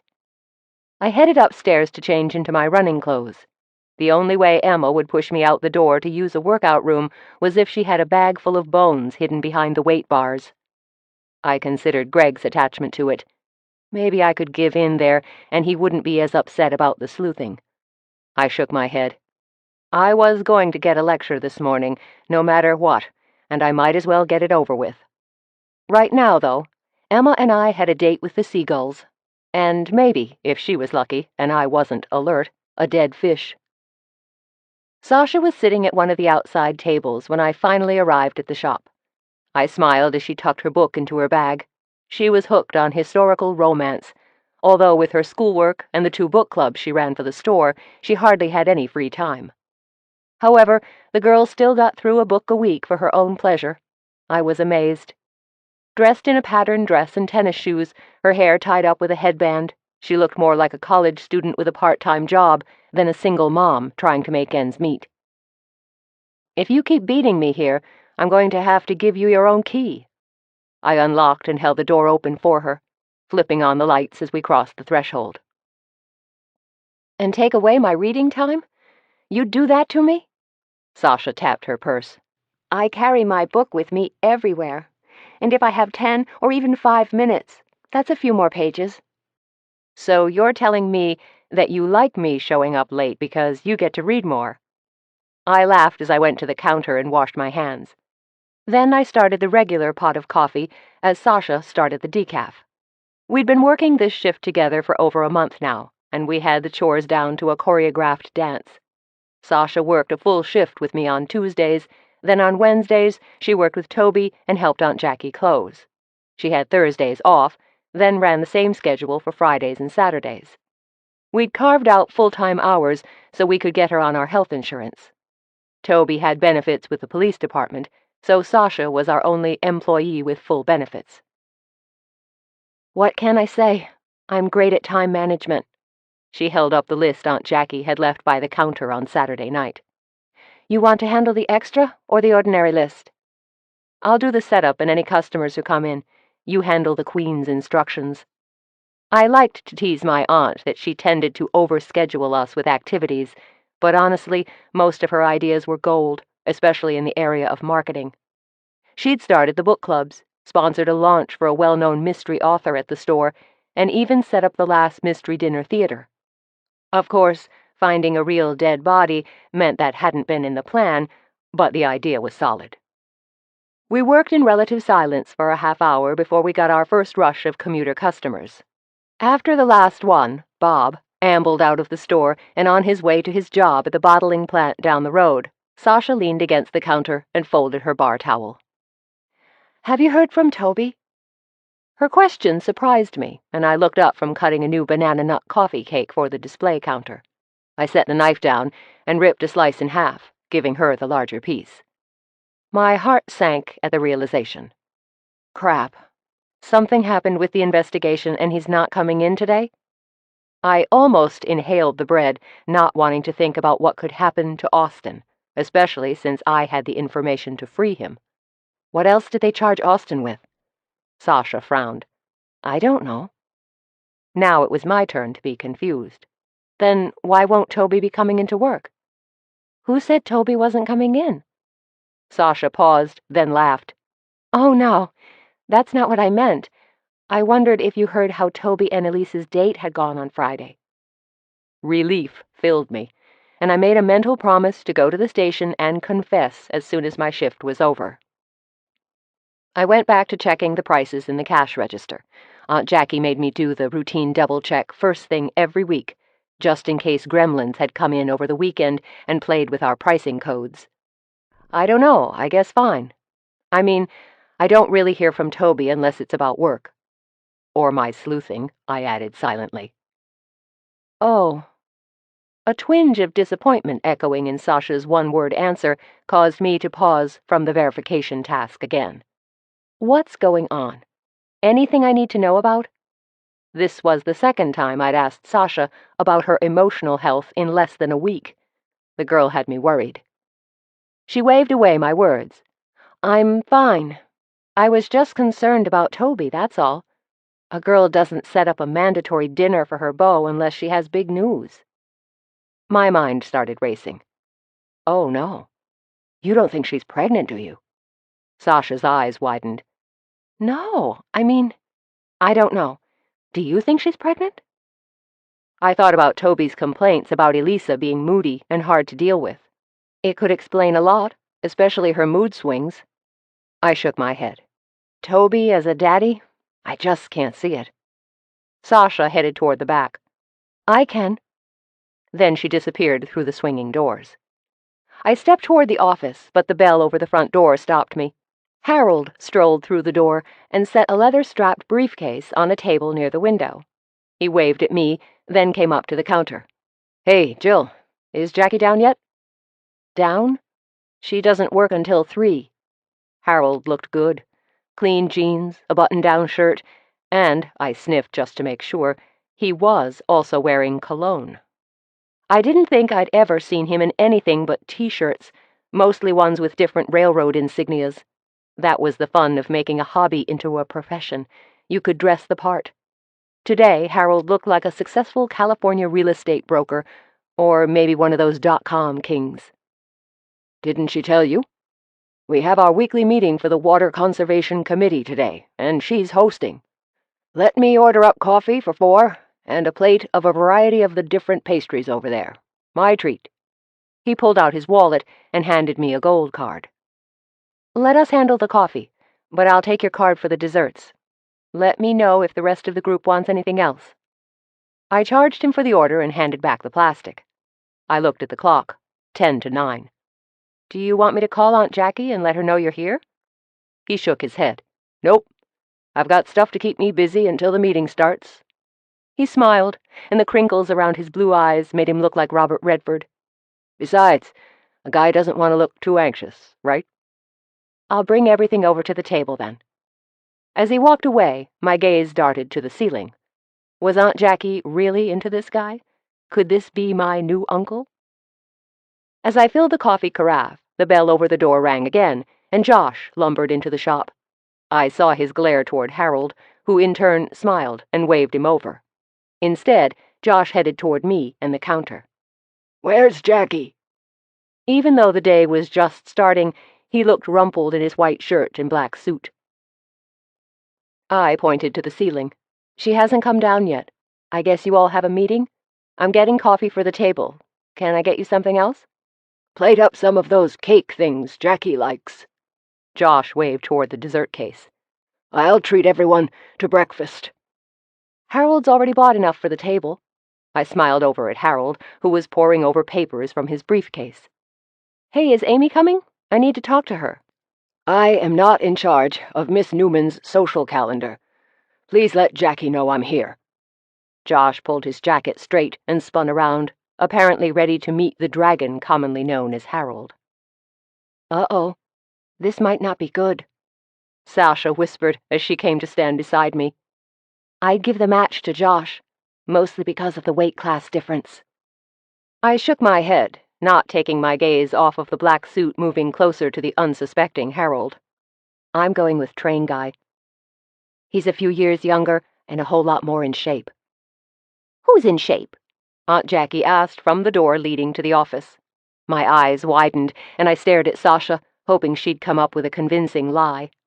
Instead, my new barista curled her lips into a smile worthy of a winning prizefighter and went off to clean the tables in the front dining area, leaving me to face my aunt alone. "Toby," I shrugged. "For as much as he works, he's really in shape." Aunt Jackie watched Sasha, who was avoiding making eye contact with anyone. "I've wondered about Sasha and Toby. She's way too interested in him. I think she needs to start dating instead of mooning over a guy who's already involved."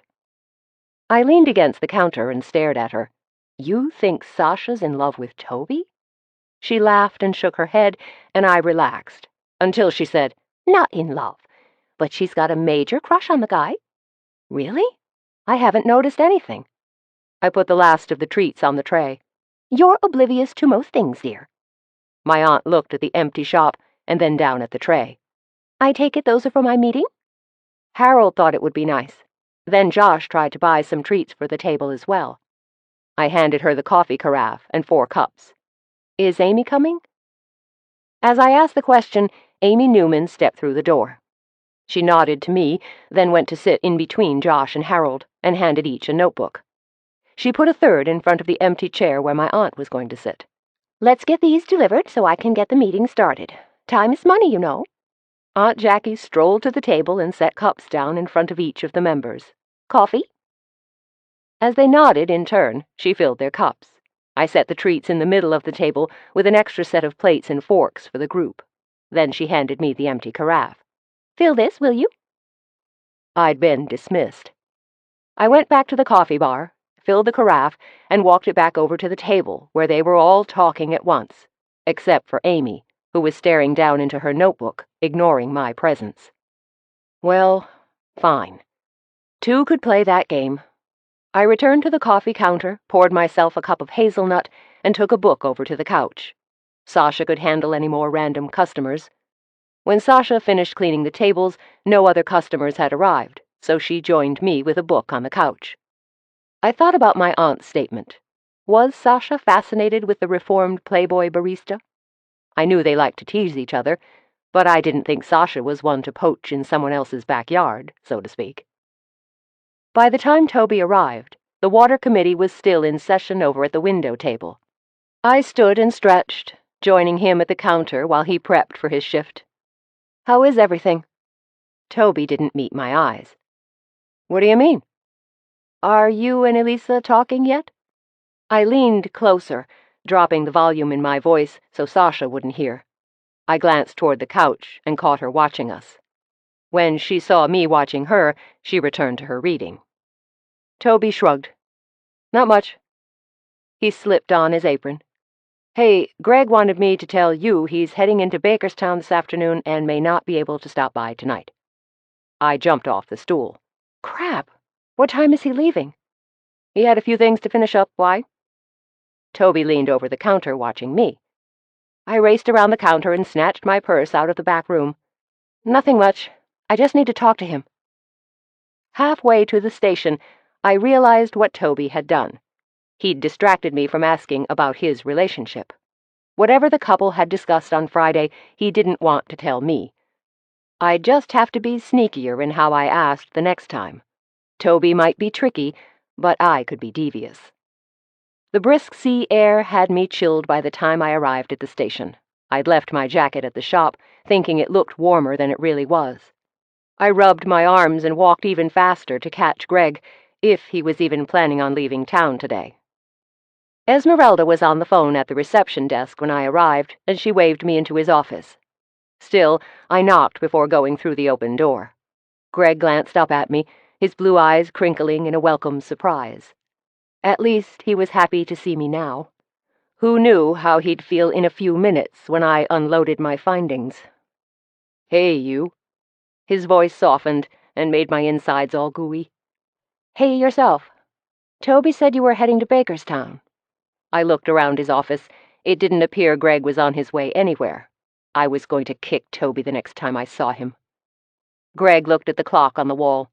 "I am, just not right now. I don't have time for lunch, but I can spare you a few minutes. What's on your mind?" "Can't a girl just come in to see her beau?"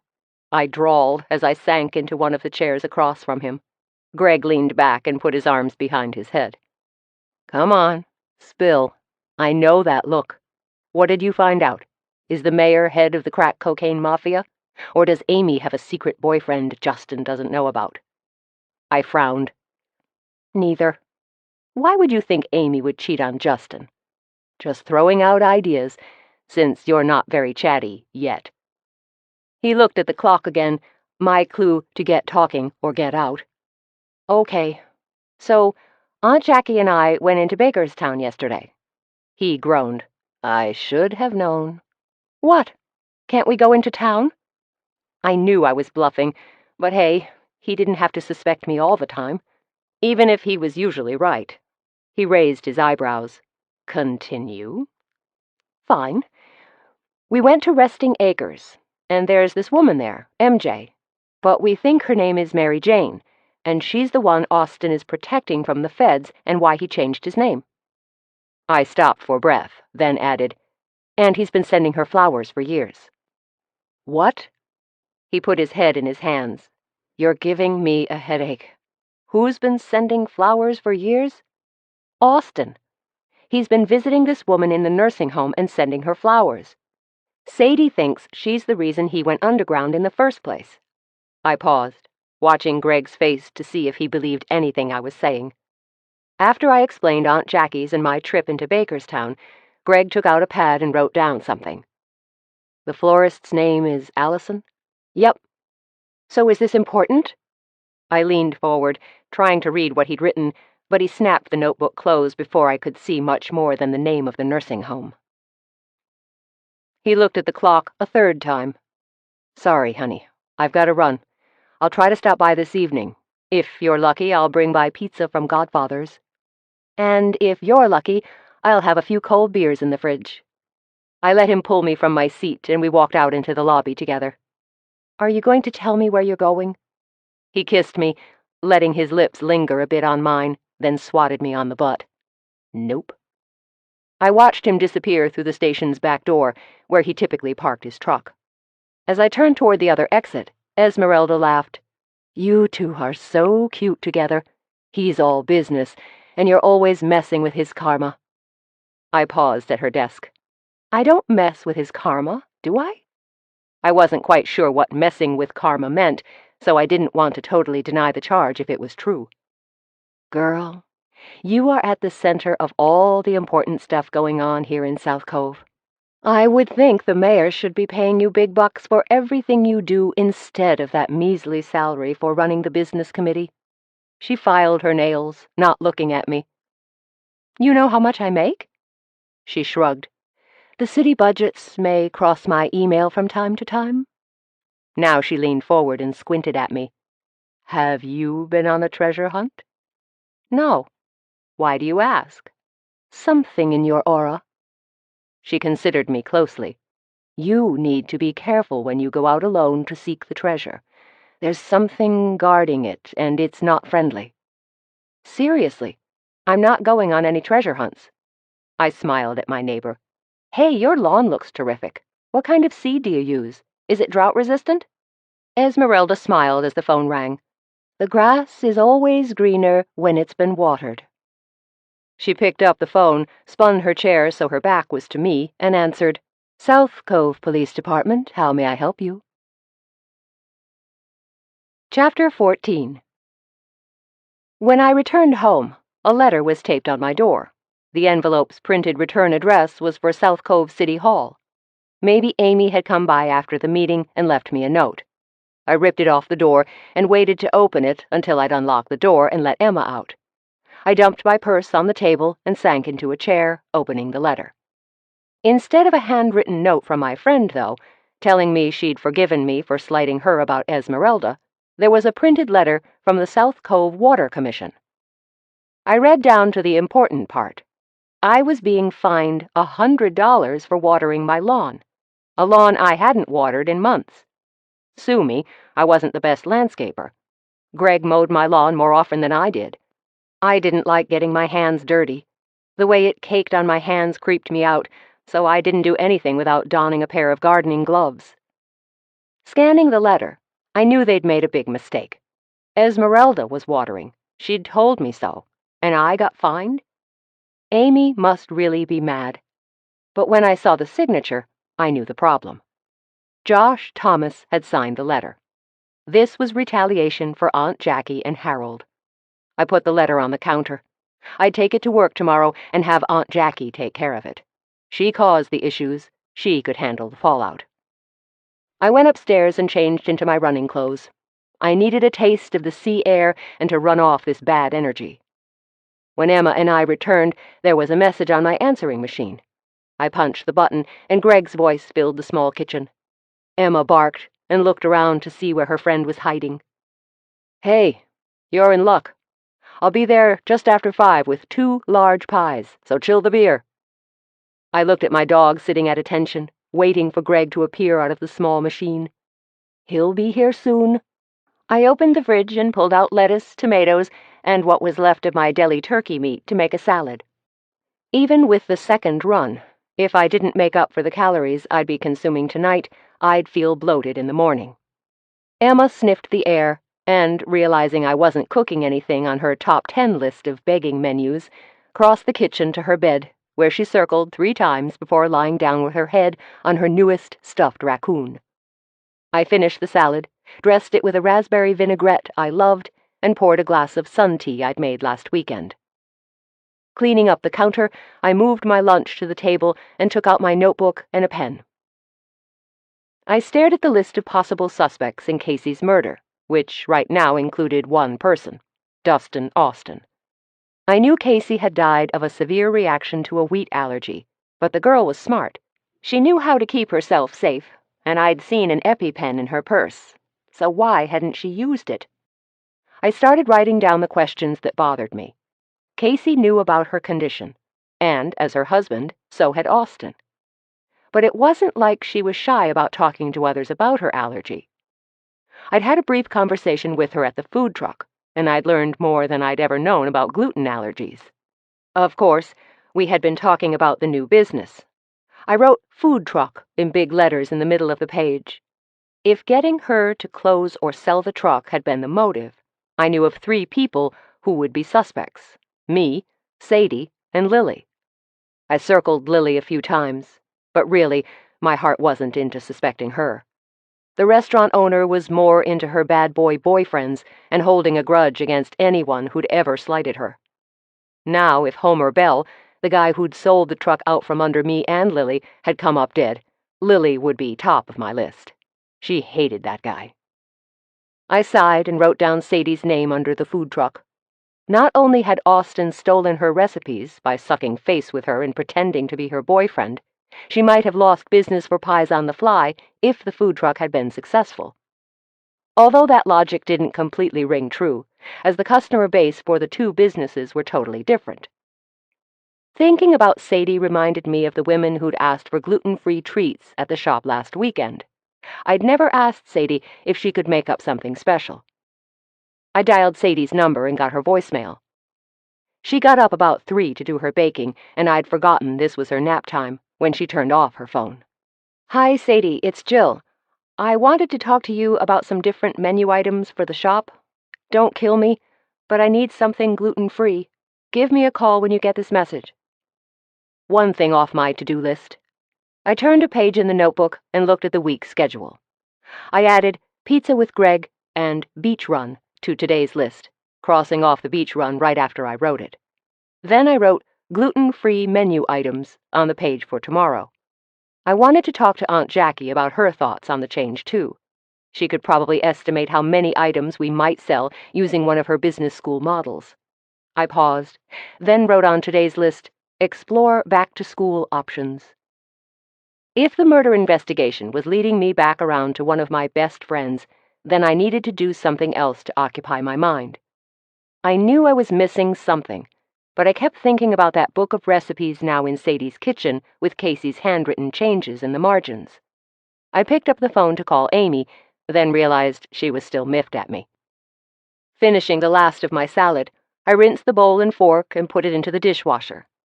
Then I powered up my laptop, turned the notebook to a clean page, and started figuring out what I needed to do to go back to school next fall and get a business degree. I'd made a plan for my first semester, listed off all the steps I needed to complete before I could apply for admission, and ordered materials to be sent to the house. I had a month before the admissions due date, and there were many steps to complete, including an essay on why I wanted an MBA degree. Of course, since my bachelor's had been in political science, I also had several prerequisite classes I had to take just to be provisionally approved. Worse, there was a placement test.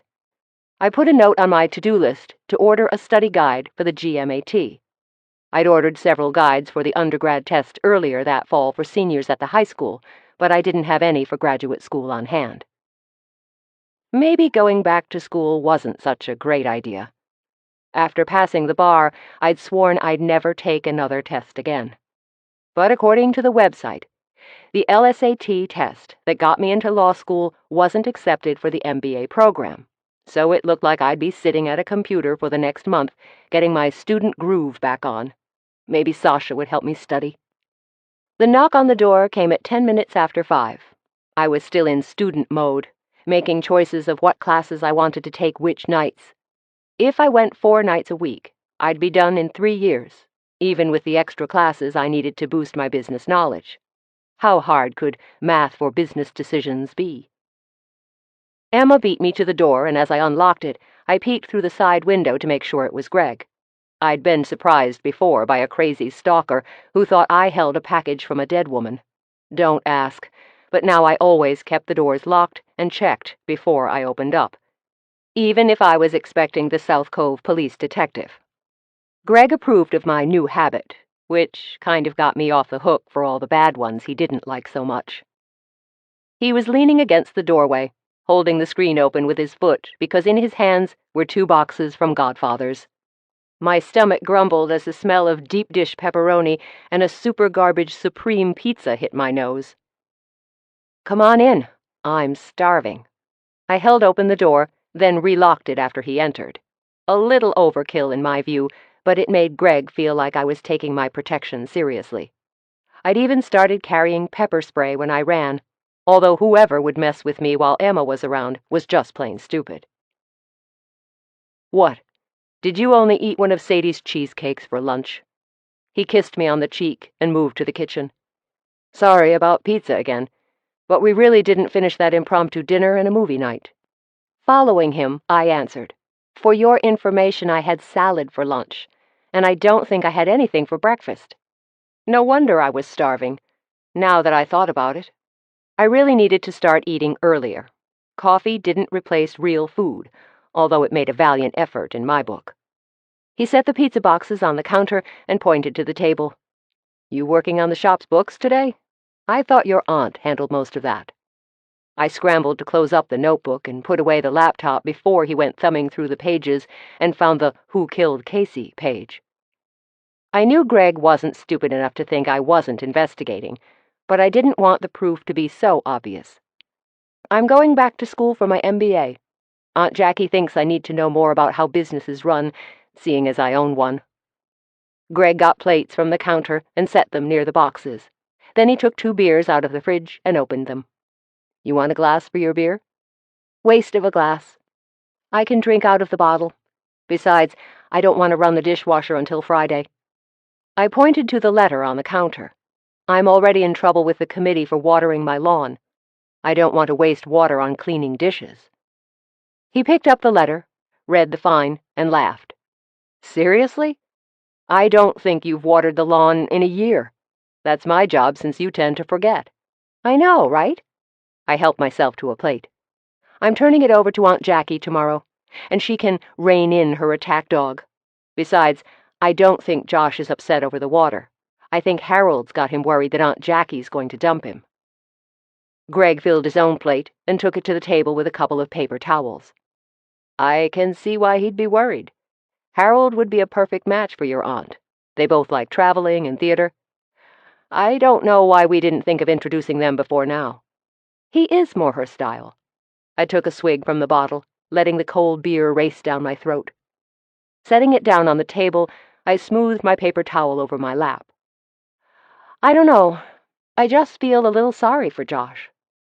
"Don't tell me you want him to marry your aunt." He picked up his pizza and folded it in half before taking a bite. "No, I don't want her to marry anyone." I picked off a mushroom and ate it. "That sounded really selfish of me, huh?" "You're protective.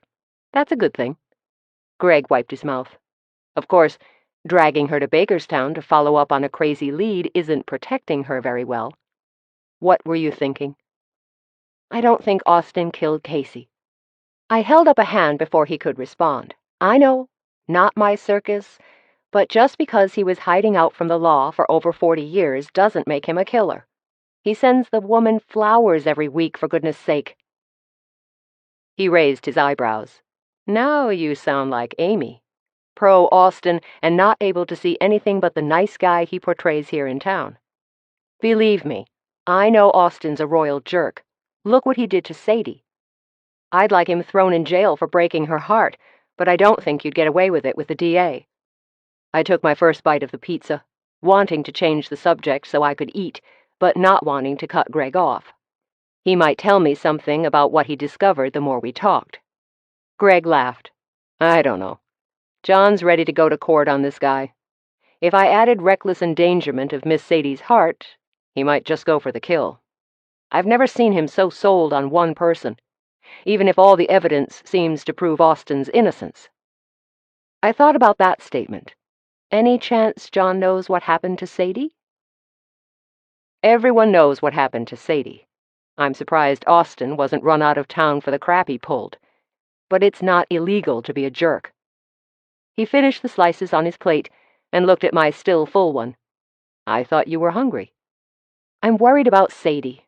Amy isn't talking to me, and Aunt Jackie asked me to cover her shift Friday night, which means I'll have to lie to Josh again about where she is instead of at the shop. I took a bite of the pizza, but it didn't taste as good as I'd hoped. She shouldn't ask you to lie. Tell her to come clean with Josh. He stood up and took 2 more pieces of the pepperoni. Justin called me on the way back from Bakerstown with a plan to get you and Amy talking again. My stomach tightened. What's his plan? I never liked it when the boys interfered in our stuff. We're going out to do that geo-whatever stuff again on Sunday. Justin is getting really involved in the group, and he thinks doing an active double date will let the 2 of you work out your angst while we hike in the woods looking for hidden treasure. He took the crust off his pizza and gave it to Emma, who didn't even seem to chew or taste the buttery bread. Wait, what did you say? I thought about the fortune-teller's earlier comment. Did you tell Esmeralda we were going out? I haven't seen her since I left the building. I told you that Justin called while I was driving back to South Cove. Callers like him are why I love my truck's Bluetooth. I can't ever get him to shut up. He looked at me. You look a little green. Are you sick? No, I'm not sick. I told him about how Esmeralda had asked if I'd been looking for hidden treasure and told me to be careful. When I finished, Greg shrugged. She's messing with you. I'm sure someone has told her that we've been doing this geocaching thing with Amy and Justin. Probably Amy told her. He took a last bite of the slice on his plate and gave the rest to Emma. You have to stop letting her play you. As I ate my pizza, I thought about his words. The explanation sounded logical, and even Esmeralda had admitted she could piece together bits of information she heard from different sources to figure out what people needed to hear. But for some reason, the hair at the back of my neck was standing up, and I had goose pimples on my arms. So, are we on for Sunday? Justin wants us to meet at the parking lot at the trailhead. That way, if you 2 are still snippy, we can separate you for the ride home. Greg finished off his beer. I'll be good if she is. I picked up the plates and took them to the sink, putting the leftover pizza in one box, keeping 2 pieces out for my lunch tomorrow. Greg would take the rest to the station, and Toby and Tim would scarf down the leftovers. It was like having kids to feed, big, hungry kids with size 10 feet. He put his arms around me and gave me a tight squeeze. I know you'll be good. So, do you want to watch a movie? I can't promise when or if you'll see me again between now and Sunday. Let me finish cleaning up and I'll be right in. I'll even let you choose the movie. I leaned into his body for a second, enjoying the warmth of his embrace. You will probably regret those words, he whispered into my ear. I nodded. I already do. We stayed like that for a long minute. Then he kissed me on the neck and left the room, Emma on his heels. During an investigation, we rarely got couple time except for the no-guilt Sunday time he'd implemented last year. And even then, if there was an emergency, all bets were off. Tonight, I wasn't going to worry about anything but spending time together.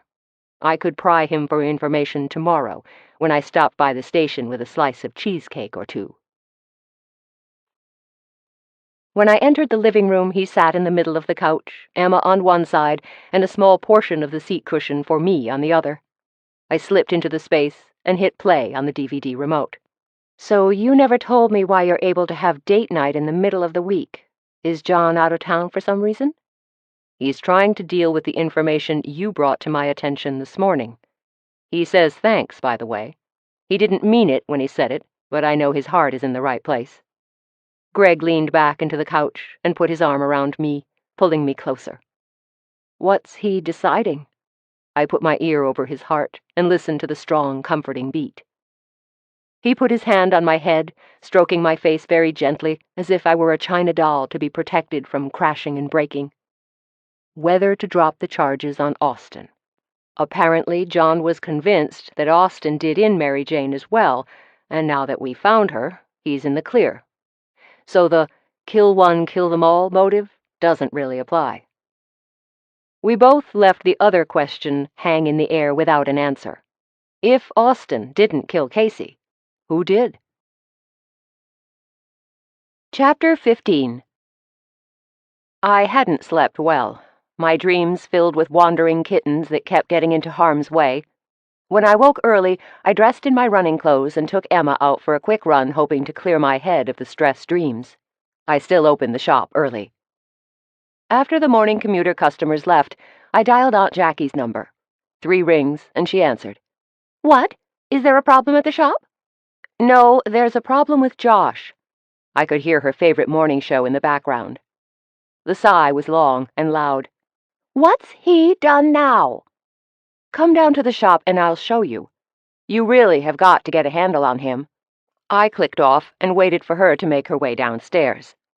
I read another chapter in the mystery I'd been nursing along, not wanting the story to end, when I heard the door close in the office.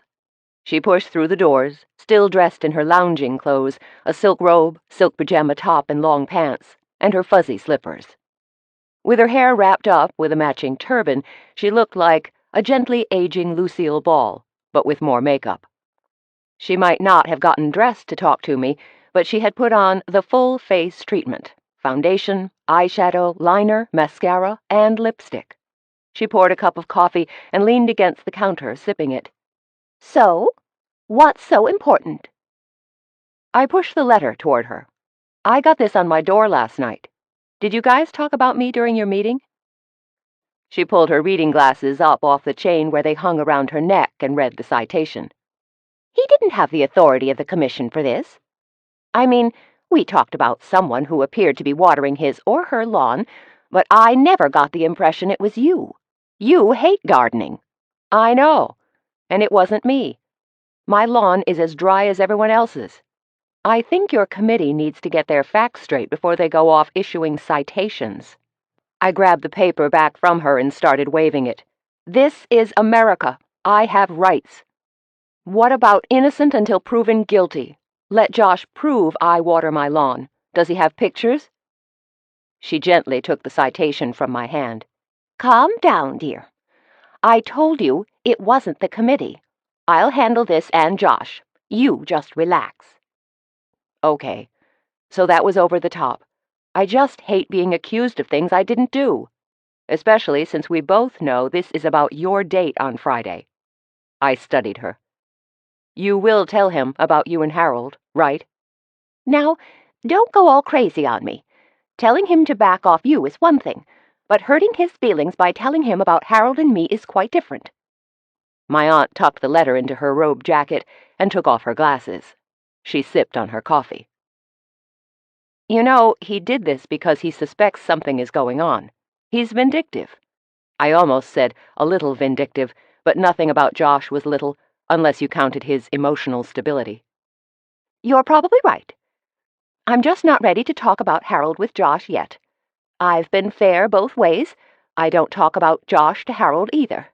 I'm sure Harold doesn't even care that I ever dated Josh." She pushed a wayward curl off her face and back behind her ear. "If Josh comes over Friday night, tell him I've gone out. That's all.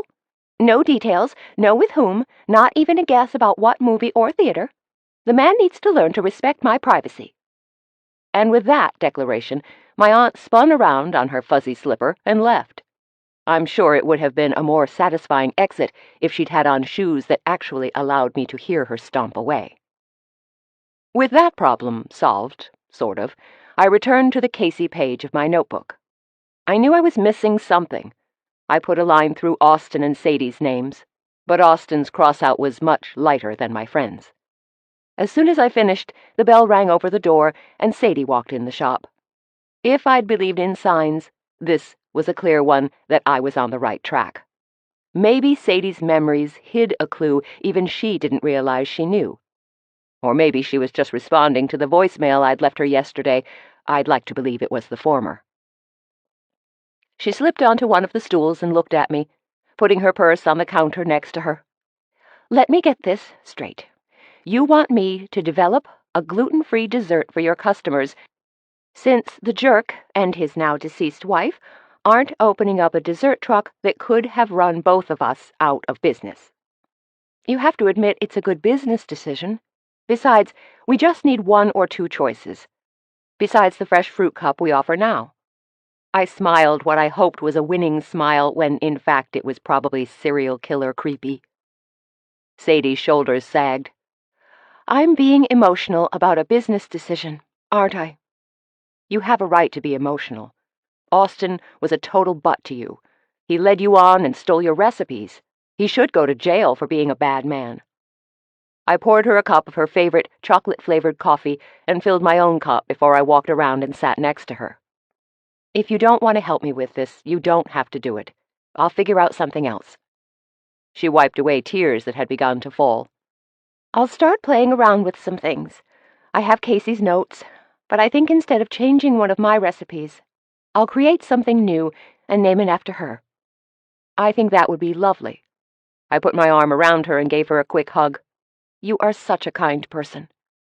A kind person who wants to murder Austin? I think that's the definition of unkind, although Pastor Bill seems to think my rage is perfectly human. She pulled away from my hug and took a sip of her coffee. I'd always thought I was above hate. I chair the South Cove Methodist Women Against Violence Committee, for gosh sake. I pressed my lips together to keep from laughing. You were hurt. Hurt people, like hurt animals, lash out at times. I was glad Toby, or Greg, wasn't here listening to Sadie's rambling. They might take her anger out of context, and instead of Austin sitting over at the station, she'd be sitting there. Sadie was likely to admit to being guilty for not being more understanding than actually committing a real crime. I appreciate you looking at all sides of the issue. I returned to my coffee. If you can't figure out something to make that we can serve, it's not a big issue. I don't get a lot of requests for gluten-free products. Well, that was a big fat fib, but I didn't want to make her feel bad. I'll figure out something. It will help me take my mind off poor Austin. I can't believe Greg is still holding him in that cell. Doesn't he have to charge him or let him go? I think the DA is the one actually holding off on releasing him. It's not like he hasn't disappeared before. Sadie waved her hand, pushing away the thought. That was when he was a kid. She lured him into helping her escape, and you know some people will do anything for love. I turned toward the door, where the bell had announced Toby's arrival. He looked like he'd been rode hard and put away wet, or in layman's terms, like crap.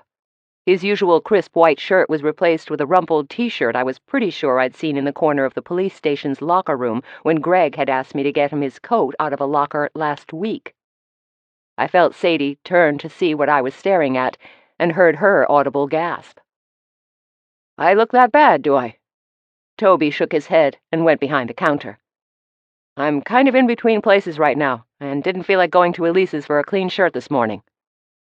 Well, I'd better be going. Sadie air-kissed me and skittered to the doorway. Lots of baking to do, you know. As she left, I turned back toward Toby, who now had a clean apron over the logo of the classic acid rock band. He looked better, but still drawn and pale. What do you mean? You're in between places. I thought you were living with Elisa. She kicked me out. Or we broke up. I can't remember the exact order, but as of 10 o'clock Friday night, I've been homeless. I sublet my apartment to a buddy when I moved in with Elisa, and now I can't find a place that's close and in my price range. I'm pretty sure I'll have to look in Bakerstown or even Collinsville. Oh, Toby, I'm so sorry. How are you dealing with the breakup? I wanted to ask about what he'd said a few days ago, that he thought she might be seeing someone else, but I didn't want to scare him off. It had taken him days to tell me this much. I miss that little girl like crazy. Toby arranged the cups. But it's over, so I guess I'd better deal with it. Hey, you don't know of any apartments going up soon, do you? Did Josh rent out the second apartment next door? My eyes drifted to the Antiques by Thomas building. Josh lived in one of the top-floor apartments, but he had an extra. Kyle's living there now that he's moved out from his mother's house. I'd see if I could bunk with him, but he has a girlfriend who stays most nights. Toby shrugged. I'm sure I'll find somewhere to stay. For the last couple nights I've been at the station. Greg's been awesome about letting me crash there, but I need someplace I can sleep past 6, since I get off patrol at 2. You could stay with me. The words were out before I really thought about it, but I did have a guest room and a second bedroom upstairs that had a bed in it. The guest room was probably too frilly for Toby's taste, but he could get used to it until he had a place of his own. Not an option. I don't want to intrude on both of my bosses during our time off. I'd be out of one job, or maybe both, within the month, and I like working for you. He grinned one of his special Toby lady-killer smiles, but I could tell his heart wasn't in it. I was talking about the shed behind the garage. Miss Emily put a bathroom in with a shower. I guess she would get dirty painting and didn't want to come into the house that way. I was turning over the idea. I had initially meant the main house, but this was a much better idea. You would have a private entrance from the driveway. It's insulated so you wouldn't be cold, and it has a window air conditioning unit when it gets hot. The only downside is that it doesn't have a full kitchen, just a fridge. Toby seemed to be considering it. I have a microwave in storage, and I could move my bed, couch, and dresser in, and leave most of the other stuff in storage, except my television.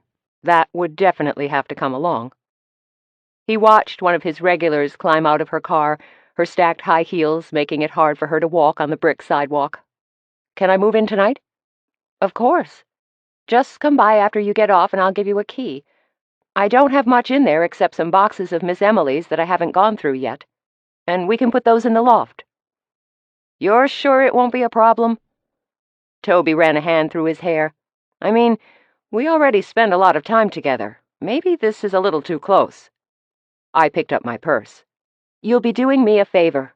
Greg wants to turn the place into a home gym. Now I have an excuse to put it off. I nodded my head toward the woman applying lipstick in the window reflection before she entered the shop. Although, if you'd rather ask one of your friends... I let the implication hang for a second. No way. I'm done with the dating life for a while. Elisa did a number on me, and I'm not sure why we broke up. I really thought she was the one. Toby let his smile drop, and I saw the pain in his face. I'll never again date someone with a kid. I'm going to miss that cupcake. As the bell rang announcing his first customer, Toby put back on his fake smile and then nodded to me. I'll see you after my shift. Thanks for doing this. I really appreciate it. Just no wild parties. Emma will have a cow if there are too many people running back and forth. I squeezed Toby's arm and exited out the back into the office. Now I had another reason to stop by Greg's office. I needed to tell him about Toby moving in before the gossip got there first, and maybe I could find out more about what was going on with Casey's murder investigation. I exited out into the back parking lot that held Aunt Jackie's car and nothing else. Even when we were slammed by tourists in the summer, our back lot stayed open, mostly due to the fact the alley entrances were several blocks up and down the street. The town had blocked off several of the intersecting streets to build places for street vendors. Sometimes that made it hard to get out of the lot since tourists use the alley for pedestrian walkways, but I rarely drove into town anyway. I touched the large cement planters surrounding the building, empty except for the dirt. Typically these would be planted with spring flowers by now, pansies and primrose, with a few bulbs in the middle. This year, because of the lack of rain, we were holding off planting. Hopefully the delay wouldn't last all summer. I would hate to see South Cove without the flowers overrunning the planters that ran the length of Main Street. Thinking of the drought made me think about Josh and his water citation. I narrowed my eyes and stared at the building next door. If I hadn't told Jackie to handle it, I would march right into his store and give him a piece of my mind. I turned and made my way through the narrow walkway that separated our two buildings. Glancing at the doorway of Antiques by Thomas, I realized the store was closed. Josh had cut his hours down for winter even more drastically than I had.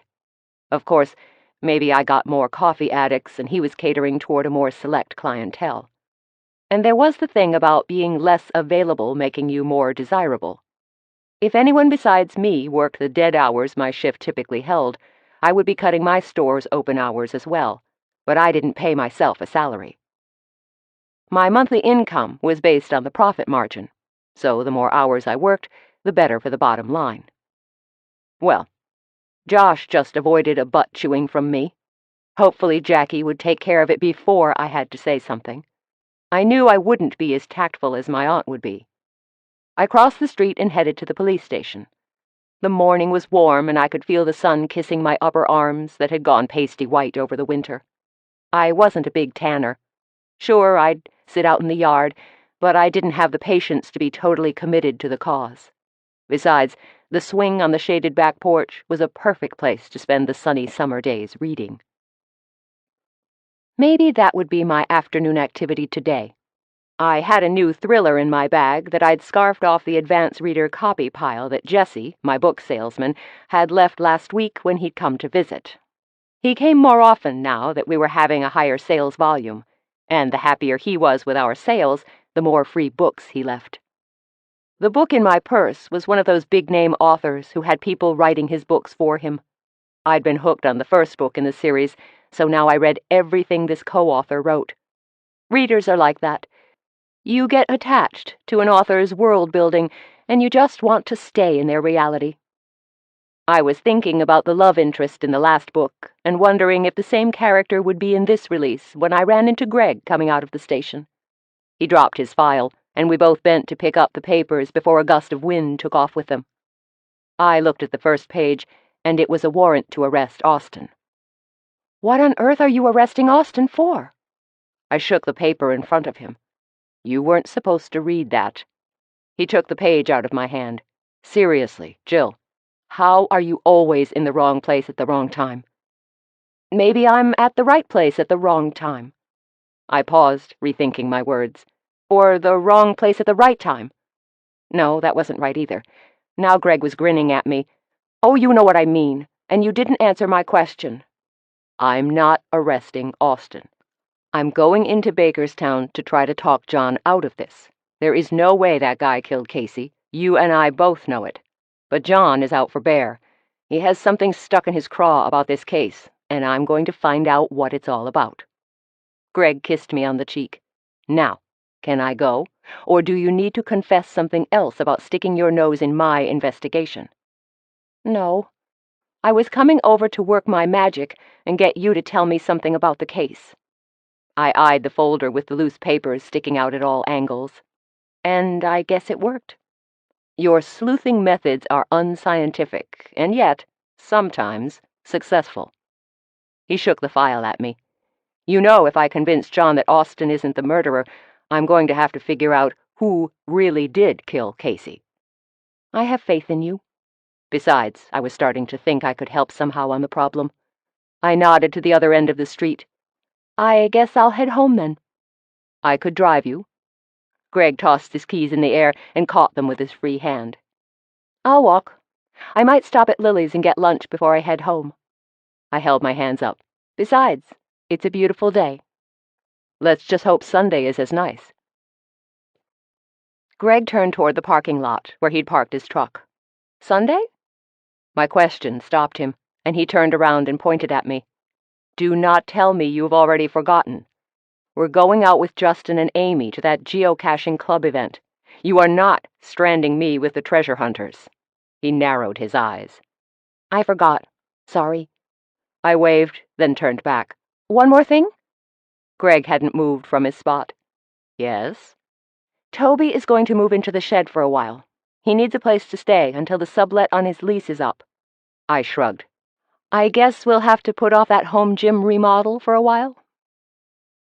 "You did that on purpose," Greg grumbled. I put my hand to his chest and widened my eyes. "I assure you, I have no idea what you're talking about." "Evil woman," Greg muttered, then strode to his truck. "I'll get back at you for this." As I walked down the sidewalk, I decided I would stop at Diamond Lily's for lunch. Looking in the storefront windows, I noticed the smile on my face. Yup, today was a good day. Chapter 16. By the time I went to bed that Wednesday night, Toby was all moved into the shed. I had to admit, the building made an excellent bachelor's pad. He put his bed in the loft, along with Miss Emily's boxes. With Tim's help, he had even moved a small dresser to the makeshift bedroom. Downstairs, he had set up a television game room with a couch and a recliner, and even a small kitchen area, using a microwave stand next to the fridge and a table under the back window that looked out onto what might someday be the mission wall. I was impressed with his ability to quickly move in after rescuing most of his belongings from storage. He even had a coffee maker for his morning java. 10 minutes after he unloaded the last box, I gave him the keys to the shed, and he disappeared for his shift at the police station. Emma and I returned to the big house, and I made a quick dinner of a frozen pot pie and a bowl of ice cream. I took the ice cream upstairs after I'd eaten, along with the book, and started reading. The next morning I woke with the sun and stretched, enjoying the peace. Since this week, like last, I was working Aunt Jackie's late shift, and Aunt Jackie had agreed to take Saturday's early shift, I had 4 mornings of no-alarm bliss to look forward to. I stretched and dressed in my running clothes, giddy about my ability to sleep in late tomorrow. I'd pushed bedtime back last night, wanting to read one more chapter. Tonight I'd finish the book, no matter what time it was when it ended. I could get used to this schedule. Maybe I should make it a permanent change. Emma and I took off for the beach. The run was glorious. The waves pounded the shoreline, keeping time with the slap of my running shoes. Emma ran ahead, then back to me, then ahead again. When I realized the shape in front of us was actually a man walking toward us, though, I put her back on the leash. "Good morning, Miss Gardner." Taylor Archer stopped in front of me, dressed in jeans and a sweat jacket. "I understand you and your friends will be joining in our fun on Sunday." "That's what I hear." I scanned the far parking lot and saw a white van. "I didn't realize you lived around here. It's a great place to run in the morning before the beach gets busy." He put his hands in his jeans pocket. "I'm not much of a runner. Bad knees. But I do enjoy getting out and walking. It clears my head." He stepped closer, and Emma growled low, back in her throat. Taylor stepped back. "I can see it's going to take some time for us to make friends." He looked up at me. "And you're skeptical of me as well." "I wouldn't say that." Of course, I really would, but not to the guy's face. I do have some manners. He looked past me. "I can be a really good friend." His words dropped, like he really wanted to add, "or a bad enemy." But maybe that was just a feeling I got. "I'm sure you can be." I paused, looking for a word besides nice, which really didn't describe the guy. Instead of responding, he put a hand up to wave me off and walked away. As I turned to watch him go, I saw what he'd been looking at. Bill and Mary Sullivan were walking toward us, holding hands. They nodded to Taylor and waved to me. As they approached, Emma lay down in the sand, wiggling her pleasure at seeing the two. "Hey, Jill." Bill crouched down and petted Emma on the head. "Who's the good girl?" Mary gave me a quick hug.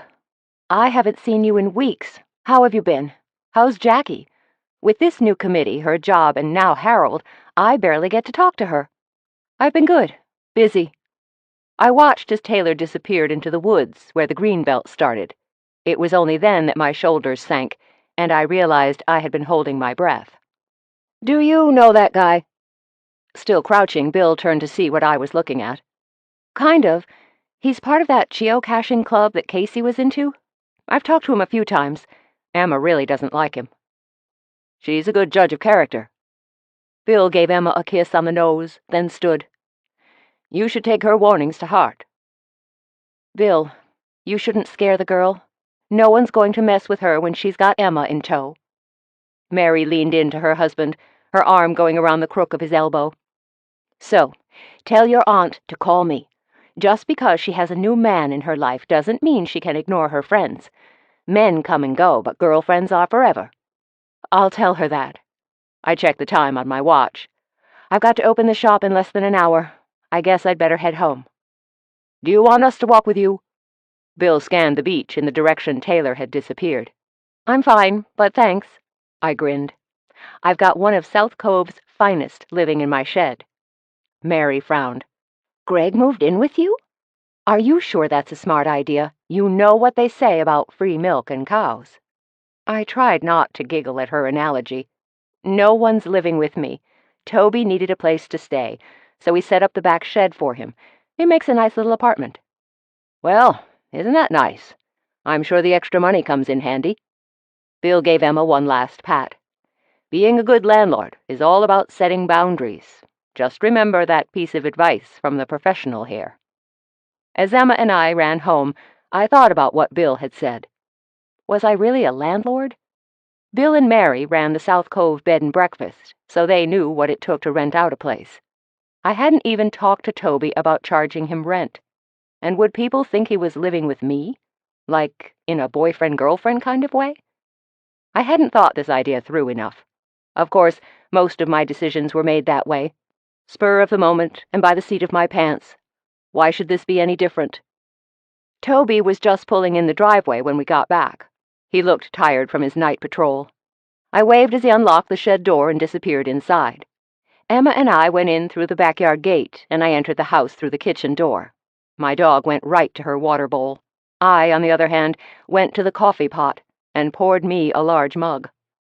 I took the black liquid upstairs with me to shower and change into my work uniform, a t-shirt and capris. In the summer, the uniform became a tank top and city shorts, or on rare occasions, a sundress. Really rare occasions. No one waited for me at the shop. Sasha had a class this morning, so I wouldn't see her until tomorrow. I opened the doors and started my morning setup routine. 10 minutes after opening, my first commuter coffee drinker came in, and I was kept busy until 8. I took the time to scan through the bookshelves, looking for a book or two to take home since I'd have a long weekend. As I checked out a couple of possibilities, the bell over the door rang, and Bill Sullivan walked in. Relief filled his face when he saw me. I raised my eyebrows in a silent question, and he shrugged. "Sue me. I was worried about you. Mary told me I was being stupid, but something about that guy really bothered me. I'm glad you made it home all right, and I guess I'll be going. Do you want a cup of coffee? I actually need to talk to you about the water committee. They're getting out of hand." I walked to the counter. "Or are you on board with this crazy idea of Mayor Baylor's?" Bill met me at the counter and sat on one of the stools. "Nope. I think you're right. There's something wrong about separating out the power like this. The decisions about the town's water conservation should come from the city council. I have an agenda item for our meeting next week. I want to make sure the committee knows they are only advisory. Josh is issuing fines for watering." I watched Bill's face to see if he'd known this, but the shock on his features told me it was news to him. Without even checking with the committee, it seems, I got a letter about my non-existent watering taped to my door. He shouldn't be doing that. He could put the city in jeopardy of being sued for false citations. Bill shook his head. I knew this would be an issue when the mayor insisted on the committee. Josh is too much of a hothead to be put into a power position. The man drives me crazy sometimes. You and me both. I poured Bill a cup of coffee and warmed my own up before I walked around the bar to sit with him. So you'll talk to the mayor and council about this? I told Aunt Jackie, but I think she has a vested interest in the committee's stature. And besides, I think he cited me because of his relationship with her. What's to say he won't go off the deep end when she does talk to him? The Harold issue, right? Bill nodded. I can see Josh being upset. I mean, he thought he and Jackie were an item. I always knew there would be a day when she found someone who made her pause. I'm happy for her. I just don't want to be drawn into the fight. I ran a finger around the edge of my coffee cup. Bill tapped my arm. Don't worry about it. As of today, the committee has no standing to issue citations to anyone. And if I play this right, by the end of the month, there won't even be a committee to have to deal with. He finished his coffee and stood. I need to get back to the B&B. Mary's been complaining about the oven not working right, so we have a repair guy showing up this morning. I sure hope he doesn't just recommend we purchase a new range. I'd need to be in tourist season to finance a purchase like that, especially since I've seen the ones that Mary's been looking at online. I said goodbye to my friend and went back to pulling a few books for the weekend. By the time Toby arrived, I had my tote filled and was ready to head home. Busy shift? He smiled as he entered the empty shop. I pulled the tote over my shoulder and waved. "Yours will be. It's always a good shift when you're working." "See you at home," he called out as two of his regular customers came in. The women looked at me, narrowing their eyes. Apparently the rumor mill would be buzzing again that Toby had left Elisa to move in with me. One woman's eyes filled with tears, and her friend put an arm around her. "He's probably kidding," I heard the woman whisper. "Look at her hair, and no makeup. He's not living with that." My hand started to raise to my head to tamp down the unruly curls, but I stopped myself before it was noticeable. I wasn't going to play the I can snag Toby game, even if he'd put me in play with these women. I pushed the front door open and ran smack into Josh Thomas. "Oof!" he uttered as the wind was knocked out of him and he went backward onto the sidewalk. "Oh no, Josh, are you okay?" I knelt beside him, making sure he hadn't hit his head or something. I stuck 2 fingers up near his eyes. "How many fingers am I holding up?" He swatted my hand away. "2. And if you don't leave me alone, you'll lose both of them." He struggled to a sitting position. "Seriously, Miss Gardner, do you have to attack me every time we meet?" "I didn't attack you," I muttered, knowing my words weren't going to change Josh's opinion of me any more than saying something to Toby's girls would have helped. Toby hurried through the doorway and bent down to Josh's level. "Do you need an ambulance? Should I call the paramedics?"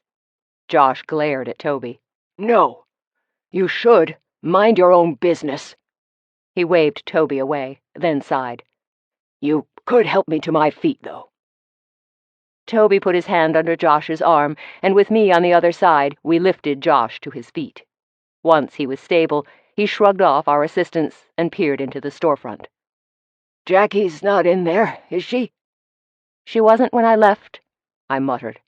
I kind of hoped Aunt Jackie had seen Josh on his butt, especially now that he was being a jerk about our help. "Do you want me to call her?" "I know how to use a phone, Miss Gardner. Your aunt asked me to meet her here for coffee at noon." He glanced at the digital display on his watch, which I could see read 11:34. Josh was early. "I'm sure she'll be down soon." I adjusted the strap on my tote. "Well, if you don't need me, I've got some reading to do." I could feel the glare from Josh on my back as I power-walked away toward the house. I thought I knew why Aunt Jackie had asked to meet with Josh. I wanted to be locked safely in my house before he realized he was being dumped. The rest of the day was uneventful. I didn't hear from Aunt Jackie or Greg. I saw Toby come back to the shed to change as I was reading out on the porch. A few minutes later, he was dressed in his South Cove Police Department uniform and waved as he backed his truck out of the driveway. I ate dinner alone in front of the television, watching one of the crime dramas I had recorded. I was far too behind on most of them to ever catch up, but I enjoyed checking in with my imaginary friends every once in a while. I let Emma out and watched her through the back screen door. Toby had left a light burning in his new apartment. Some things were going to be hard to get used to, including having people around me at all times of the day. Of course, Toby worked longer hours than I did, so I probably wouldn't see him much, except on days when the shop was closed or on weekends. Emma had done her business and was whining at the door. We climbed the stairs, and I fell into a fitful rest, with too many unknowns flying around in my head to sleep well. Even without the alarm, I was up by 6 the next morning. My eyes felt gritty, and my body ached. My body's internal clock had me trained to get up early. I tried to fall back to sleep, but sensing my movement, Emma licked my hand, indicating her need to go outside. I pulled myself to a sitting position. "Fine, but we're coming right back to bed." I opened the back door to let her out and was about to close the screen when I heard a step on the porch. I whirled toward the noise, my hands up in a defensive position. 10 years of martial arts classes had taught me one thing: the stance. "Hold on, slugger. It's just me." Toby put his hands up to protect his face. "Seriously, you've got to lay off the caffeine. You're getting a little jumpy." I leaned against the doorway, taking in a few deep breaths to calm myself before I did kill him for scaring me. What on earth are you doing out here? Toby shrugged. I thought if you were up, we could have coffee together. He held out a box. I stopped at Lily's and got some donuts. I could smell the grease and fat, and I made a decision. Come on in. The coffee's made, but I'm running upstairs to change. I narrowed my eyes at him. Don't think this is going to be an every morning occurrence. He held the door open so I could walk through. Of course not. His words were promising, but for some reason I didn't believe my new neighbor. I climbed upstairs and went into my bathroom. My hair looked like I'd teased it using a blender. I brushed it into submission, then washed my face, brushed my teeth, and changed into cut-off shorts and a long tunic. I put my hand over my mouth to stifle a yawn. I wasn't ready to start the day, but I guess I didn't have much of a choice. Tomorrow morning, I'd definitely sleep in, I promised myself as I made my way downstairs. I poured myself a cup of coffee, then grabbed one of the donuts and sat at the table across from Toby. I pointed the donut at him. So, why are you here? I got to thinking last night that you typically have an idea on who the murder suspects in a case are, sometimes before we can narrow it down. This Casey Austin investigation is totally stalled, and unless Greg can come up with a viable suspect, I think Austin is going to go down for a murder he might not have committed. Toby opened his cop notebook. So, spill. What do you have on the murders so far? Nothing. I kept my eyes on the coffee I was sipping like it was ambrosia from the gods. He pushed. You can't lie to me. It's not very polite, and you are my boss. You're supposed to set a good example. I glared at him. Fine. You want to know what I have? I pulled out my notebook where I'd started writing out clues. Nothing. I have nothing, and it's driving me crazy. He held out his hand. Let's see. Maybe 2 heads are better than 1. I paused, wondering what his game was today. You're going to be in trouble with Greg. Toby shrugged. Actually, I won't. He's told me I won't be working the case. Something about the mayor and overtime issues, so he's not allowed to devote any hourly manpower to the investigation, unless the DA approves another suspect. I guess the mayor isn't in the Save Austin camp. So you thought you'd work the case in your spare time? I grinned. Seriously, Toby, when do you sleep? Right now, after this thing with Elisa, I don't sleep very much. He ran his hand through his hair. Can you just give me a break here? Working helps keep me sane, and I need the distraction. I didn't want to pry about why Elisa had called it quits. Okay, I really wanted to know, but I didn't want to ask. I kept hoping Toby would just tell me. I looked at my notebook. I'll share on one condition. You can't even think that Sadie or Nick are suspects. You're kidding me, right? The pie lady and her soon-to-be president's son? You think I might consider them falling off the path of good to the dark side? He tapped the notebook. Just what have you got in there? I need your promise. I thought about Sadie's tearful confession about how she'd harbored bad feelings in her heart for Casey. The woman would take the fall for her guilt alone, even though I knew she couldn't kill anyone. Toby sat back in his chair and looked at me. You're really serious here, aren't you? I watched his face for a tell or reaction to my condition. Finally, he put his hands up in the air. Fine. I'll take them off the possible suspects list no matter what I see in the notebook or what we find out later. You just better be right. I opened the notebook and started walking Toby through what I'd considered so far, especially my notes on Taylor. Of course, he hadn't done anything wrong, really. As I listed off the evidence, I could see the dismissal of Taylor as a real suspect in Toby's eyes. As I shared my facts and theories with my new sleuthing partner, I prayed that Sadie didn't look half as guilty to him as she did on the surface to me. When we finished, Toby stood and refilled both our coffee cups without saying anything. Finally, he sat down and pushed the untouched cup away. He tapped the book. You're right. The circumstantial evidence all points to our pie lady. Chapter 17. Toby and I made a plan of attack for the day. He'd go and research what was happening with Austin, but we both knew that hoping Austin was the killer was far-fetched even for South Cove. The guy just didn't have it in his DNA. I needed to tie up Sadie's alibi for the night the food truck was vandalized. We agreed to meet again over breakfast Saturday morning with what we'd found out. After Toby left to get a few hours of sleep before his next shift at the shop, I took Emma for a run, my mind filled with what-ifs. I kind of liked having someone besides Aunt Jackie to bounce ideas off of. I knew that I couldn't be totally impartial since he was an actual police officer, but Toby was classified more as the brawn of the force than the brain. That was Greg's job, and apparently Toby had been restricted to his normal traffic cop, bar bouncer duties. But one thing was clear in my mind. No matter who was helping me think through this puzzle, I needed another suspect. If Austin was too granola to kill, and Sadie was too nice, there had to be a third suspect, and probably a different reason. Taylor and the club presidency seemed a little far-fetched, even for me. I started thinking about the food truck. I'd already considered and discarded Lily. But what if the food truck break-in was just a distraction? And what better way to set someone up by giving Sadie her recipes back? I plopped down on the warm sand and watched Emma play in the surf.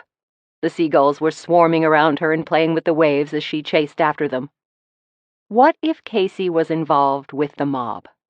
Okay, a totally crazy idea, but I needed to separate out the real from the possible. If she was killed as part of a mob hit, she'd have a bullet hole rather than being killed with an overdose of wheat germ. Which told me what? My eyes widened. The method of death told me it wasn't a random or professional murder.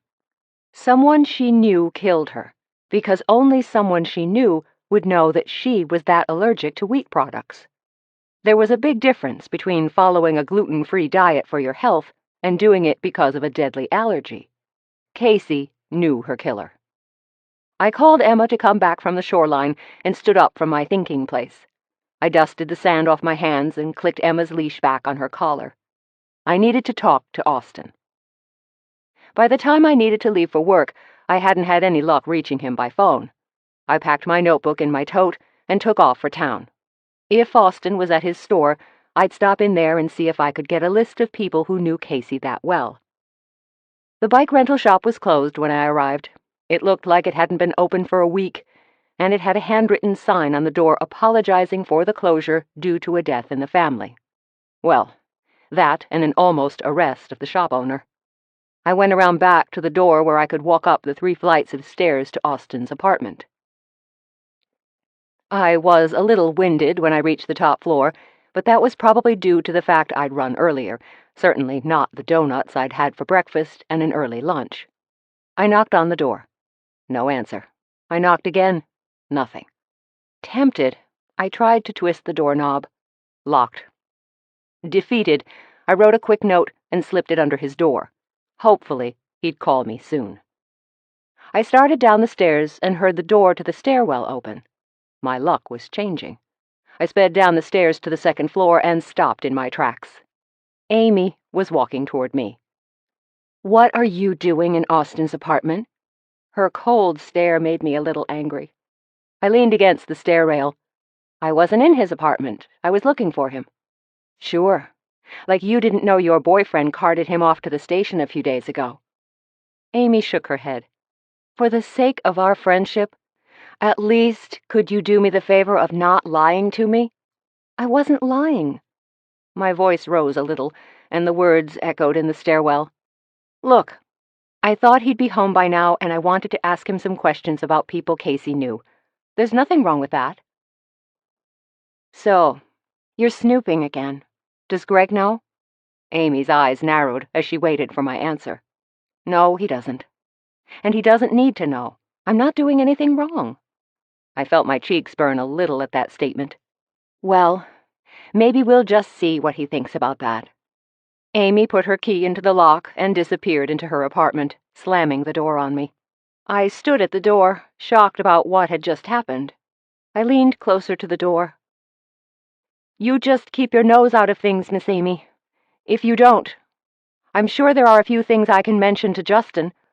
Like how you turned on the GPS on his phone so you could find out where he went on his boys' nights? The door flew open. You said you wouldn't tell him about that.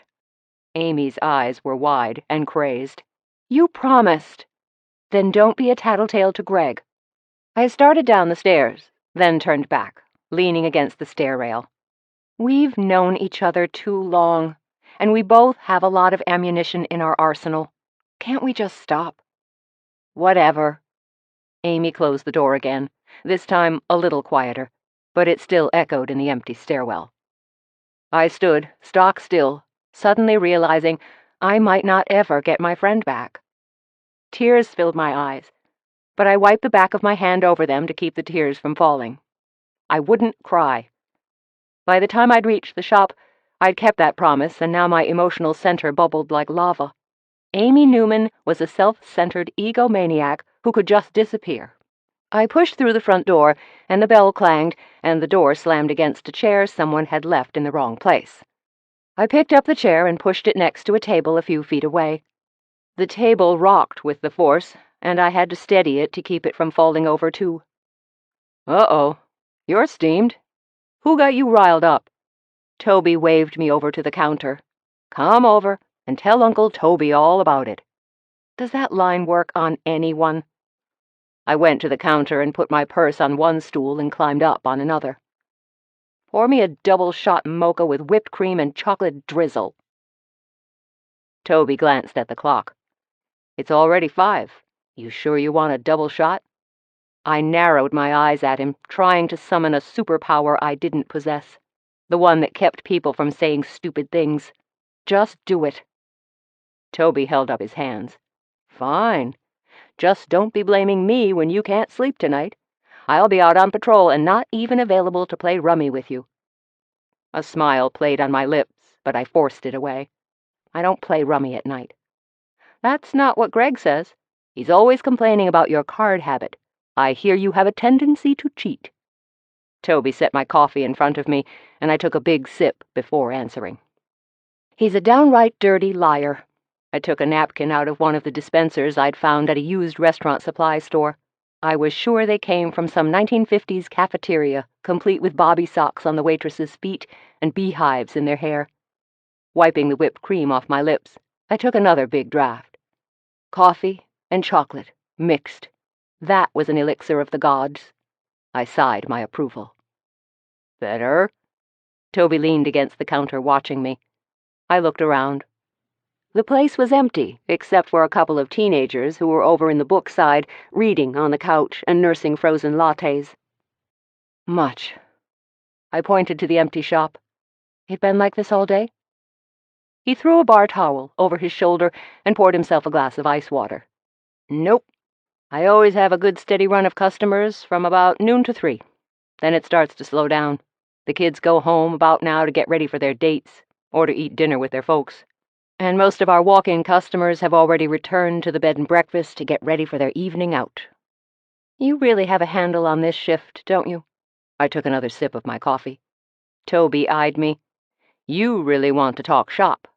Or are you just keeping me from asking what's going on? Who are you so mad at? I hope it wasn't Greg. I like working for both of you. Not Greg. Amy. I told him about my brainstorm on the beach, and then explained how we needed to cast a bigger net for Casey's murder. It has to be someone she knows, right? Toby nodded. Good thought. I'll talk to Greg tonight, and see if he's interviewed any of Casey's friends. The real ones, who didn't like the fact she was going back to Austin. Like the women who visited the coffee shop before the memorial? Both of them seemed to hate Austin. Hey, I thought you were banned from working the case. The mocha was making my body all warm and squishy. Some people used alcohol to get a buzz. I'd take my coffee fix any day. Toby took off his apron. I can't work the case. Nothing wrong with me talking to my overworked boss about what he's done. He paused in front of me. You going to be okay here alone? According to Jackie, this is kind of a dead night lately. Everyone heads out of town for their Friday night entertainment. Then I'll get a lot of reading done. I patted my tote. Besides, I brought my notebook. Maybe I can figure out some more avenues of investigation we haven't come up with yet. I love it when you talk sleuthing to me. Toby grinned. You know, if Greg finds out we're doing this, we're both dead. I found myself defending my perceived slights against my boyfriend for the second time that day. When I paused to take a breath, Toby started laughing. You were just trying to wind me up tonight. I want you to be on your feet. I'll drive by a few times once I start patrol. He held up a hand. Hey, I could shuttle you home if you'd like. I don't want a ride in the police car. Toby had a habit of putting me in the back like a recently caught criminal. Not as sexy as it sounds in the movies. The back seat reeked of sweat, alcohol, and a faint odor of vomit, and that was when it was recently cleaned. I can walk home all by myself. I've done it for years. Call me if you change your mind. Toby disappeared into the back office. I walked around the counter and stashed my tote bag, pulling out the notebook and starting to doodle.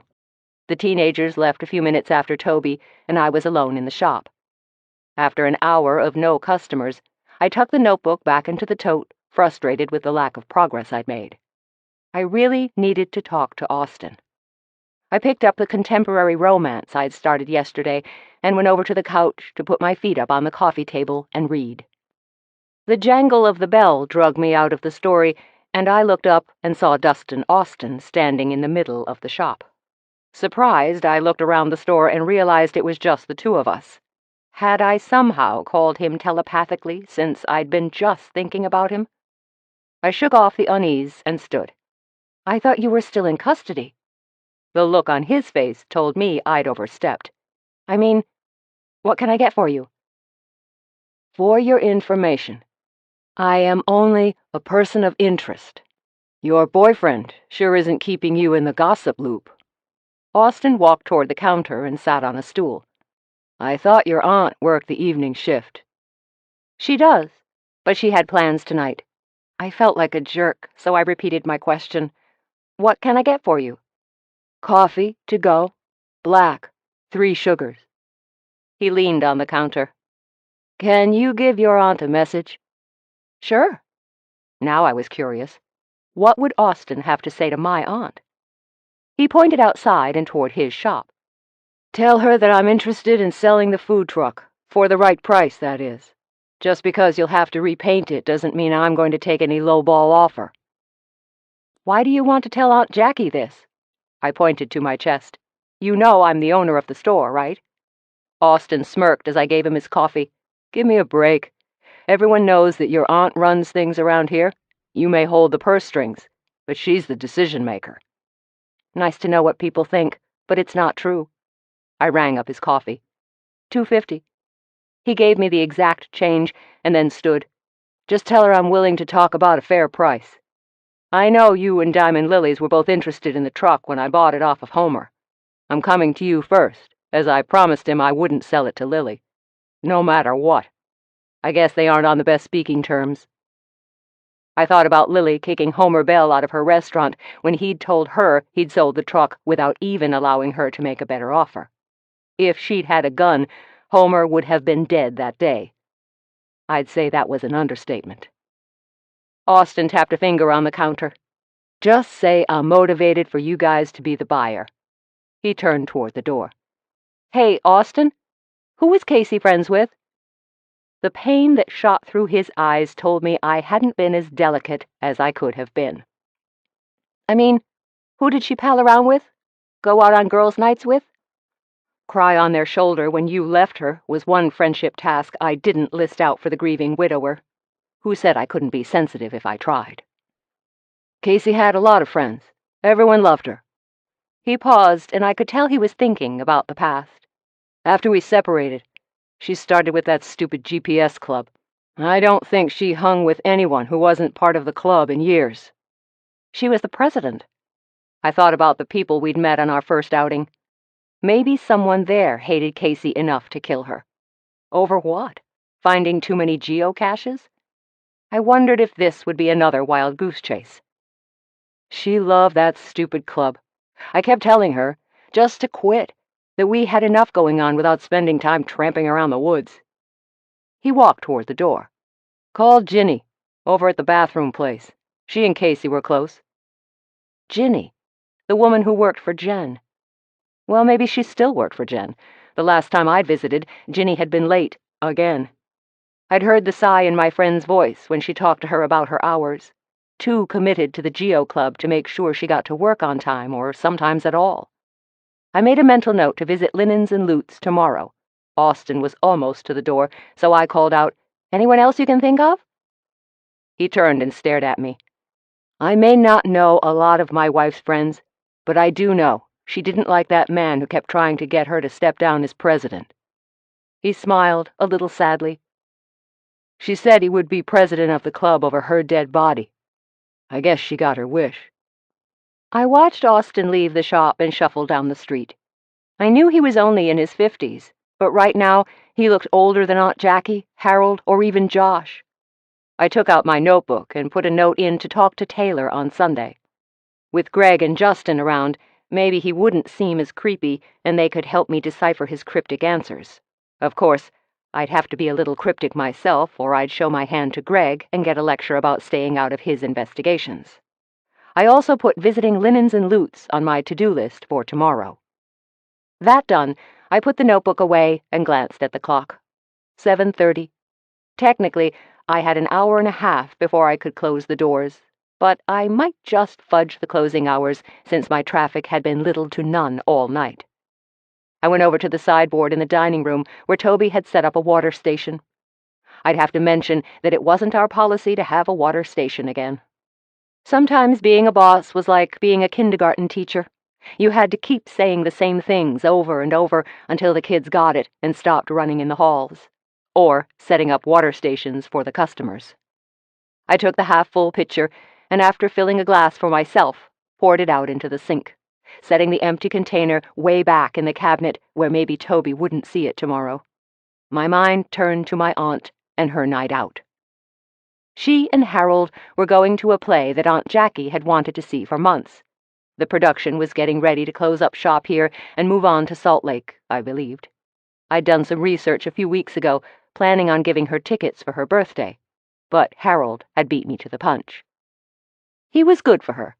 She was getting out more, having more fun with him than she had since she moved to South Cove, or at least she talked about it more. I knew she and Josh had done some antiquing trips, but he was more interested in his own hobbies and activities than what my aunt wanted to do. I sipped my water, and when I turned around, a face was peeking around the side of the building trying to see into the shop. The street lamps were on, but the corner of the building was too dark to see clearly. When I looked that way, the shadowed figure jerked back. With shaking hands, I set down my glass and picked up my cell. "Hey, Toby." I was glad he answered. I would have felt embarrassed calling this in to the 911 number. "Are you patrolling?" "I'm sitting out here by your house waiting for speeders, actually. What's up?" He turned the music down in the car. "Can you drive by the shop? There's someone lurking around the west side of the building, and they're looking into the shop trying to see who's here." I kept my eyes on the window, wondering if the man was still there. "Go lock the front door. Don't hesitate, just walk over like you're cleaning off a table, then throw the deadbolt. I'll come down the alley without lights and see if I can catch him." Toby paused. "Are you walking?" I groaned inside. "Yes. I've got the phone in one hand and a wash towel in the other." I paused at the door and turned the locks, not looking over at the side of the building as I did it. "Fine, I'll be right there." I heard a click, then my phone rang back. "This is Jill." I kept my back turned to the window so no one could see how white my face must be. I caught a bit of my reflection in the window, and I looked scared to death. "You do have the back door locked, right?" Toby asked. He knew it was a rule that when only one person was working, the back door stayed locked. A rule I'd made, and one I forgot to implement on most days I worked. I headed to the back office. "I'm checking. I think I do. Stay on the line with me. I'm coming up on the alley entrance now. I'll be there in 2 minutes, tops." Toby sounded concerned. I got to the back and jiggled the door. Locked. Then I went to the door that led to the inside hallway between my aunt's apartment and the shop, and locked it too. "There. I'm locked in. Now what?" "Wait for me to knock on your door. Stay in the back. There's more cover there." What Toby hadn't said was, if the guy had a gun, he couldn't see me to shoot me if I was hiding in the back. I could read subtext, even when I was shaking like a leaf. No problem here. I heard the tires crunch on the gravel, then heard, "Seriously?" The line went dead. I peeked out the back window, but all I could see was Toby's squad car with the driver's door still open. The car was still running. I opened the swinging door to the shop and tried to see Toby through the front, but apparently he was still on the side where I couldn't put eyes on him. Well, I could, but I'd have to unlock the stairwell and run up to the second-floor landing where the windows looked out over the parking lot and Josh's building. I figured Toby would consider that not staying put, so I kept pacing between the two doors, wondering which one he'd knock on when it was safe. I was peeking out the back door into the gathering darkness when I heard the knock on the front of the shop. "Jill, come open up. It's safe," Toby called out, and I skittered toward the front. When I saw who was standing next to Toby, I stopped in my tracks. Shaking my head, I walked the rest of the way and unlocked the door. Josh came inside first, with Toby following. What in the world is going on? Josh didn't look at me until Toby nudged him. "Tell her." He glared at Toby, then looked at me. "I'm sorry I scared you. I was just trying to see if Jackie was working tonight." "I thought she told you she wasn't going to be here." I met eyes with Toby, who had a wide smile on his face.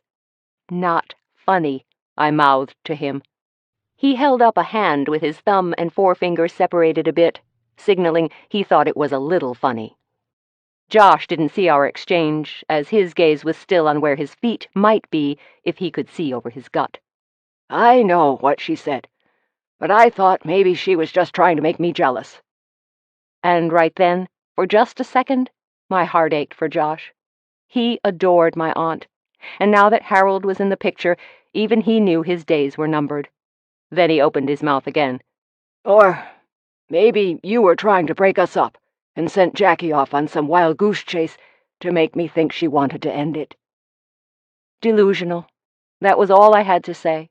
Of course, I didn't say it aloud. "Well, the next time you want to see if Jackie's working, just come in the shop." This time he did lift his head. "I am sorry I scared you. It was never my intention to be seen." Now that I believe. I glanced at the clock. It's time for me to close up for the night. For real this time. Josh turned to the front door. "Have a good evening." And then he disappeared into the night. Well, really, he walked to his building and climbed the stairs to his apartment.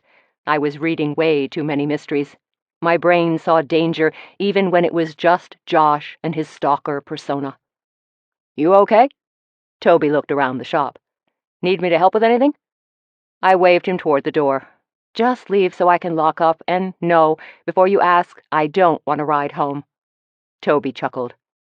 "But I cleaned out the back seat just in case you needed an escort." "For the first time since when?" He started walking toward the door, and I followed so I could lock it again. "Last month, but I've only had 3 DUIs since then, and most of those haven't been pukers." "Charming." I motioned him outside, but he paused before I could close the door. "Do me a favor and text me when you get to the house. That way I won't worry." Toby looked at his cell. "And I'm off to the winery to break up a fight. The fun never ends around here." "Be safe, and yes, I'll text." I closed and locked the door behind him and turned off the main shop lights. As I moved to the back, I thought about my aunt and hoped her date was worth all the trouble it was causing around here. The thought might have been totally unfair, but the way I felt tonight, I didn't even try to take it back. Chapter 18. I woke to a rapping downstairs and Emma barking at the side of my bed. I leaned over and looked at the alarm clock next to my bed. 6:30. I was going to kill someone. I dragged myself out of bed, threw a robe over my pajamas, and headed downstairs. Emma in front of me. Instead of heading to the front door, she swerved into the kitchen. Either she wanted to go out, or Toby was our morning visitor. It turned out to be both. Emma quickly greeted him, sniffing at the diamond lilies bag in his hand. and then raced to the yard to check for any stray bunnies or groundhogs in her yard. Once, she'd brought a dead snake up to the porch. I'd about had a heart attack before I realized it was already deceased. Toby pushed past me and headed to the coffee pot. He took 2 cups out of the cabinet and poured the coffee I'd set to brew last night before going to bed. Handing me a cup, he raised his eyebrows. "You miss out on sleep last night? Don't tell me that Josh's little stunt had you worried." I ran a hand over my hair. "I slept fine, thank you." Of course, I'd read long past my bedtime, thinking I'd sleep in this morning as Jackie was handling my opening shift. I took a sip of my coffee and motioned to the table. "Sit, and I'll be back in a few minutes after I get dressed." "Works for me. You look a little too comfortable in those shorty PJs. I'd hate to have Greg walk in on our breakfast strategy meeting." He grinned and held up the bag. "I brought muffins from Lily's." "Another reason to run this morning," I grumbled, but my stomach gave me away with a large growl in response to the sweet smell. "There better be a blueberry crumble in there when I get back." I climbed back up the stairs and dressed. The shower could wait until after I took Emma for our run. I smoothed hair that looked like I'd put my finger in a light socket sometime during the night and twisted it into a ponytail. After brushing my teeth, I called it good and headed back downstairs for my muffin. Before I sat down, I took my notebook out of my tote along with a pen. "Eat before we start. You'll be in a better mood." He nodded to the plate with the blueberry crumble muffin set in the middle. He stood to refill my coffee cup. "Thanks." I unwrapped the muffin and took a big bite, savoring the sweet, moist, cake-like texture. I opened my notebook.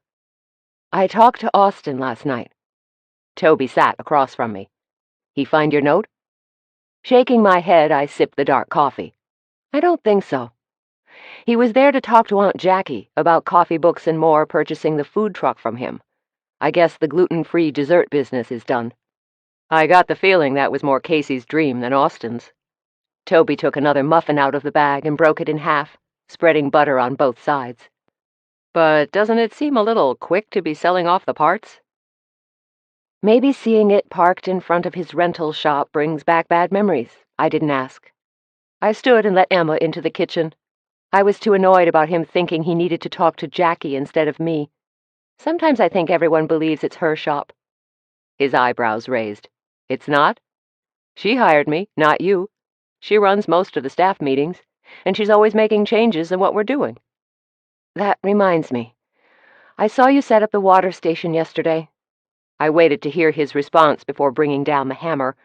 I could be the bad cop in the business relationship, not just Aunt Jackie. Toby shrugged. "I had a lot of kids in yesterday doing homework before the weekend started. They kept asking for water, so I set up a station. I was too busy to wait on them all the time." "I get it. I do. But until this drought is over, we've committed to doing our part to conserve, and I dumped a half a pitcher down the drain last night." I smiled. "I'll let Aunt Jackie give you the next warning." "I'm so scared." Toby polished off the last of his muffin. "Enough of the small talk. I want to know what you found out from Austin, or was it just about the food truck?" I told him about asking about Casey's friends and getting Ginny's name. "I'm heading into Bakerstown to Linens and Lutz to try to talk to the woman. At least, I should be able to get her address or phone number out of Jen." "Sounds like a good lead." Toby sipped his coffee as he considered my information. "Greg told me they went to the nursing home and interviewed MJ. How did that go?" "Apparently not well. The woman has early-onset Alzheimer's, so most of what she talked about was how her Quaker family had disowned her due to her radical views against the war. She really railed about their hypocrisy. She told Greg that change doesn't come from speaking out against an immoral war. Change comes from destruction and blood." Toby let that statement hang in the air. So the story Austin told Sadie was probably true. Mary Jane was the driving force behind the bombings on campus, and he was just trying to keep her safe. I scribbled some notes on a new page in my notebook. She told Greg that she duped some guy who was in love with her into driving the getaway car. She seemed pretty proud of the way she used him. He shook his head. I even felt for the guy. Here he's gone into hiding for the woman, dedicating his future to her, and she's just not that into him. No wonder women like Casey and Sadie were attractive to him. They're both kind and attentive. I focused on Toby. Do you think he killed Casey? Austin? He shook his head.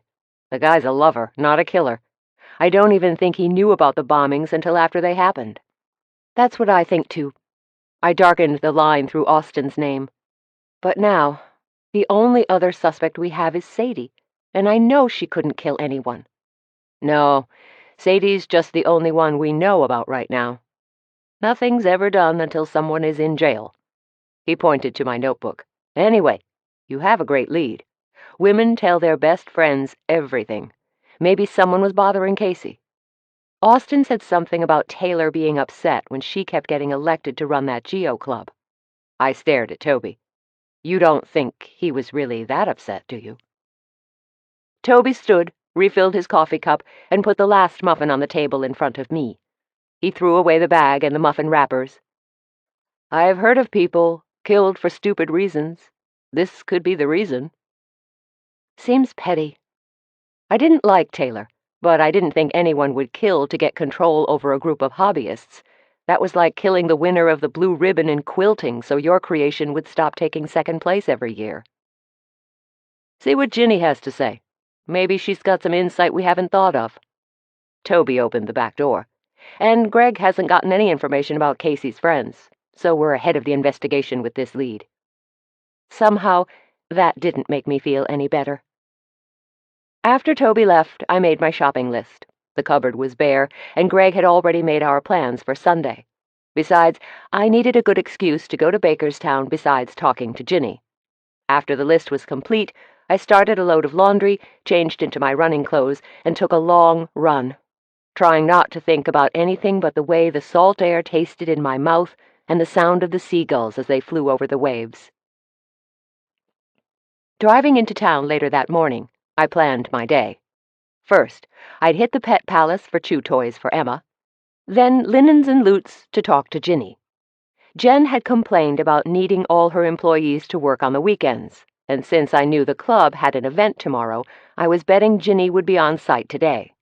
Finally, I'd hit the grocery store and top the trip off with a quick stop at a locally owned drive-in that served the best fish tacos in the area. The place was a dive, but clean, and the food amazing. First stop done, and I found myself in the parking lot for Linens and Lutes. I decided to splurge on the grill pans Greg and I'd been talking about so we could cook fresh veggies over the grill easier, and a grill brush cleaner tool. My cover purchase decided, I locked the Jeep and strolled into the store. Jen hadn't been kidding. The place was packed.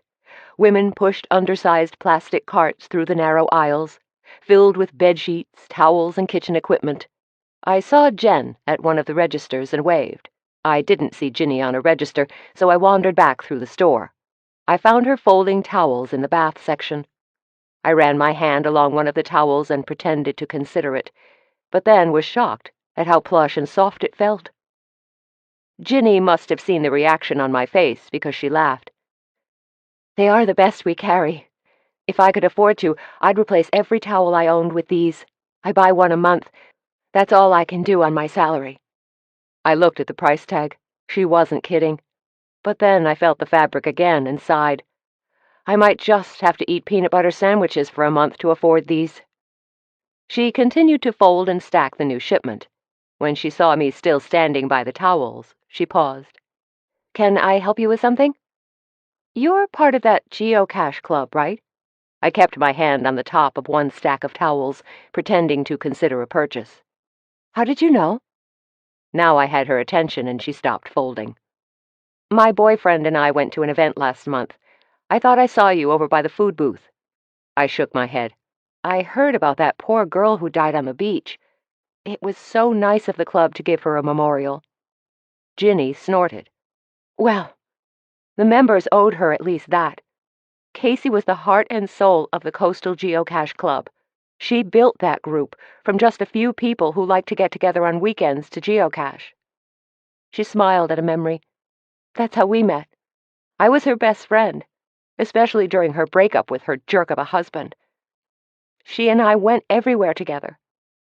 I'm sure you're going to miss her. So sad for a young woman to just die like that. I knew I was pushing buttons, but that's what I was there for, right? Her hands tightened on a towel, squeezing the softness out of the plush. She didn't just die. She was murdered, and I know who did it. The overhead speaker buzzed, then Jen's voice came over. Will all available associates come to the front to open more registers? Customer service alert. Ginny shook her head. I've got to go up front. You should get the towels. You won't be disappointed. I watched her disappear, disappointed I hadn't heard her theory on who had killed Casey. Of course, she could be in the Hang Austin camp, since she didn't seem to care for him at all. I decided I'd have another chance with her on Sunday. No way would she miss the monthly club activity. I picked up 2 of the bath towels in a powder blue that would match my current bathroom decor and decided against the grill accessories. I'd come back later. By the time I got to the checkout line, I was 3 people back. Ginny's line was packed with people who had several carts filled to the brim and seemed to be redeeming gift cards. I looked at my watch and decided to stay in the line I was in. Jen paused by the cashier's station as I was checking out. She bagged my towels. I see you found the good stuff. She squeezed each towel as she put it into the bag. I adore this brand. If I had my way, it would be the only towel I sold. Your associate Ginny told me how wonderful they were, so I decided to take a chance. I handed the cashier a credit card. Jen looked toward Ginny's line. That's interesting. I didn't think she recommended anything we sold. She flushed and glanced at the cashier, who was soaking in all the gossip. Anyway, I'm serious about coming into South Cove for a coffee date. Text me next week, and we'll set up formal plans. Jen nodded to Ginny and me, then walked toward a cashier who had been waving her over. The cashier handed me my slip and credit card. Here you go, thanks for visiting. Then she leaned forward. I didn't realize the boss had any friends. Glad to know she's human. I nodded and tried to act very friendly, so maybe my own persona would make Jen seem more in tune with her employees. As I walked out of the store, I thought about the pressure to perform that corporate bosses put on managers like Jen. And, for not the first time, I blessed my luck in owning my own business and being my own boss. Well, after Aunt Jackie. As I headed to the grocery store, I rolled down the window to let the warm air into the car. It was a beautiful day. As I walked into the store, my phone rang. I answered without looking at the display. Hello? Hey, yourself. Are you home? Greg's voice always contained a bit of honey, especially over the phone. Nope. I'm walking into the grocery store. What's up? I took a cart and headed toward the produce section. Good. Pick up something for dinner. The case has stalled, and I'm declaring a night off. Greg chuckled. Unless you're going to grill me for information. No grilling here except for meat on the porch. You want steak and corn on the cob? I spied some out-of-season corn that some local farmer probably had delivered this week. Sounds like heaven. I'll stop at the shop and pick up one of Sadie's cheesecakes. You have much stock this week? I glanced at my watch. Tell Toby to pull one out of the freezer. It will be thawed by the time we're ready, and we can invite Amy and Justin over for coffee tomorrow. Maybe it will sweeten things a bit between us. You two still fighting? I wheeled the cart toward the soup aisle. I guess. I wish I'd just ignored her request to spy on Esmeralda. Or I could have agreed and then ignored it. You tend to say exactly what's on your mind. That's why I love you so much. He must have covered the phone because I heard mumbled conversation. Look, I need to go. Don't forget a 6-pack. Do I ever? I clicked off my phone and slipped it into my purse. I started checking things off my shopping list. The good thing about living alone, you got to eat whatever you felt like for dinner. The bad thing, you got to eat whatever you felt like. I decided to try to eat at least a little healthier on nights when Greg didn't come by, and I thought stocking my shelves with a variety of soups might convince me to heat up something rather than finishing off a bag of chips in my cabinet. It was a theory, at least. I finished my shopping and went to get some tacos. I'd missed the lunch crowd at Jose's hangout, so it took me just a few minutes to be back on the road to South Cove. I had just unwrapped a taco when my phone rang. Yup, or at least that's what I tried to say with a mouthful of amazing fish taco. Hey, boss, you okay? You sound weird. Toby's voice echoed through my Bluetooth. I chewed fast, then swallowed. I'm trying to eat. The line went silent for a minute. Then he came back on. Aren't you driving? You know it's not safe to be distracted while you're driving. I wasn't distracted until you called. I slowed for a turning car.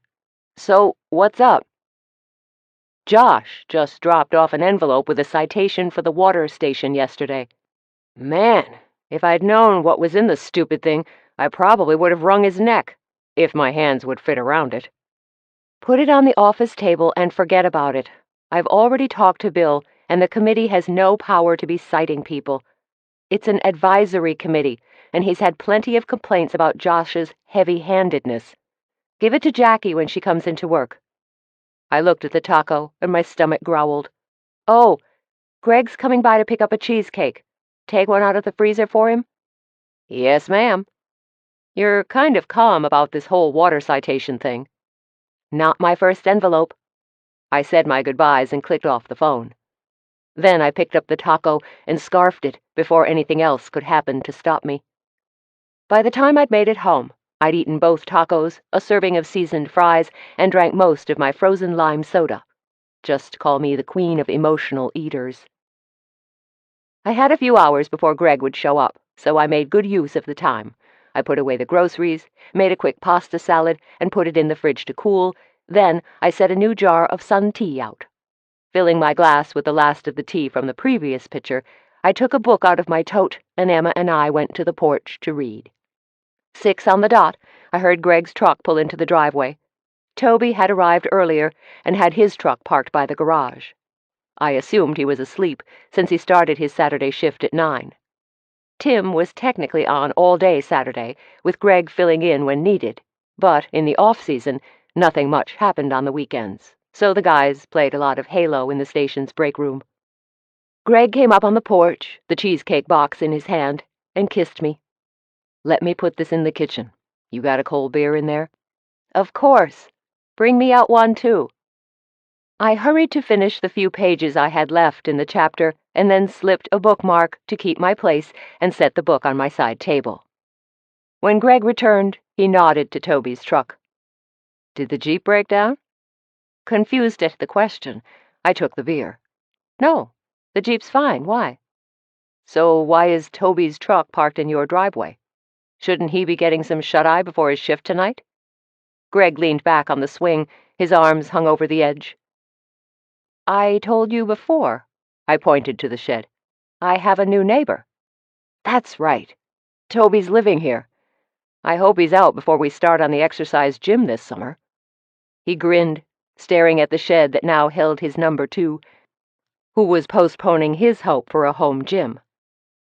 Maybe. Anyway, he won't be there forever. When he moved out of Elisa's, he needed a place to stay until the sublease on his apartment is up. I shook my head. What do you guys talk about at work? Work? He grinned. And basketball. What do you talk about at work? Mostly we gossip about what's going on in town. Now we talk about Jackie and Harold, and when Josh is going to get a clue. As long as Aunt Jackie's not in earshot, that is. I avoided the subject of who killed Casey. Greg didn't need to be upset at Toby for keeping me involved in the investigation, or worse, order him to stop telling me things. Well, you can bet that we'll be talking about the rules, like not intruding on our time together. He reached down and tickled my foot. You are charging him rent, right? We haven't talked about that yet. I shrugged. It's not like I need the money. The place is paid off and the shop's doing good. You need to charge him something. You can put the money toward the gym once he moves out. Do you want me to talk to him? I slapped his hand away from my feet and sat up straighter. No. I'll handle my own business, thank you very much. Doesn't sound like you're handling it. He shrugged and put his hands up when I opened my mouth to let him have it. Let's get off the subject. The information just surprised me, that's all. Why don't you start up the grill? I'll get the steaks and the rest of the stuff ready." I headed quickly for the kitchen door. Greg followed me and took me into his arms. "I'm sorry if I'm grumpy. This case has been crazy, and I'm still no closer to locking it up than I was the night we found Casey's body. I don't mean to take it out on you." I relaxed into his arms. "Let's only talk about fun things tonight, like where we're going on the next trip. Or how we're going to set up the home gym once Toby moves out." I furrowed my brow at him. Laughing, he held up his hands. "Fine, I surrender. Hearts and flowers conversations only. Can we at least talk about tomorrow's outing? I can't believe Justin conned me into another day of hide-and-seek techie style. He's trying to fix things between me and Amy. So what if his technique is a little off? He has good intentions." I paused at the kitchen door. "You going to start that grill or what?" He threw me a mock salute. "Yes, ma'am." Laughing, I went into the house to get the rest of dinner ready to go. I loved our times together. Fighting or not, I felt comfortable with Greg, more than any man I dated or even the one I'd been married to. It was like all my relationships had had something missing, a solid friendship. Greg and I truly liked each other, which made the love part easy. I shivered at the word, love. It felt like such a big commitment. I pulled out the steaks and started tenderizing them with my meat mallet, hammering in the seasoning and thinking about our relationship with each swing of the mallet. Chapter 19. The parking lot was crowded on Sunday with vehicles owned by the Coastal Geocache Club and a few hikers who'd chosen the wrong venue for their quiet Sunday stroll. Greg parked the truck near the edge of the lot, and as I climbed out I scanned the area for Amy and Justin. Maybe they didn't come. Greg locked the truck and came to stand by me. "I think you're avoiding fixing this with Amy. The two of you have been friends too long to let a misunderstanding ruin your friendship." "I know." I thought about the exchange we'd had on the stairs to her apartment. "I'm just not sure she's ready to talk to me yet." "It would help if she didn't think you were trying to get Austin arrested for Casey's murder." Greg took my arm, and we walked toward the booths the club had set up for registrations. "I wasn't trying to get Austin arrested," I sighed. "I guess you've heard that I wanted to talk to him about Casey's friends." I did. He held me back as a compact car whizzed by us, going way too fast for the speed limit in the lot. "Idiots." "Maybe you should have Toby come and hand out speeding tickets. I bet you'd make enough money here to pay for his overtime this month." "Not our jurisdiction." He hugged me. "But you're trying to change the subject. What did you want to know from Austin?" I told him about Austin coming into the coffee shop that night to offer the food truck for sale to Aunt Jackie. Then I told him about what he said about Casey's friends. "I met Ginny Dean at Linens and Lutz a few days ago. She's convinced Casey was murdered." "I know. She's been in the station a few times, demanding to know when I'm going to arrest someone. The woman is a pain in my behind." He pointed to a grassy hill where Amy and Justin stood. "There they are." Justin waved at us, and Amy turned away, looking in the other direction. I sighed. "This is not going to be a fun day. I can tell already." "Just be your cheerful, bubbly self. She'll come around." He kissed me on the head. "Let's go into the lion's den, dear." When we reached them, Justin gave me a hug and slapped Greg on the back. "Welcome. Thanks for coming out, guys. This means a lot to the club. They are donating the profits today for Casey's funeral costs." "Now, if someone could just find her murderer," Amy muttered. Justin had his arm around her, and he squeezed her tightly in what appeared to be a warning. She rolled her eyes, then sighed.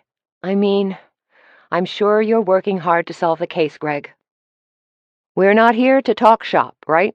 I've been looking forward to today all week." Greg nodded to Justin. "You ready to get started?" Justin's head bobbed like a 2-year-old who had just been offered ice cream. "I sure am. But first, I got us all a present." He dug into the bag and handed each one of us a device with a South Cove Rocks lanyard. I stared at the item that looked like a cross between a cell phone and the old pager I'd found in Miss Emily's desk drawer. Thanks. But what is it? It's a handheld GPS locator. I know, we can all get an app on our phones, but this way, you can keep your phone free, like for Greg, and still be on the hunt. Cool, right? This is great. I'm sure it will come in handy when we come out to these events. But you didn't have to buy us each one. I'm sure we could have just followed your directions. Greg hung the cord around his neck. What if one of us gets separated? Or you want to come up and do your own search without me? No, each of us needed our own. It's only logical. Justin grinned, like he'd just given us the keys to the bank vault. Thanks again. I put the item around my neck, hoping that this would be the last time our double date would lead us out to the forest to find caches. I'd rather be sitting on the beach getting a tan and reading a book than doing this. Once I ran, I was done with my workout for the day. Justin beamed. I knew you all would love them. Taylor helped me pick out just the right model, but I don't think he realized I'd be buying us all one. The guy should get a commission from the company on this sale alone. A woman ran up to me. I'm so glad you're here. Ginny Dean stood by my side. I wanted to talk to you about Casey's murder. I glanced at Greg, but he and Justin had headed over to the registration table. Amy stood off to the side, ignoring me. I took Ginny by the arm and led her a few feet away from the group so we wouldn't be overheard. Do you know who killed Casey? Ginny nodded solemnly. Can you tell me? This chick was getting on my nerves. She needed to be telling this to Greg, but apparently she'd been causing so much trouble at the station, who knew if he would even listen to her at this point? I've left all the clues. She handed me a slip of paper. I'm trying to save my own skin here. You've got to understand. If he knew what I really knew, I'd be dead just like Casey. If who knew? She started to walk away and pointed to my hand. Follow the clues. I've left a clear path. This was stupid. Look, you need to just tell me what you know. As I watched, Ginny's eyes widened and she skirted away through the crowd. I muttered, total nutcase. You've got that right, a male voice said from behind me. I twirled around and found Taylor Archer standing behind me, way too close for my comfort. I wanted to take a step backward, but decided not to give him the satisfaction. That's not a nice thing to say about one of your members. I hated that he'd heard the nutcase comment. You said it first. The girl was always hanging out with Casey. I warned Casey that she was mentally unhinged and to be careful, but she never listened. He widened his eyes. You don't think Ginny killed her, do you? I hate to say negative things, but the girl is certifiable. Who's certifiable? Greg stepped between us, and Taylor took a step back. Intimidating women must be more his style. I wrapped my arm around Greg's, thankful for the comfort and the interruption. He thinks Ginny killed Casey. I knew it sounded blunt, but I wanted to see if Taylor would stand behind his statement or if he was only blowing smoke. Greg cocked his head and considered Taylor. How did you come up with this theory? Are you a member of the Bakerstown police force? I'm not with the police, Taylor said, and I'm sure I didn't say anything like that. She must have misunderstood me. Taylor was apparently one of those men who didn't like talking to women at all if he could help it. I bet to him women were second-class citizens and should be seen but not heard. I tucked Ginny's slip of paper into my pocket and looked at Greg. Are we ready to go? Yep. He nodded to Taylor. We'll talk soon. Greg's words sounded more like a threat than a salutation. As we walked toward where Amy and Justin were waiting, I relaxed. Thanks for saving me. The guy gives me the creeps. Why do the crazies always find you to play with? I swear, Jill, you must have a beacon built into your system that only the insane can hear.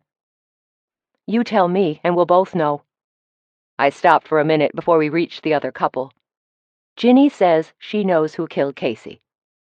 Yeah. Did she tell you? Greg looked through the crowd, trying to find the woman. I pulled out the paper and looked at it. It was just a string of numbers. I showed it to Greg. She gave me this.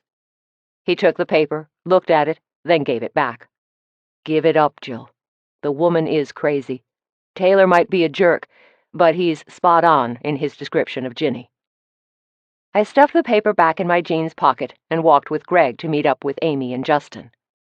The boys were chatty as we hiked up the trail toward our first cache.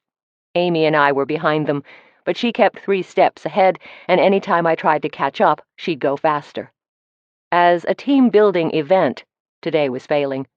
When we reached the first cache site, she paused next to Justin. You could talk to me, you know. I put my hands on my knees, trying to take a deep breath. Amy shrugged. You were the one who decided we didn't need to talk. No, I was the one who said I wouldn't be a rat for the Water Conservation Committee. Since when are you so gung-ho about one of the mayor's programs? I stood, finally able to breathe from the climb.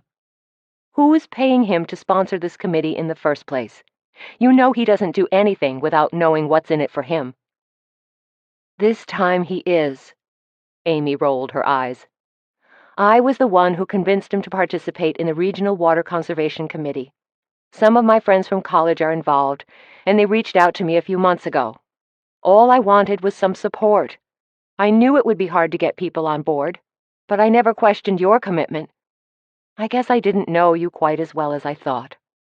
Amy, I didn't know this was your project. Why didn't you tell me? I felt like a heel now. Not only did I tell my best friend her idea was stupid, but I'd compared her group's goals to those of Nazi Germany. She pressed her lips together. I would have thought you would have guessed. No one else in City Hall gives a darn about clean drinking water. You shouldn't have to beg people to do the right thing.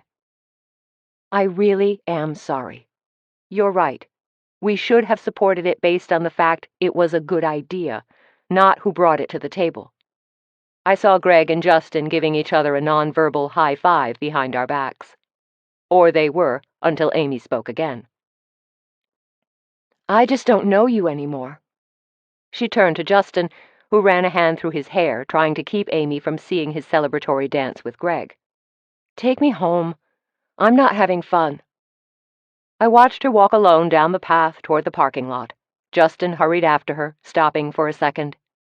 She'll get over this. She can't stay mad at you forever. I guess this just wasn't such a great idea right now. I kissed him on the cheek, wondering if I'd ever see him again. I'd loved our double date nights, or at least the ones that didn't involve geocache searching. Go take care of her. We'll work this out later. Greg stood by my side, and we watched Justin disappear. He hugged me quickly. Well, there is a bright side to all of this. I wiped my eyes with the back of my hand. There is? He nodded. We can go home now, and we don't have to search for hours for one of these trinkets. As we walked down the hill, following the path that Amy and Justin had just taken, we talked about other ways to fill our Sunday afternoon and decided to go sit on the beach outside South Cove with a basket of Diamond Lily's fried chicken and a 6-pack of beer. We'd even bring Emma along to play in the surf. The day sounded wonderful. Or it would have, if I didn't have to think about losing the best friend I'd ever had. As I got undressed that night, I pulled Ginny's note out of my pocket. Looking at the numbers, I realized that I'd seen them before, or something like them. I ran to my purse and found Justin's handheld GPS coordinator. I keyed in the numbers and got a location. 12 miles north and 5 miles east would put me right back into Los Padres National Forest. It made sense in a twisted way. Ginny had hidden her clue in a geocache, and I was supposed to use her clues to find the stash. I picked up my phone and called Greg. Hey, thinking about me? His voice felt warm and inviting in my ear. I shook off the tingles he was giving me. Nope. I cleared my throat and pushed away the mental image of him lying in his bed. I was looking at the note Ginny gave me, and I think these are GPS coordinates. Seriously? That's what you called at 10:30 to talk about? I've got a meeting at 8 in the morning to evaluate other possible murder suspects, and you want to talk about geocache stuff? The warm tenor in his voice had disappeared. Now he just sounded mad. "Hear me out," I repeated my words. "So I just keyed them into the GPS thing Justin gave me, and it's coming up as a place in the forest where we were today." "Jill, listen to me carefully. Ginny's been hospitalized in the past for issues with mental illness. That's even how Casey met her. She was volunteering over at the state psych ward a few years ago, and Ginny was in the facility because she was a danger to herself. The note is just her way of keeping herself involved in Casey's murder investigation. I'm pretty sure she's going off the deep end again." Greg's words floored me. "So Taylor was right? Ginny's crazy?" My voice fell to almost a whisper. Greg yawned.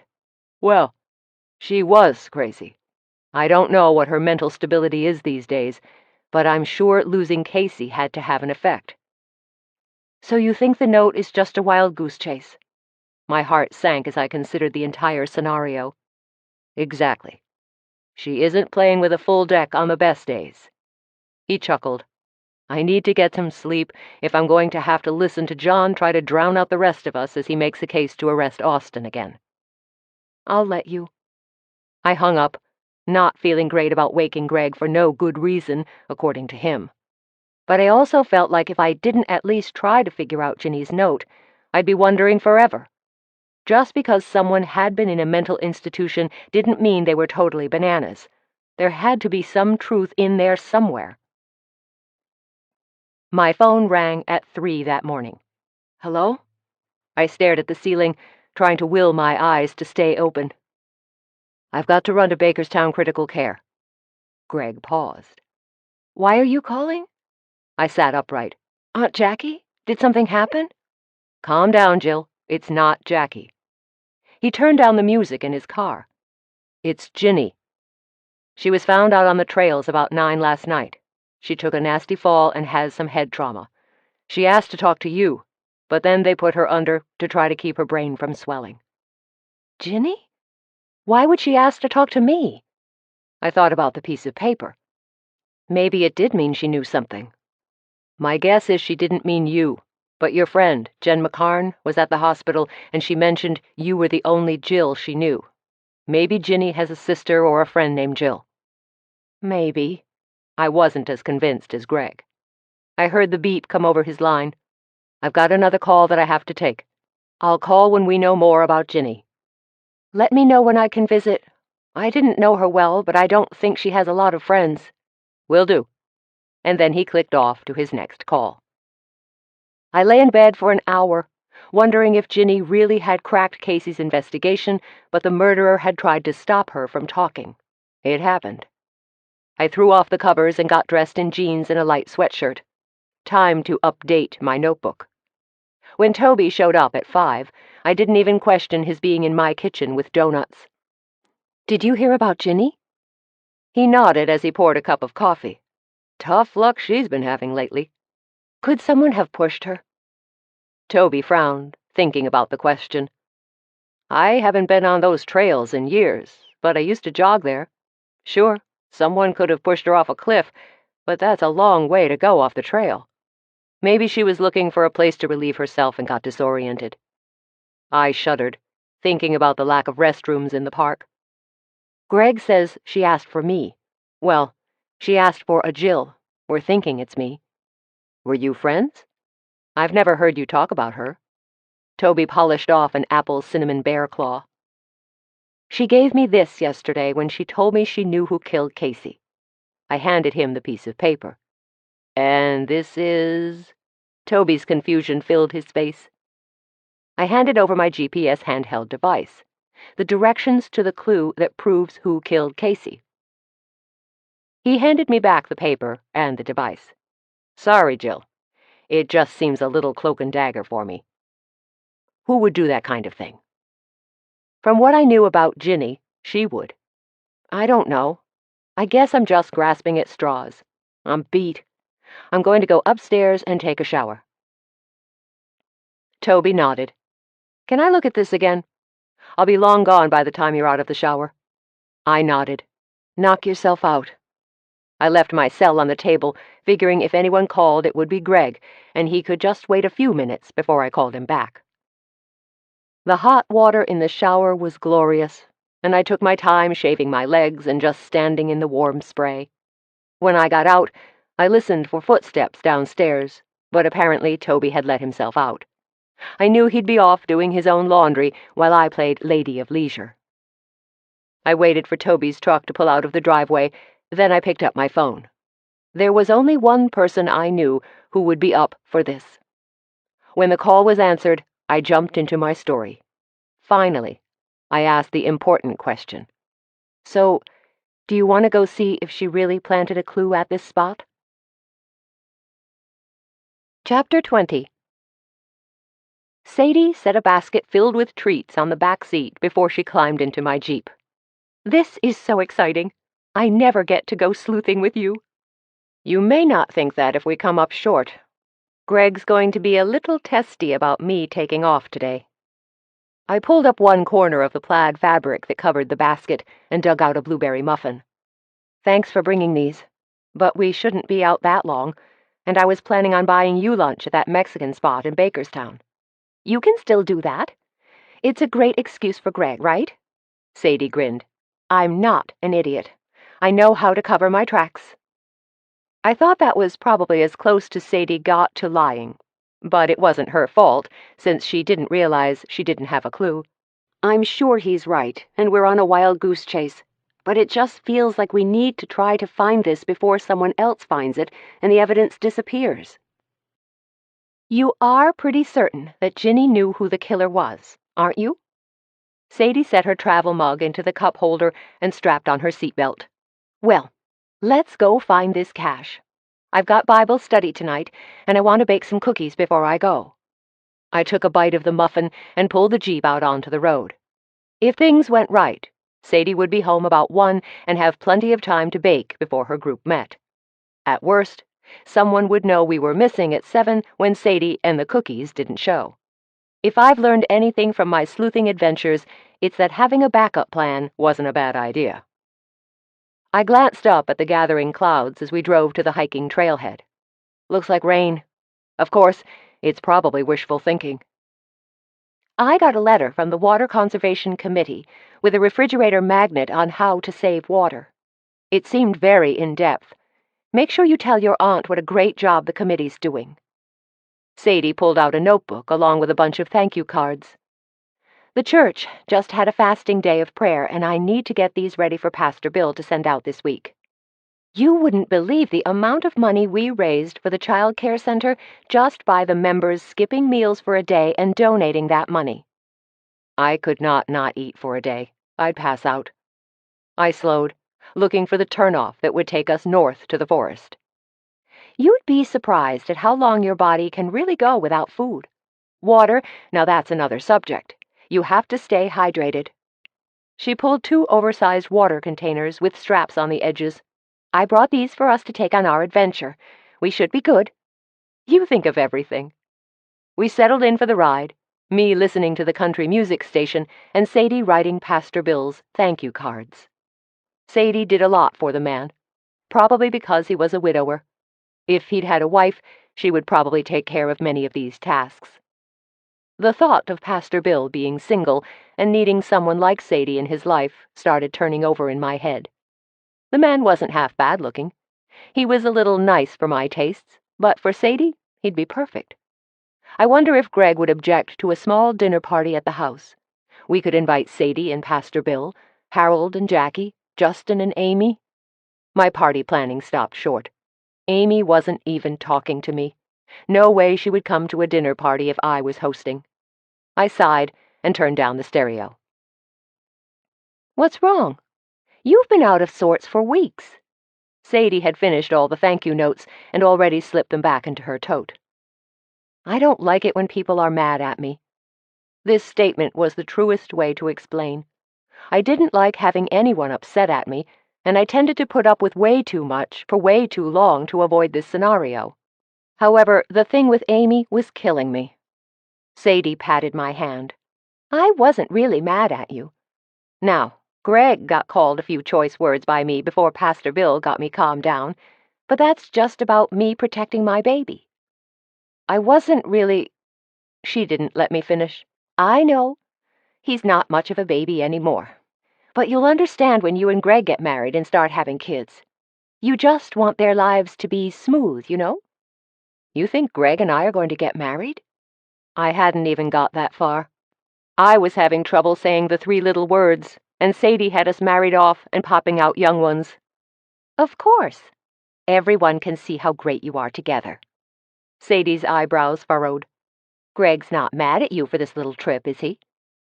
"Not yet." I shook my head. "I wasn't talking about Greg, or you. I am glad to know you aren't mad at me anymore, but I was talking about Amy. She's still hot about me not supporting her when she really wasn't right in what she wanted. That's what friends do. We might not totally agree or do what the other person wants, but we always support them." Sadie pointed to the upcoming road sign. "Looks like it's the next turnoff. What did you say to Amy that has her this upset?" "All I said was no." I turned on my blinker and angled the Jeep off the ramp to the parking lot. It was the same place we'd been yesterday when Amy and I had gotten into it, again. "Well, maybe it's the way you said no." She pointed to an empty row of parking spots near the front of the trailhead. "Park there. It's close to the entrance." I followed her directions and thought about my abrupt answer to Amy's request. I could have been nicer, but honestly, I didn't think at the time that Amy was taking this so personally. Now that I knew it was her project, I understood her reaction a lot better. I just didn't know how to fix our problems, and I was pretty sure cookies and cheesecake weren't going to do it this time. We climbed out of the Jeep. Sadie carried our water bottles, and I brought another muffin. I took 2 waterproof jackets out of the back of the truck. "I might be being hopeful, but it still looks like rain." Sadie looked up at the clouds and shrugged. "Maybe, but it doesn't smell like rain. You know how it smells like metal just before it downpours?"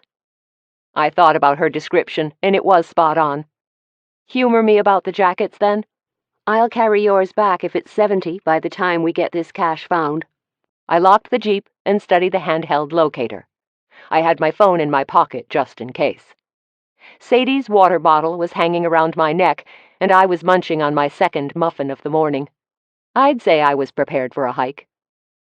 I pointed to the trail in front of us. "Looks like we follow this for a while." An hour later, we were at the location Ginny had mapped and were looking for some sort of cache site.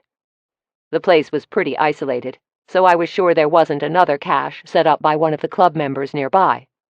Soon I found a metal box wedged into an opening in the rock side of the mountain. "Here we go." Sadie hurried over to watch me open the box, but inside was another sheet of paper. "Read it and tell me who killed Casey." My heart sank as I read the note. Instead of a name or the name I'd expected, another set of coordinates were written on the paper, along with another notation. 1 of 2. I began to think that Ginny was just pranking us, and she didn't know squat.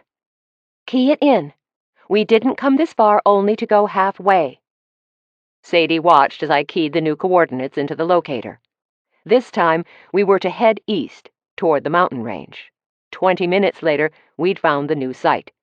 A cave opened up in front of us on the side of the mountain. I looked at Sadie. "You don't have a rope and a couple of flashlights in your tote, do you?" The cave was big enough to walk into, if we bent down a bit. But who knew how far back it went, or where Ginny had hidden the box? "Sorry. Should we go back?" Sadie leaned her head into the cool cave. "It looks like we could walk forward for a bit." I fumbled with my cell. "I've got a flashlight app. Hold on." The light blazed as I turned it on, and I held it out toward the cave. We inched our way in, then a bang sounded behind us. A grate had slipped over the entrance, locking us in. We ran toward the opening, only to stop when Taylor Archer appeared, a gun in his hand. "Well, look what I just caught. 2 big ol' Snoopy people." He grinned. "Get it? Snoopy, like the dog?" "Let us out." I knew it was fruitless to ask, but I had to try. Let me think. No. I'm not letting you out. In fact, I'm pretty sure no one is looking for you, so I'm just going to leave you here. Lucky for me, Ginny chose an old abandoned mining shaft for her final cache. Don't bother to look. I've already found and removed it. He leaned closer to the grate. But since you did such a good job of tracking the clues, I'll give you the answer. I killed Casey. The witch wouldn't give up her presidency, and the club needs new blood. You killed her because you couldn't beat her in an election? For a hobby club? I couldn't believe what I was hearing. Well, that and a few other issues. He pointed to Sadie. Like Austin stealing your recipes. That was just cold, man. He bragged about it one night when we all went out for drinks after a club event. Too bad you couldn't just stay away from this one, although it still does put that doofus in the spotlight for your disappearance as well.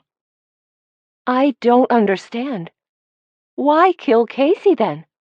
Sadie's entire body shook next to me, and I put my hand on her arm for support.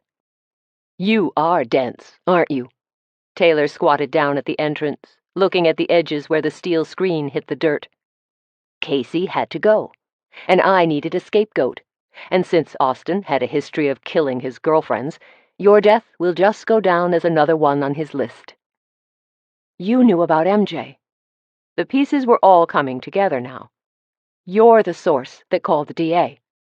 Getting Austin's fingerprints attached to a really old disappearance case wasn't as easy as it makes it seem on television. John just needed a little push in the right direction. So he got a packet in the mail about the bombings. He grinned. It's not like it was a lie. The guy was knee-deep in that bombing, or at least helping the person who did it. You didn't know I was a CNA, did you? You work at Resting Acres? The connection was becoming clear. Sadie whispered to me, I don't understand. What's a CNA? It means, Taylor responded, proving that he'd heard Sadie's question, that I work with old people who only remember the past. MJ was a treasure trove of information as long as I kept her coffee cup full of the real thing. Not that decaf crap they usually give the residents. Rain started hitting the trees. Taylor held his hand up and a drop fell on it. I guess I'd better get down the mountain. These places are known for their flash floods. I couldn't help it. I swung my flashlight app to the back of the cave. Solid rock. If we did get much rain, Sadie and I wouldn't die of starvation. We'd drown. You could let us go.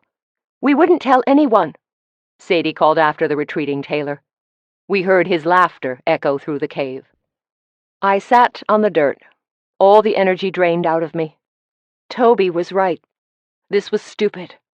You told Toby? Doesn't he report to Greg? Sadie sat next to me.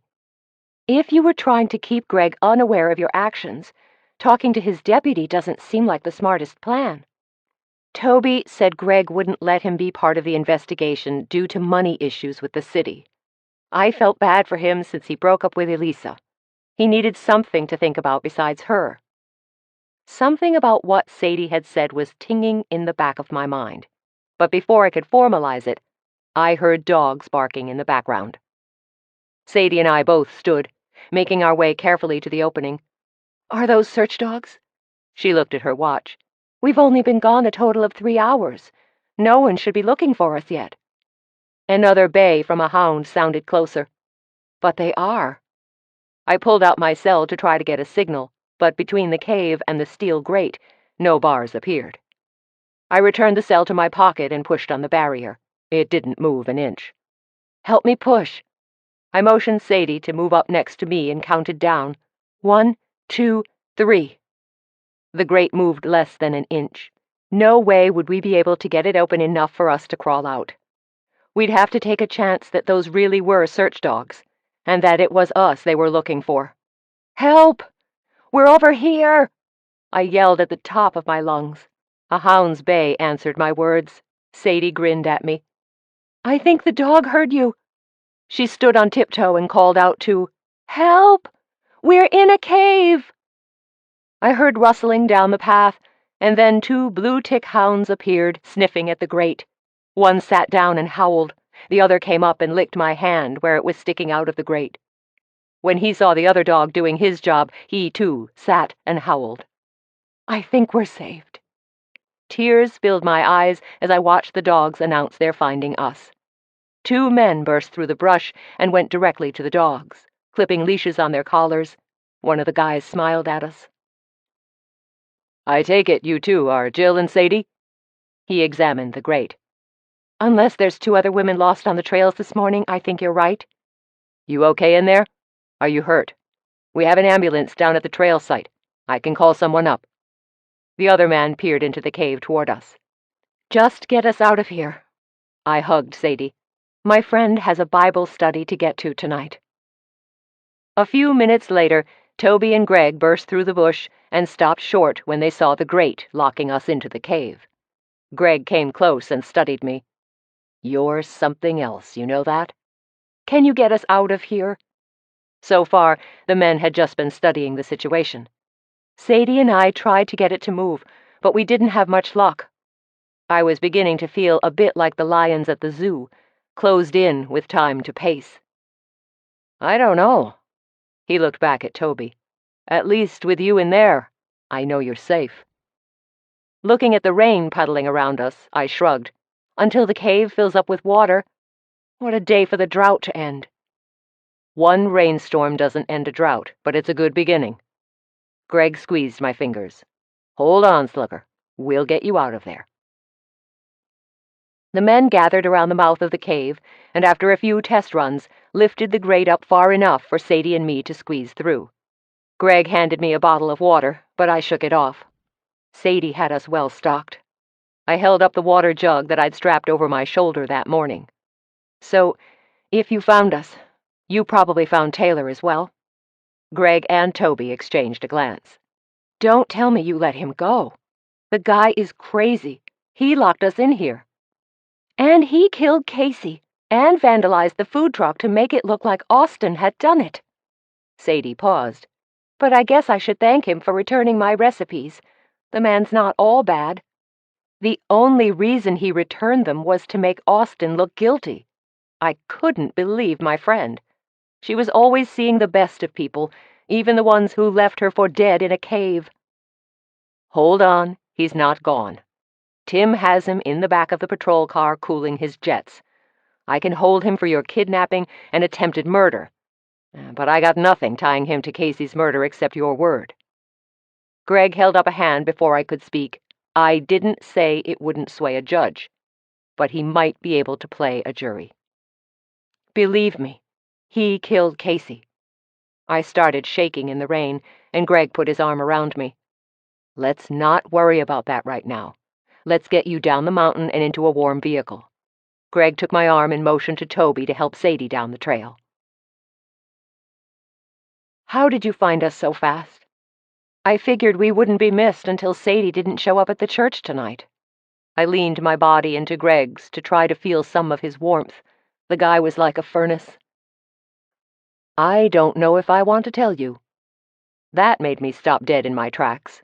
"You were following me?" Greg laughed, and with his hand gently pushed at the small of my back to get me walking again. "Not exactly." "How is it, exactly?" Now I was on the edge of mad. If he was following me around, or worse, having Tim or Toby follow me, I was going to give him a royal piece of my mind. Even though he found you before the cave filled up with water? Sometimes I hated my logical side. "Well, Toby set the tracker app on your phone after you told him about the GPS coordinates that Ginny gave you. So, when he saw you leave in the Jeep, we just tracked your phone. Once we knew you were heading here, we figured we wouldn't be the only ones here." Greg looked at me. "Don't tell me you didn't see Taylor watching Ginny give you the paper. Come on, even I saw that." I hadn't. I'd been too involved in trying to figure out what Taylor knew. He'd played me like a little violin. I shrugged, not wanting to admit my mistake. Then, when Ginny was found, she'd said more than just your name.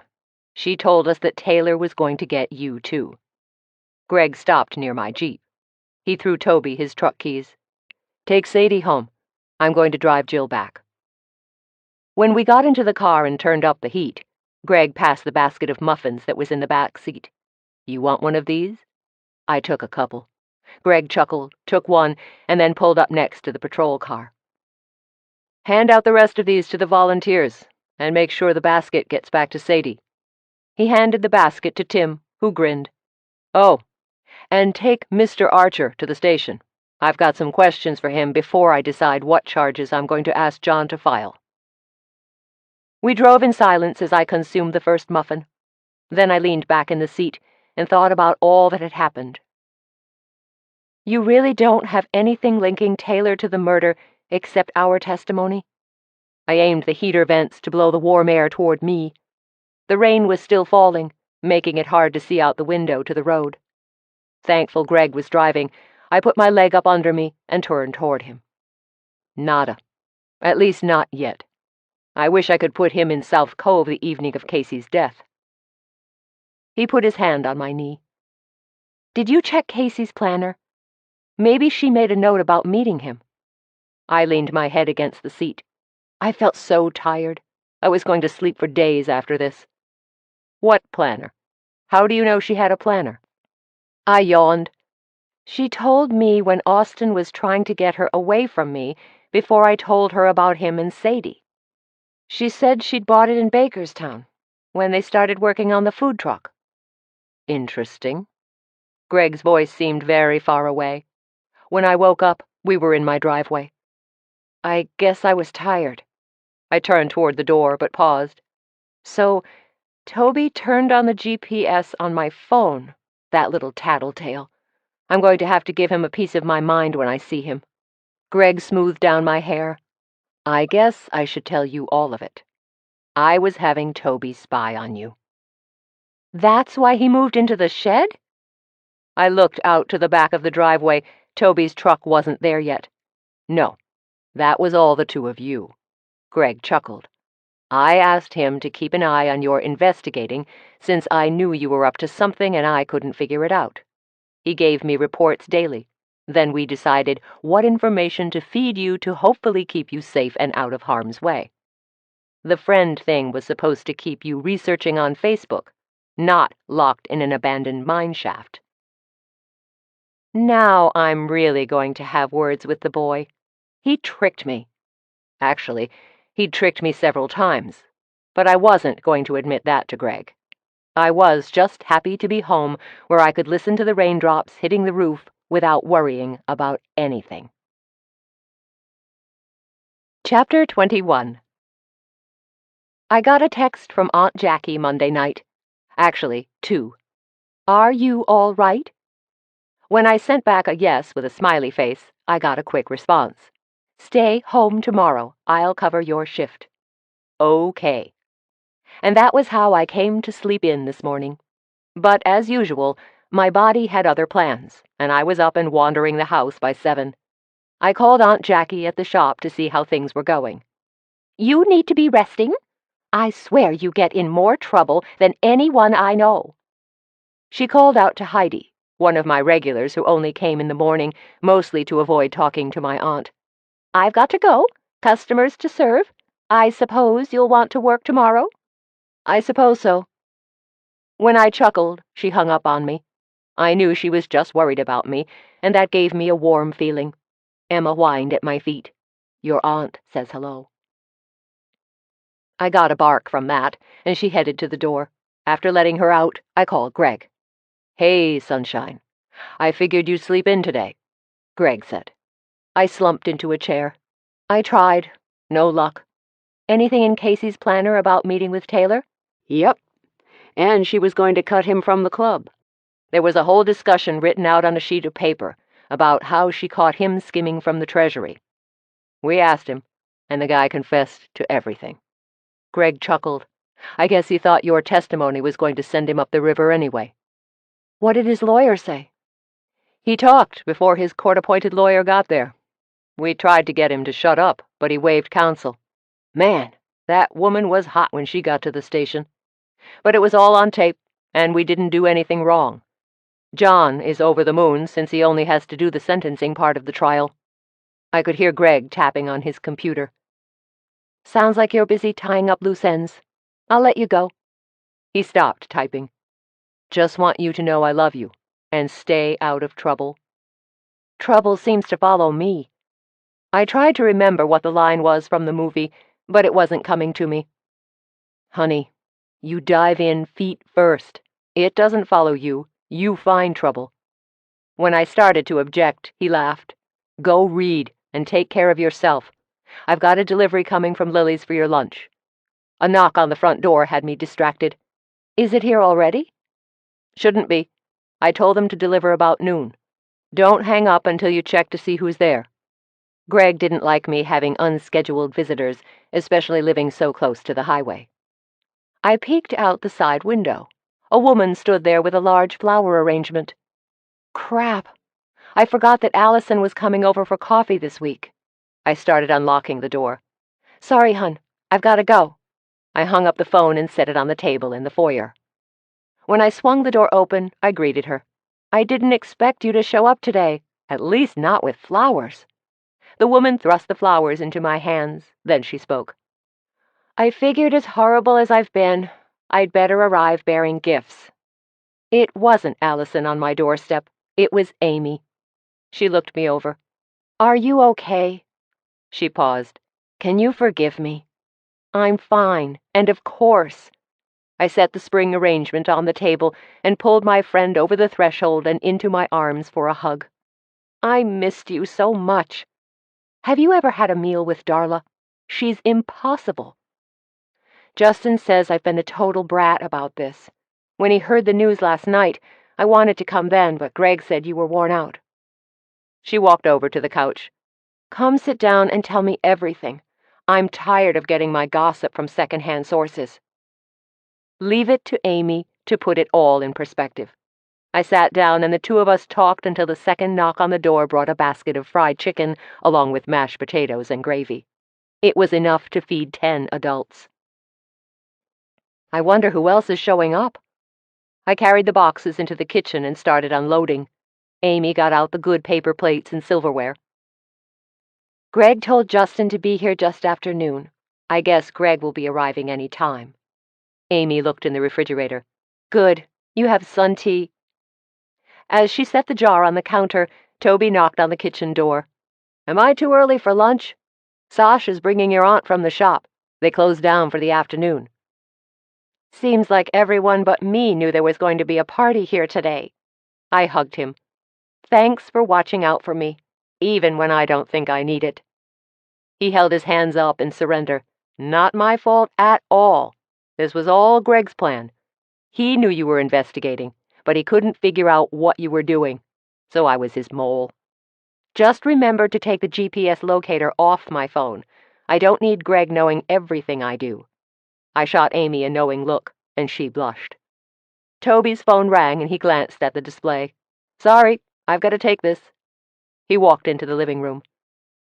So Greg found you by using your phone app?